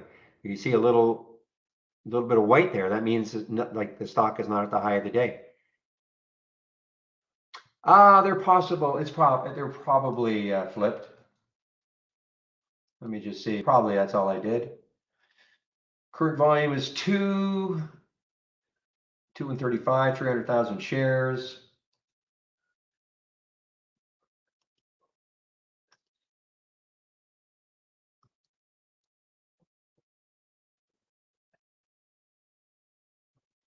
Yeah, they're the same. And if I did this, and they're only, yeah, if I did this, if I expanded this, okay, to a time frame and set record count, this is at 25. If I put, say, 100 here, you're going to see the losers also probably showing up, okay, down here. So I don't want to do that. Why I wanted to separate them so I could really quickly look at the, and I configure. I want to get back to just 25. I don't need more than 25 in the list.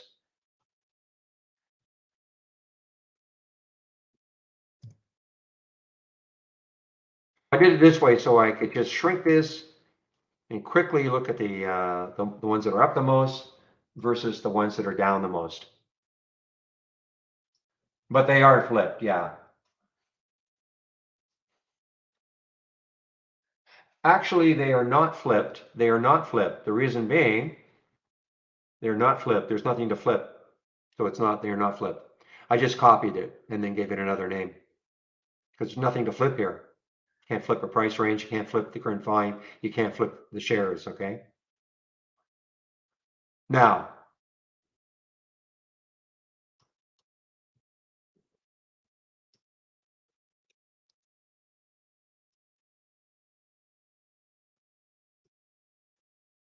yeah, okay, so this is the only thing that was flipped. It changed from the open with the smallest on the top. Okay, so that was changed. But other than that, yeah, there's nothing. Now, understand that I'm not sorting on the open or the change. I'm not looking at the ones that are, I mean, you can sort in any column you want, of course, but I'm sorting on the position in the day's range, okay? That's what's more interesting to me rather than these numbers.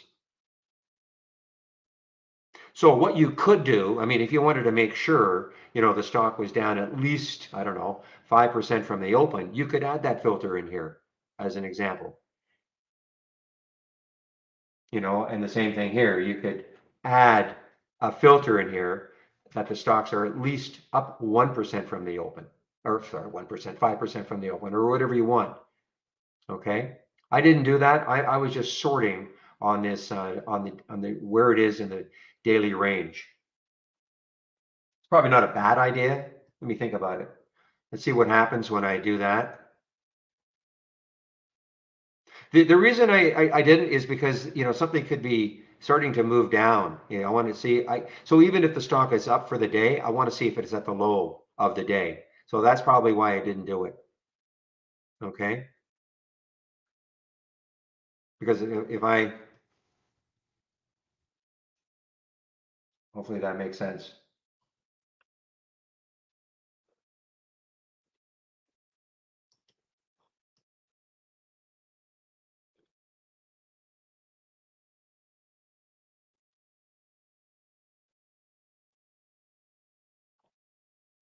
When is the market going to bounce today? I have no idea.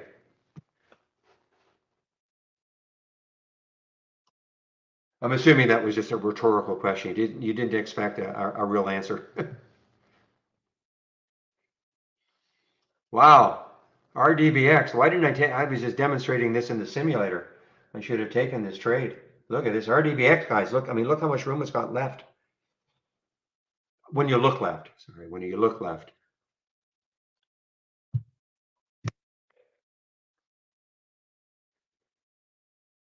So you want an alpha stock? This is your alpha stock. Doesn't care what the market's doing at all.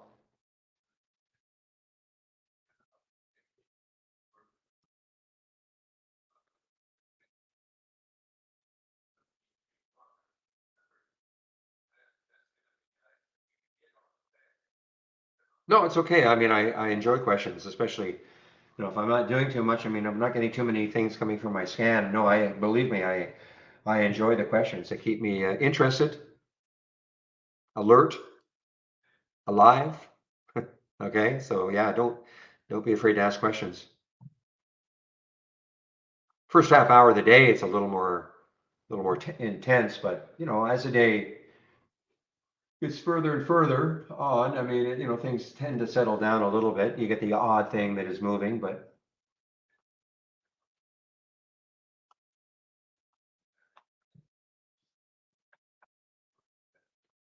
boy, I'm looking for some news here. I don't see any news.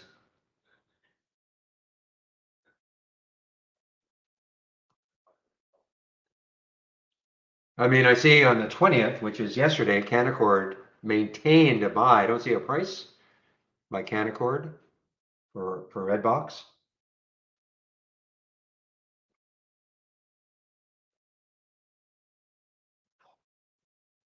Well, I know what they do, but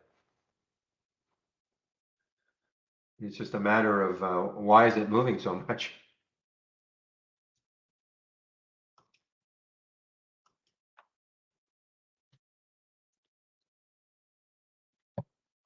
Yeah, so that's gone, Terry. Ha ha, that's gone.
Yeah, Terry, your idea is not everybody's idea. Okay, so if you don't like it,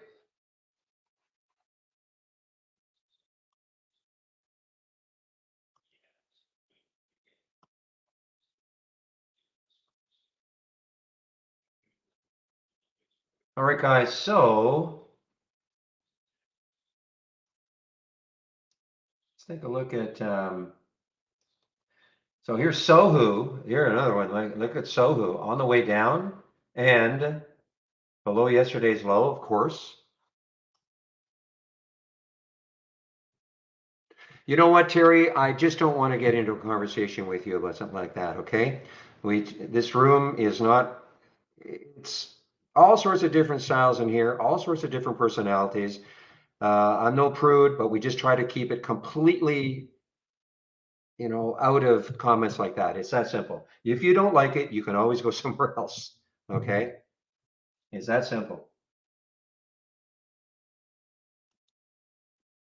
All right. One more, Terry, and I'm just going to ban you, okay? I'm just going to ban you. So I'm not lightening up. I have very few rules in the room, but one of them is nothing off color, 0 off color. So one more, and I'm just going to ban you.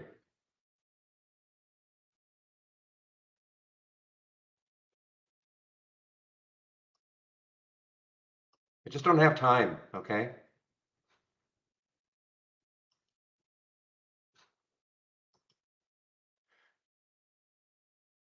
Okay, so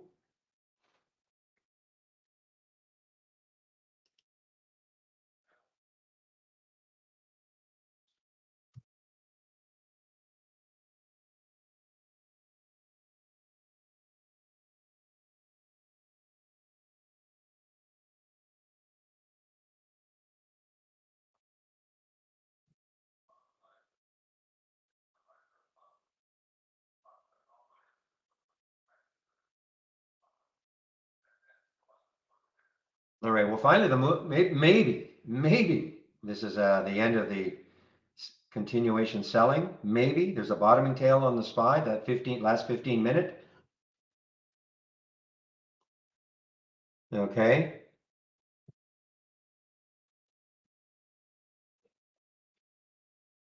Maybe. The key would be taking out this level up here, in my opinion, the 444 level. We've got a little bit of, we have some tops right here. So what I'm going to do, if this is going to be maybe a true bounce, I'm just going to stick a price alert here and see if it takes that out. That could start a bit of a rally. A bit of a rally.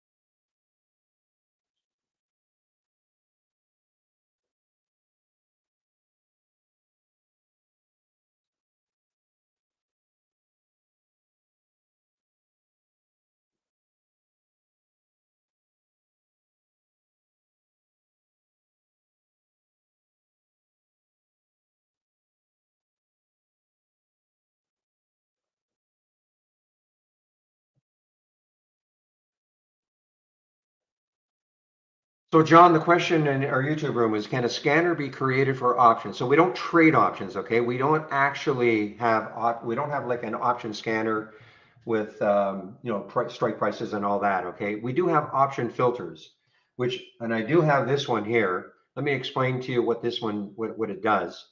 So, well, first of all, let me just show you what option filters we have. So if I right click, configure, search, and I'm going to type in options. Okay, so we have some obvious ones. The put call ratio. These are all filters, okay? Put call ratio. Now this option volume, this is the average number of contracts over the last 10 days. This, of course, now is the option volume today. We've got the put and the call volume today. And now this option volume today percent is the key one. So for instance,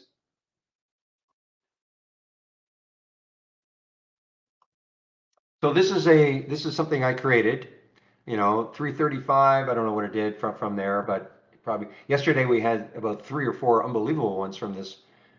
But if I click on configure, just to show you what it's looking for, it's just looking for unusual option activity. Now it's looking at stocks that have unusual option activity. Now, if that helps you trade options, the options of the stock, so be it. Okay, so for instance, here, it has to have at least 2,000 contracts, And that would have to be 300% of normal, three times normal. So let's just say on average, something is traded, 2,000 contracts over the last 10 days. For me to see that one today, it would have to be trading 6,000 contracts. If it's averaged over 2,000 a day for the last 10 days, if I have that filter in place, that 300%, it will have to be trading 6,000 contracts. So it's just zeroing in. I've got to have some other filters here. That's why I don't get too many. I do not get too many in this window. I think I only had one or two yesterday also. Okay, so I don't know if, so in other words, we don't scan for options, but there are option traders that tell me, and I don't trade options, that tell me that this does help them. At least it shows you stocks that are having an unusual option activity. So that's the best we can do.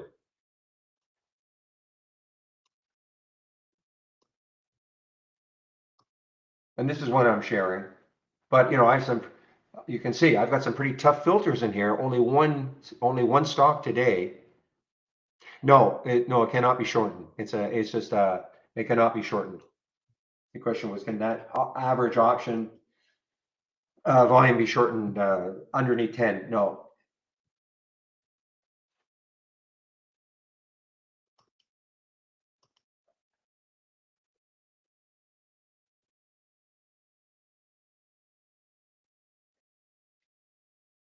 Do I look for rally plays at all in your process, or just keep to what you do in the room now? Not sure I understand the question. I mean, if I get an alert from something, I may trade it. So I'm not sure I understand your question. I'm in the room all day, so.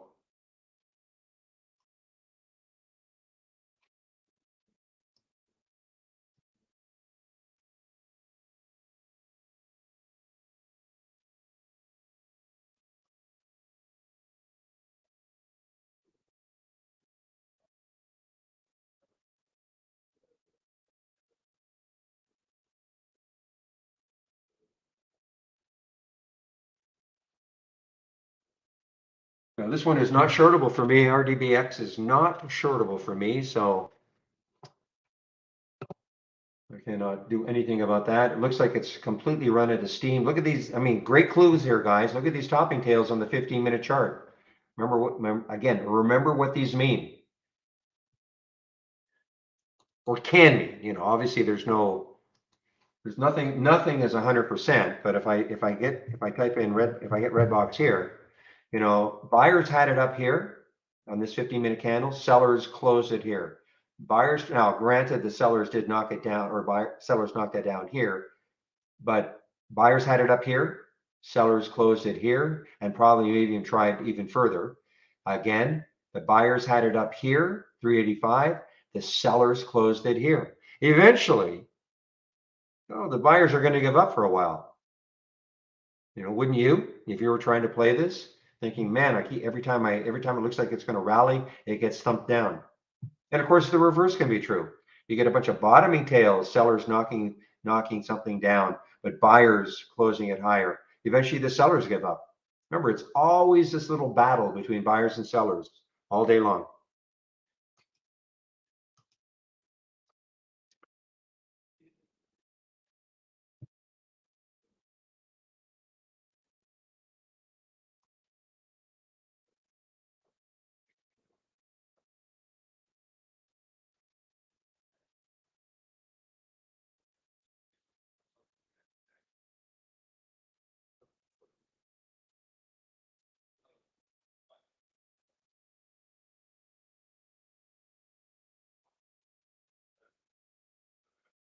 Well, I mean, if it comes on a scan of mine, I mean, I typically do not chase, of course, but chasing could be.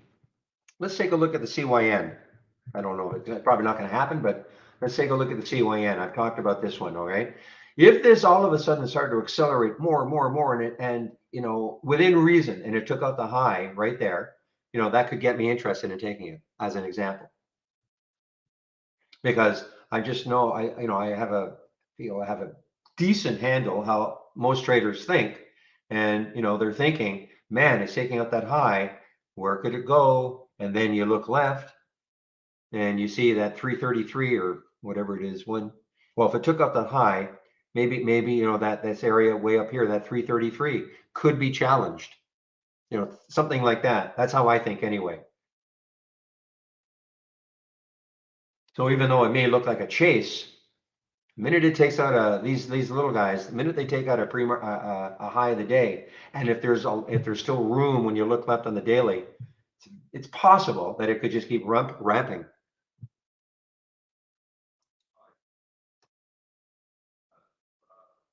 But on a day like today, I don't know.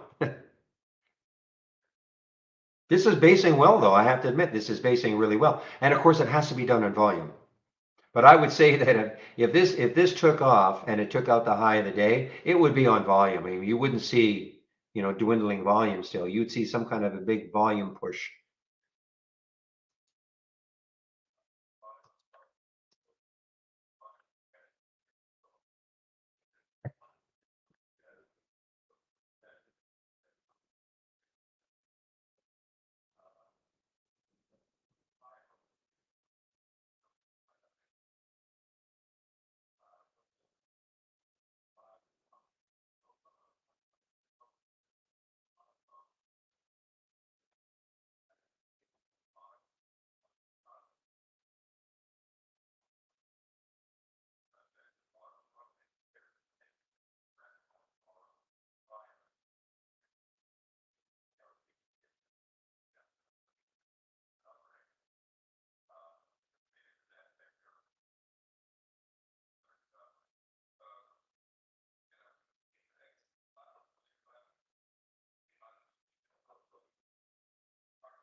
All right, guys. So, well, it's already Thursday. So there is a marketing meeting today at 2. So I'll be putting myself on mute at around 2.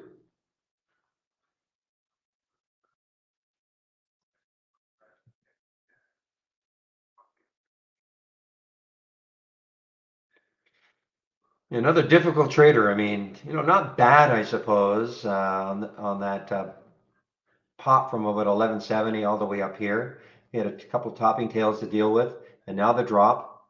And this is for the Veru. This is a virus play. My guess, though, if it took out 12 again, after that drop, a little bit of a pull up. If it took out 12 again, this could have another run down. So I'll just stick an alert 1186 and see what happens. I'll just forget about it, and if it happens, great.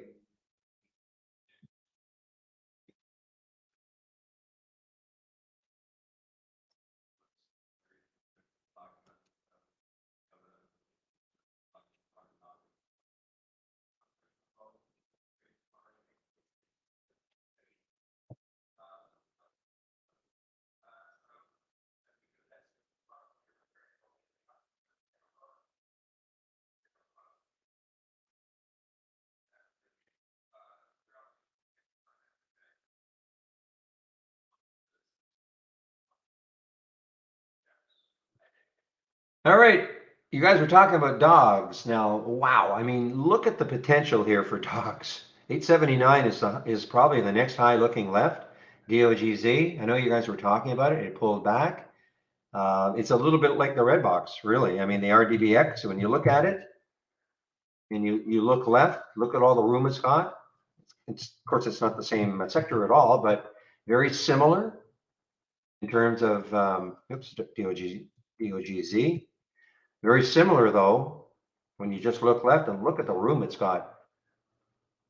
The volume is still good.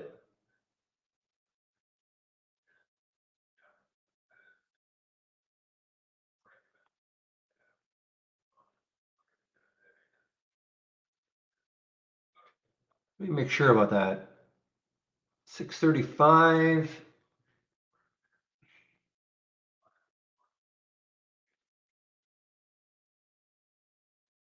Yeah, guys, I mean, if this holds, if this DOGZ holds here, So well, it's not a low float, 23 million in the float.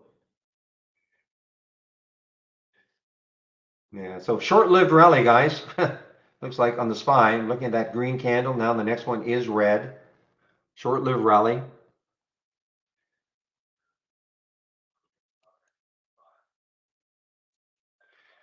So, I mean, both the RDBX and the DOGZ have to be watched for tomorrow. I mean, to see if there's any sort of continuation.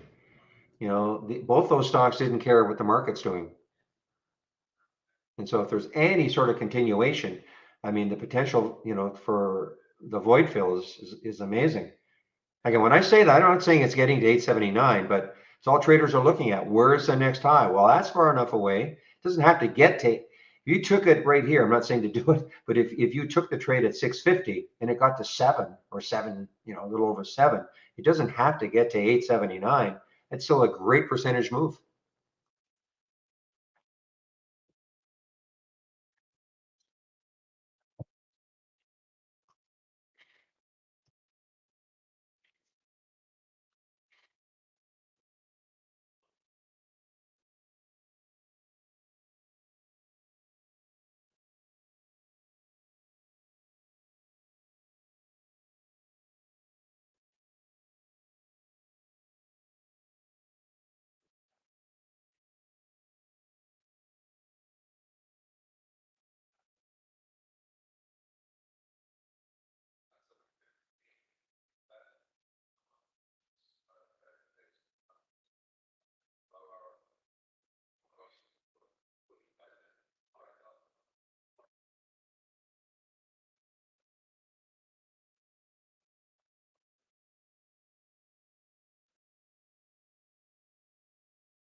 Okay, so John in our YouTube room, well, depends on the version you're on, I suppose. You say you've been using TI for a few years.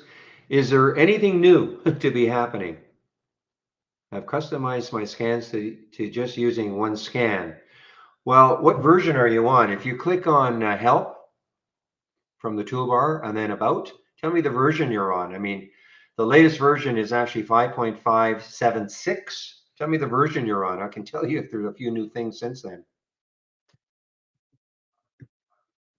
Okay, so just click on from the toolbar, click on New. I'm sorry, click on Help and About. And tell me the version.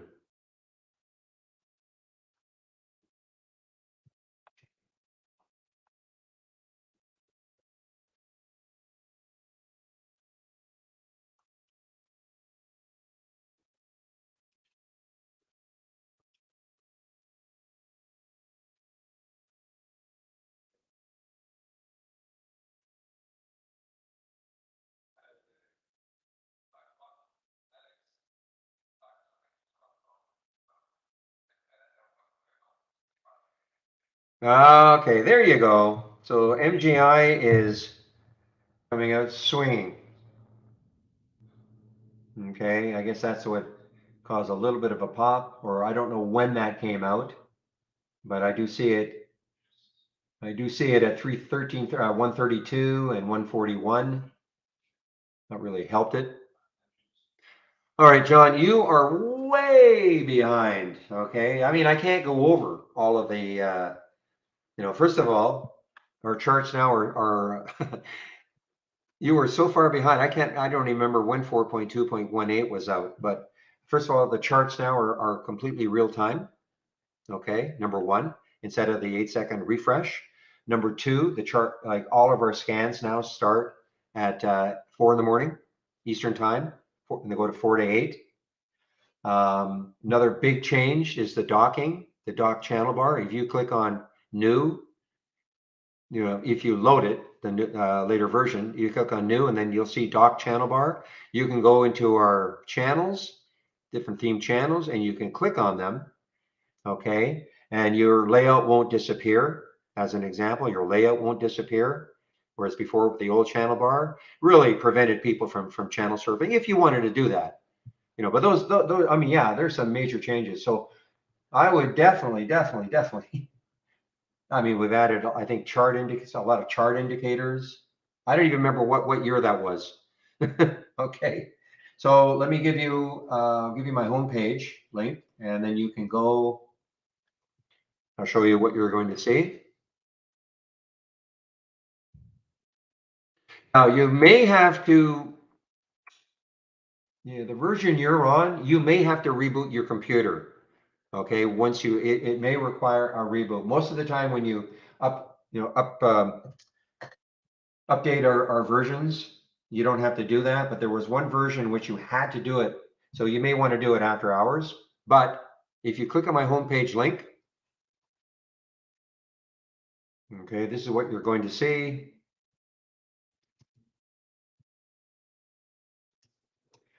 Okay, so this, you'll probably see this, just scroll to the top, and then where it says download, click on download, and scroll down and past the production version and go right to this beta. No. It won't take out everything you've saved to. As long as you save, make sure you save everything to the cloud. I mean, I've been updating to new versions since 2010. I've never had anything. I've never lost anything. But it's always a good idea, to save everything to the cloud, just in case. It won't take out your passwords. Oh, no. It's the same account. Notice what it says here, though. It says a machine reboot may be required following the installation. And it's only because you're in such an old version.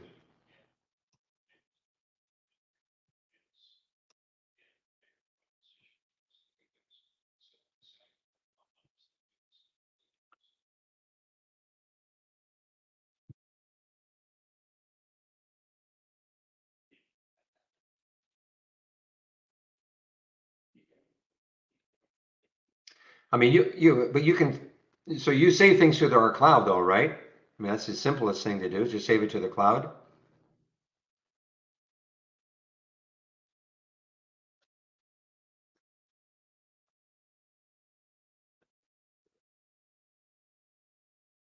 Yeah, I honestly don't even remember when that version was out. We went to 5 point, I don't even know, maybe a year ago, maybe. So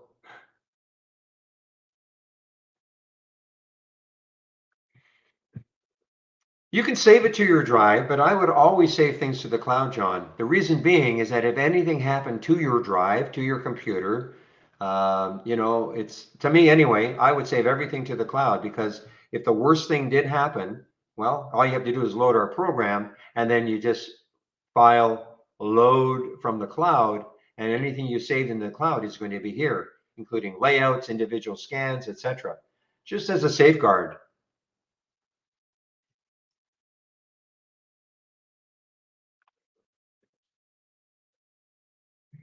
The other reason to save things to the cloud you can have trade ideas on as many devices as you want. You can only have trade ideas open one device at a time. But let's just say, I mean, I've got a laptop, I've got some tablets, of course, I'm using a desktop computer. I don't have to recreate everything from scratch. All I have to do is load the program onto my device and then go to the cloud, and I can just load my layout. I don't have to recreate everything.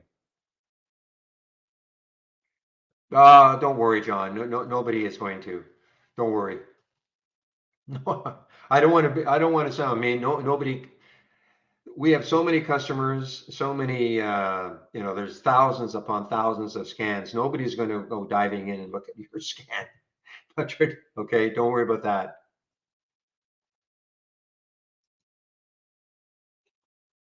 Of course, I'm sharing a lot of scans. If you go to my homepage, you'll see all the scan. But if you've got one scan that's working great, yeah, just keep with it.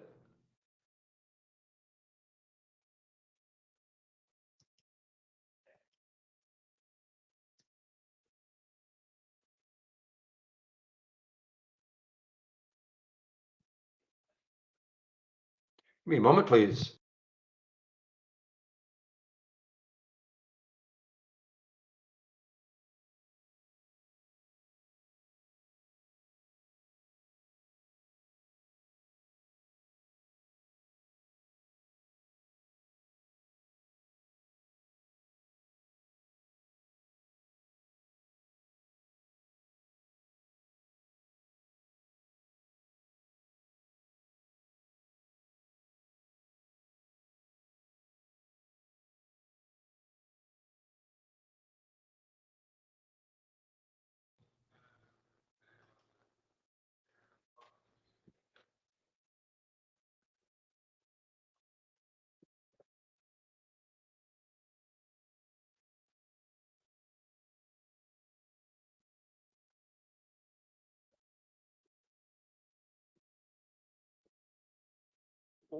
Just give me a moment here. Struggling with some clothes.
So John, I'm not sure. I might have had my mic on mute. So yeah, if you send something to support@trade-ideas.com, oops, typed it in wrong. Just a minute. And say, hey, it would be great to have an option scanner. The more people that ask for it, who knows? Maybe someday it'll happen. Okay.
All right, guys, I'm now back. Short meeting finally. So John, yeah, no, something's gone wrong then because it is definitely not a 10-second refresh anymore. I mean, you can see, if you can see my screen, you see how, well, something that's moving. Let's see, something that's fast moving.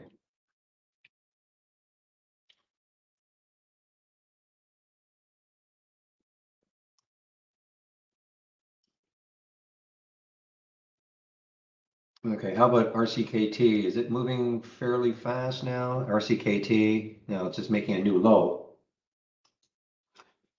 But it's definitely, I mean, you must be, if you can hear me, it's definitely not a 10-second refresh anymore.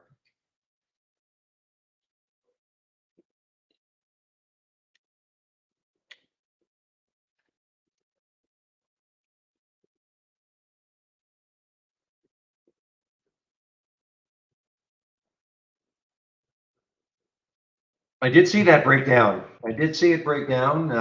It came up on my screen, a little breakdown right there.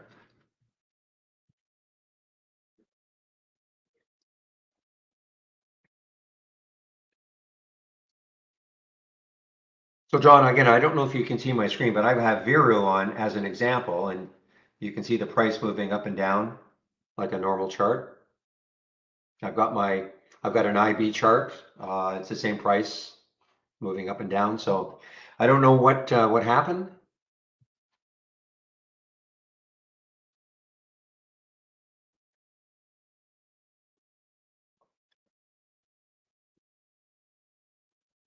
Now I see you said not live to Webull or Thinkorswim. No, I mean if you've got a Thinkorswim chart, but I'm looking at my interactive brokers chart and it's exactly the same price. And I trust my IB chart. Oh yeah, look at this move down here. Boy, oh boy, we had that little move, that little pop that I had a price alert set up here around 444. Not even close to taking it out.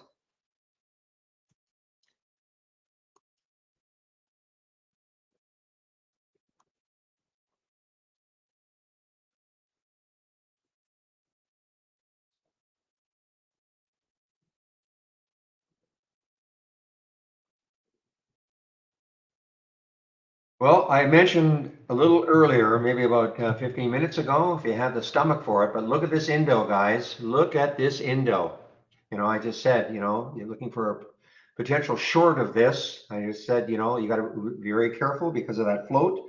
Look at this now. And I said, I mean, the next low is about 1241. Is that correct?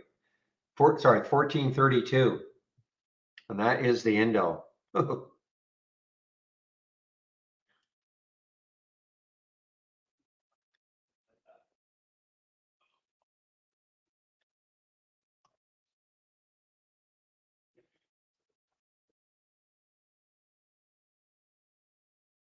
Now, yeah, the LWLG, it actually got a bit of a bid in.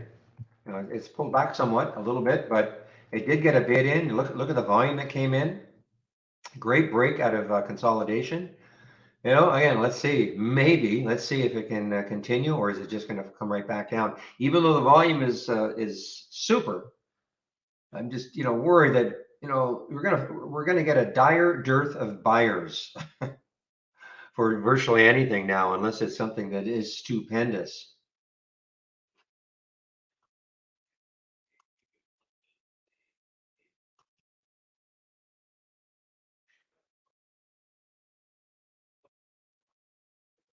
So if you won't short for psychological reasons, or maybe you can't short because of your account limitations, you're going to be sitting on your hands probably a bit.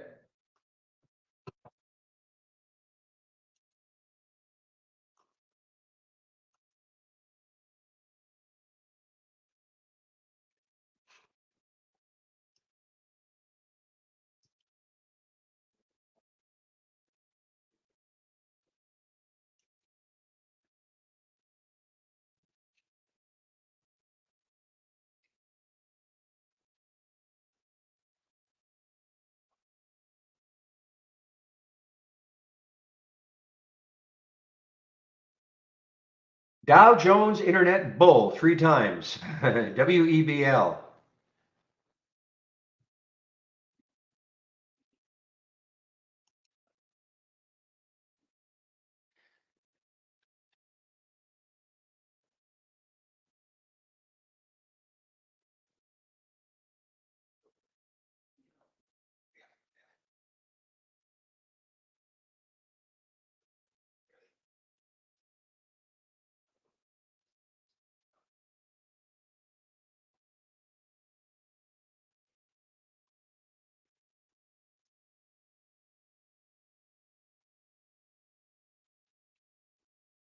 Yeah, it's starting to get a lot of these, bounce plays alerts from Zach Scanner, but I mean, again, you got to be awfully, awfully careful, in my opinion, to take any sort of a bounce right now. I don't want to look at MBVL. I don't want to look at it. Son of a. It came on my option scanner at 320. I know somebody asked me earlier, I was saying how ugly that looked. And then all of a sudden, when I was in the meeting, I noticed it popped into the option scanner, 320. I mean, on a day like today, they go from 320 to what, 345? That's pretty good on a day like today.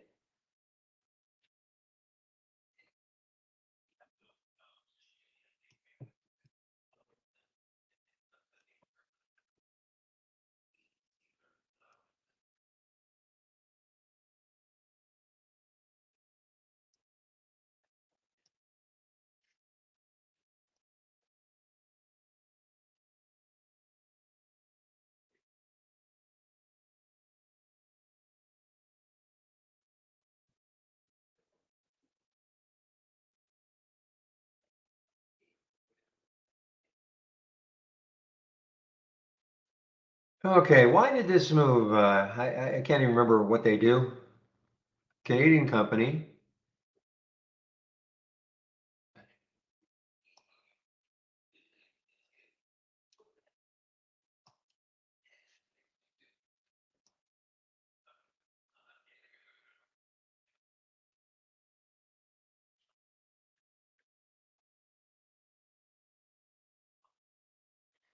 I'm intrigued by shorting Wolf, WULF. It's almost an all-time low. It's a ton of room underneath. The next low looking left, I think, is I can't even see it on the daily chart here because that low is 594. Is that right? 403. Yeah. So the next low looking left, we've got 468 and 403. And this is a great break right out of here.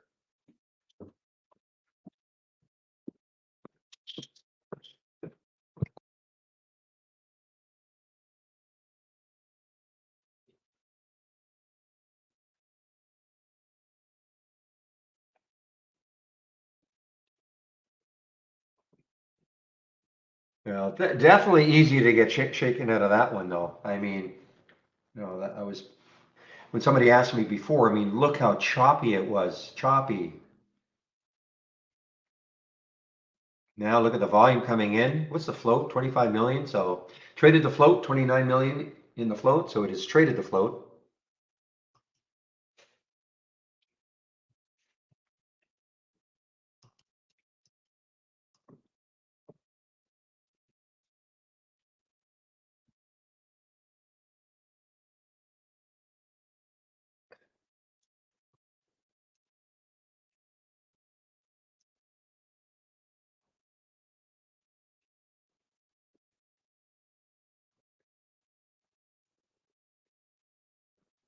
Well, it's funny. This one is just not moving. I mean, CYN, and it's traded the float, what, 25 times or so? 183 million, 7.5 million in the float.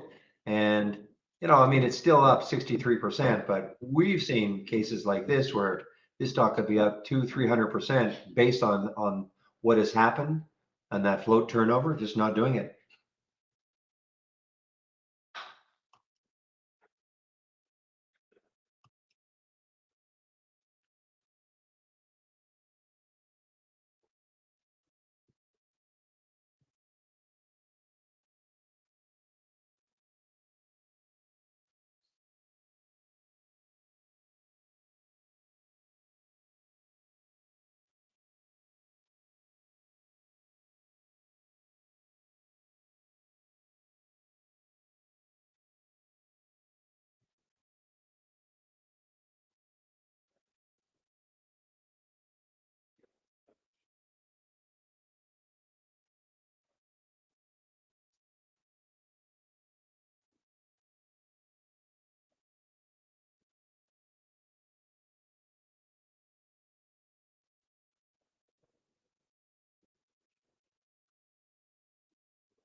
All right, WKSP. Oh man, okay, forget it. I guess, I mean, it had that huge pop. It's basing now at just over 270 or so. I guess if volume came in, but it's certainly not now. But if volume came in, it could start to move it higher.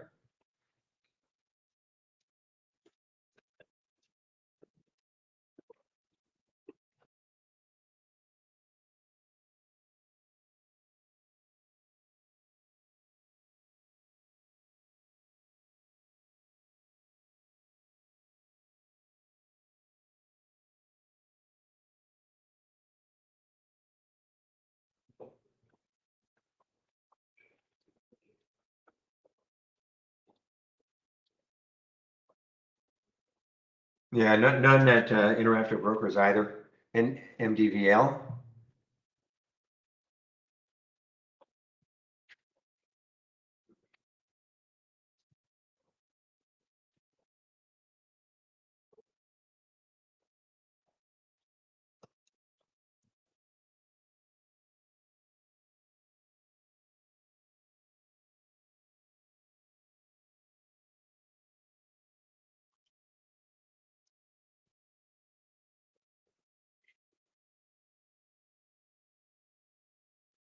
So again, John, did you hear me talking about well, I don't call it refresh anymore. It's live data on our charts.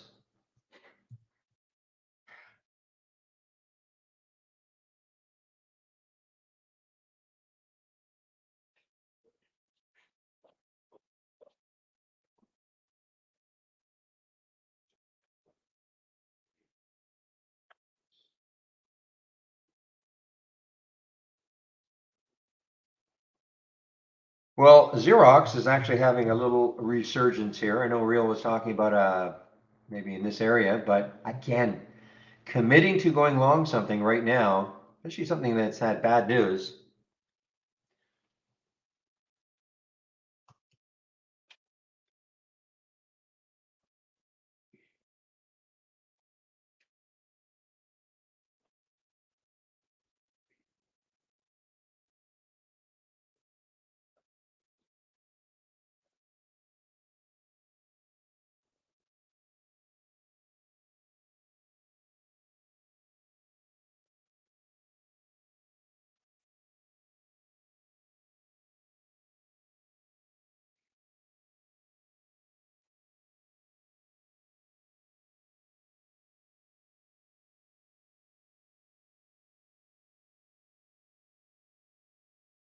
All right, guys. Well, I'm getting close to the end on the mic anyway.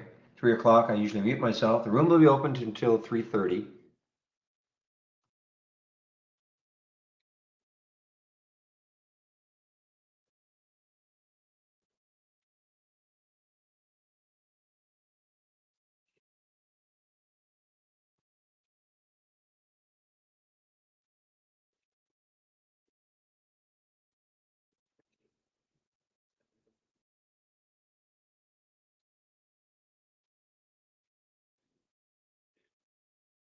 Well, here's another one. They're just tanking here, guys. The Charge Enterprises had several good months, but topping tails. Had a great day 2 days ago, but is giving it up. Maybe six holds it. This is coming from Zach's bottoming play.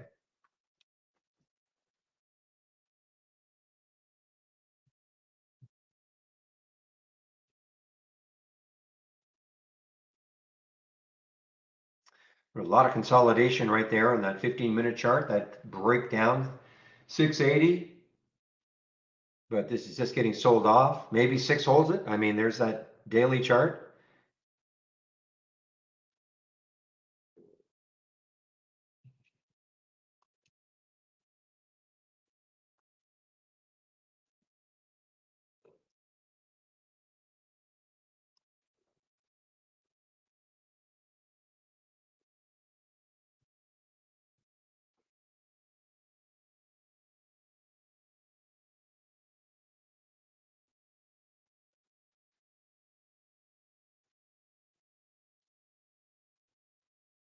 Okay, well, there is Xerox trying to test that 17 level.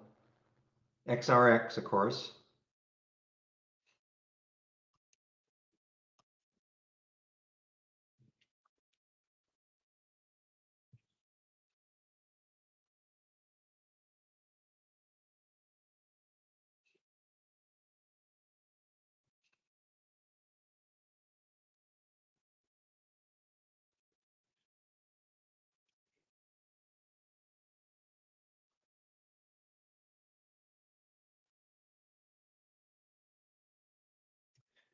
I mean, I'm going to look at this MDVL. I mean, when we look left, the next highs, let's see, at 334.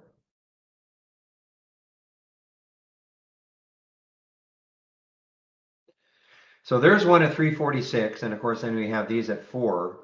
Man, if this ever could get over 4 at some point, it's a lot like.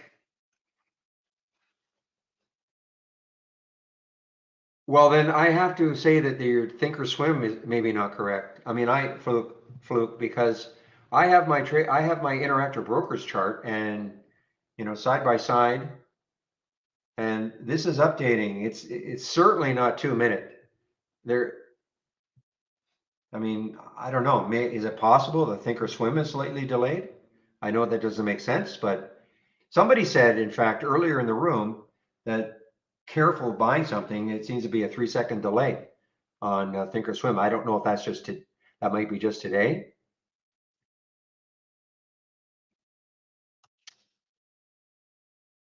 But I'm looking at this is my interactive brokers chart, and it's moving the same.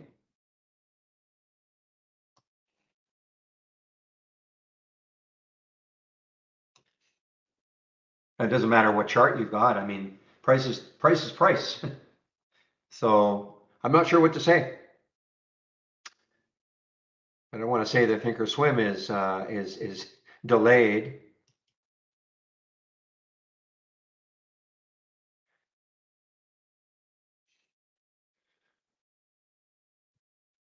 But I mean, I'm just looking at my interactive brokers chart and this chart here as an example. It's moving, fairly quickly, and it's exactly the same price.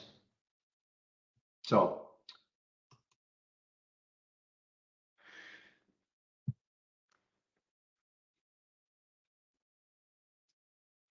yeah. So Eric, sorry, not Esther, Eric, Eric the Red is saying. Now I don't know how long have you had TOS, Fluke?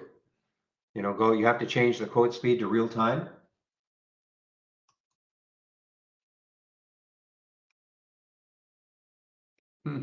I don't know what to say because it reads the same as my IB chart, Fluke. So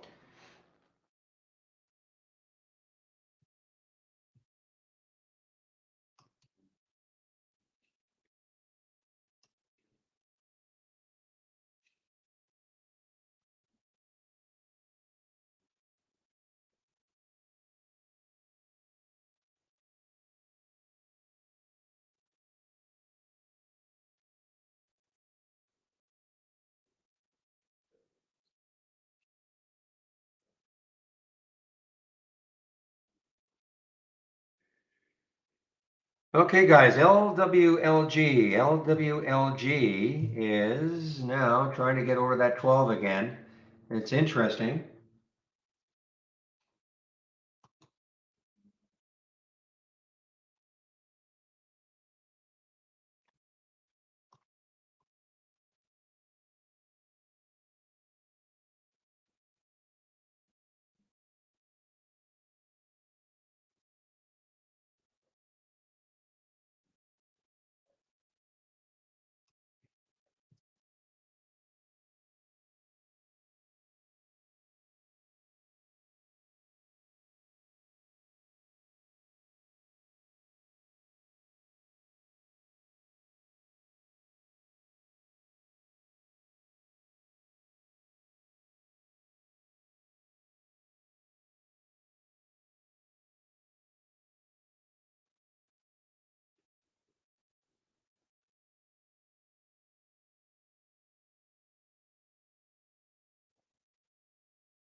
All right, guys.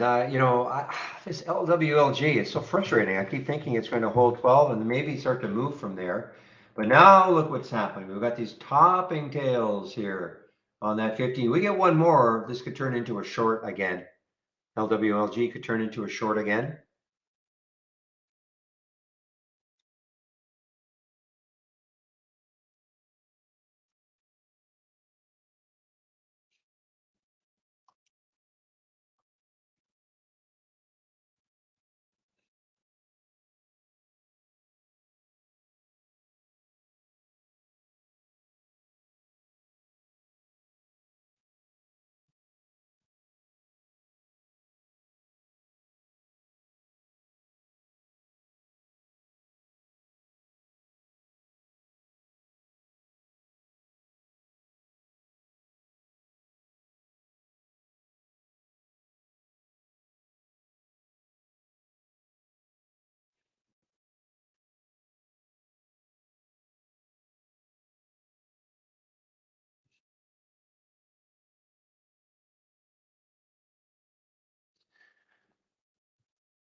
Okay, guys, I had to make sure my sound toggle was not off. I haven't had any new alert for a long time. You know what? This MDVL though, it's intriguing. It has come back up. There was the alert on the 15-minute chart from the scan, the option scanner. It's still choppy, but can it keep moving? Let's see again. The next high. It looks like the next high is 408 on the monthly chart. So it's got some room on the monthly chart. And I know I went through this exercise before. 388 to 4. Looks like it's got some room, to that 380 to 4 level.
Yeah, I just can't get too excited about this. I mean, I guess if the volume really came in again, I got a volume bar like that, which was 6 million, maybe, but just can't get too excited about going along anything right now.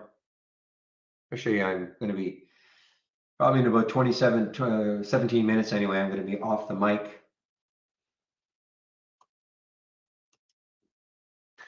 All right, guys. Well, as I wind down this, again, the room will be open till 3:30. I'll be muting myself at around 3, though I'll always hop back on if I have to. Somebody asks a question that needs mic action.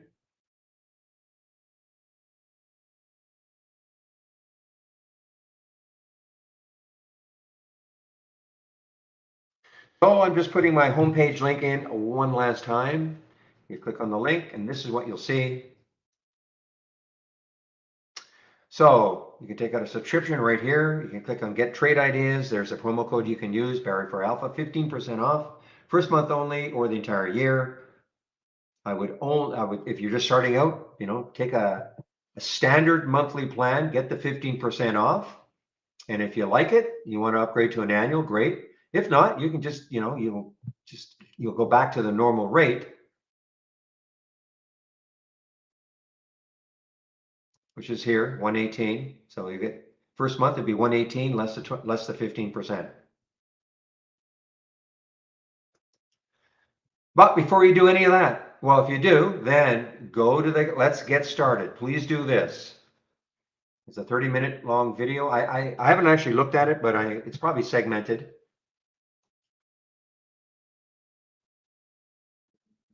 The download and install.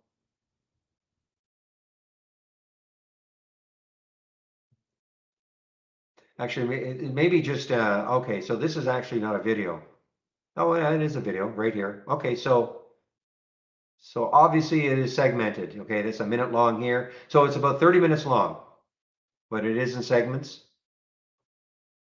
Okay, but you know, the first start, login, toolbar, and right-click magic, layout styles. Do this first. Save yourself some agony. Do it first.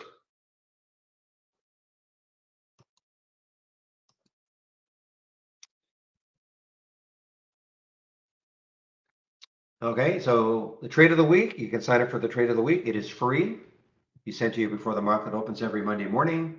Stock of the day video that I do at noon. It is free, and all the education is here. And again, we have our big user guide, all segmented into various areas, alert windows, top list windows, etc. There's that getting started again. Daily support sessions. So Chris is not in the YouTube room at 3:30 today. He'll be doing like a Zoom webinar. This is mainly for new users.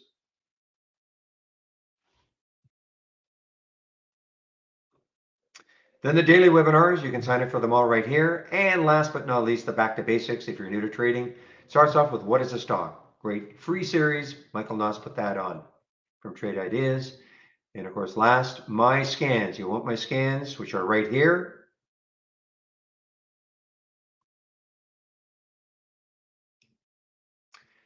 And let's see, this let's get started. My scans, education section, a lot of information here. All you have to do is save my link. Then you can look at this anytime you want.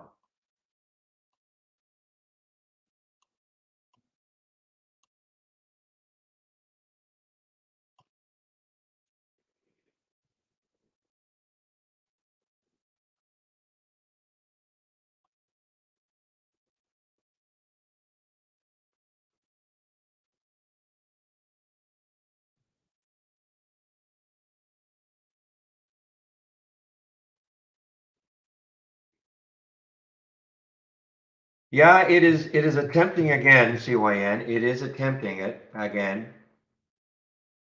But I don't see any volume. I mean, I see a little volume here in the 5-minute. But you see how it's sort of dwindling a little bit on the 2? I think it's going to take like a huge amount of volume to get this through and running again.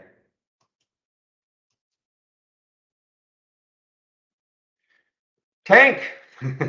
Majestic.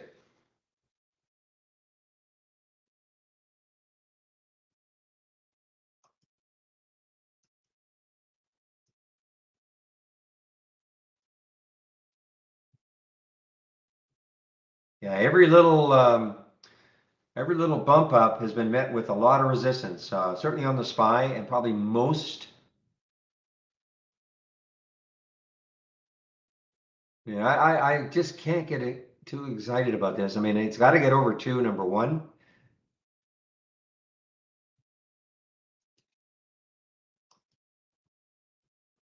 I wish there was something that was really. Okay, there's the wolf, WULF.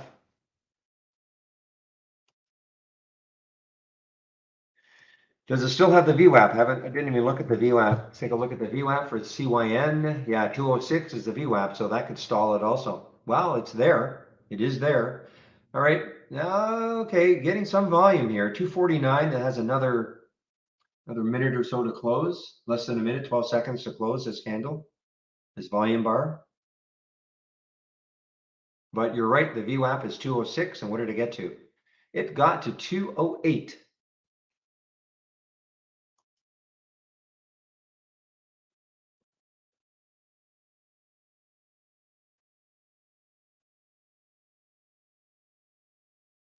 All right, we are starting to get some volume on that 15. If I back this up, it looks a little different here, you see?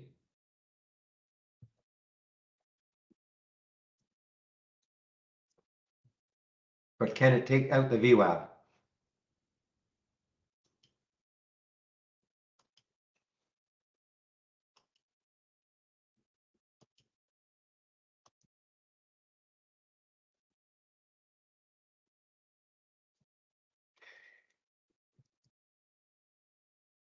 Yeah, I know you follow. I mean, the Russell is just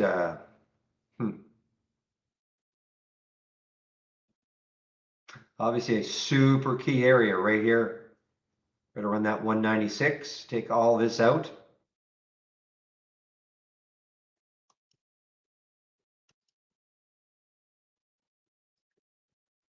Oh boy, this one is tanking again. HLLY, not in it. Not in it.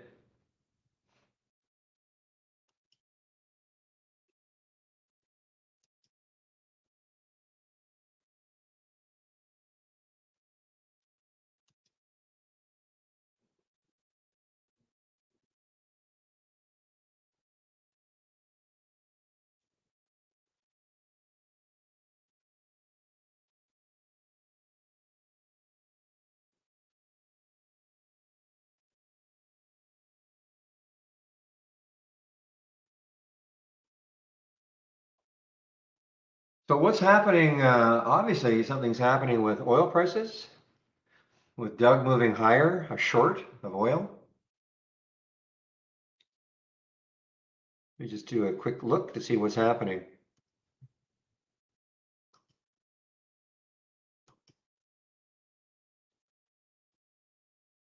Not really. I don't see a massive move.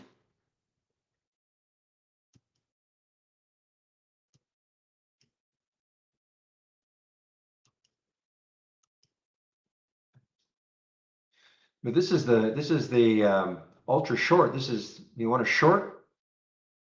This is moving higher. Interesting. Unless I'm reading this wrong.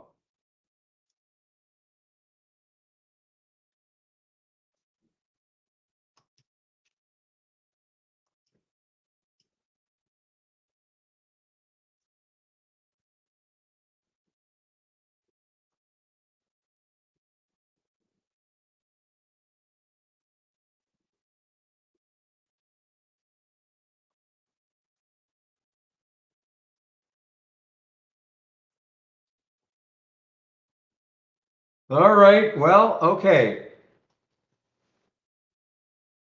Boy, do I dare. Okay, the volume definitely picked up on the 5 now. The volume is picked up on the 5.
Yeah, so I'm just forgetting about the CYN guys. I just don't trust anything right now. I mean, I know, these little ones usually don't care about what the overall market's doing, but I mean, you'd like to see some buying sentiment come in, and I just don't see it. So I did not take any action on this. In fact, I have I had an alert up here, which it did not take it out.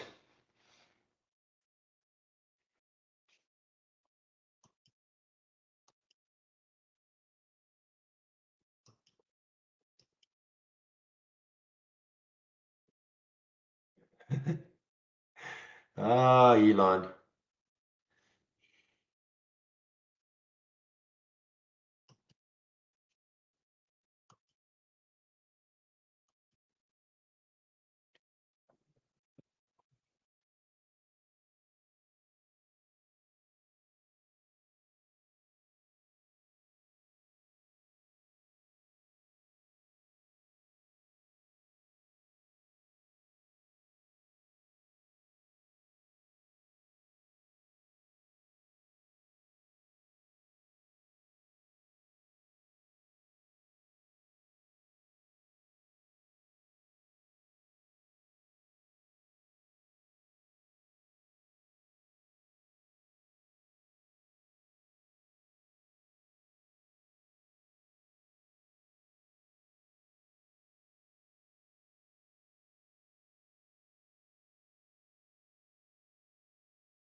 Oh man, I should have done what I thought I should have done. Short the LWLG after seeing these two topping tails. I didn't think I would get very much out of it though, because I thought maybe that 1150 would stall it. So I didn't do it. Yeah, hey, take your pick. You've got inflation, you've got interest rates going up, you've got a war, you've got supply chain problems. Sentiment is definitely now negative. Take your pick. All right, guys, I'm going to put myself on mute now. I'm going to just get my announcement in. Say the room will be open until 3:30. Again, I am here. If I have to, I will get back on the mic.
All right, guys, I think I'm just going to wrap it up now. Again, thanks for all the help today, and I will shut the room down, and I'll open tomorrow at 8 a.m.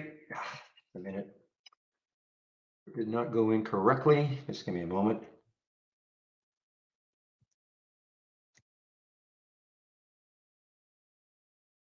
Okay, I'll open the room tomorrow at 8 o'clock Eastern time. So have a great evening, everybody, and we'll see you tomorrow. Bye-bye.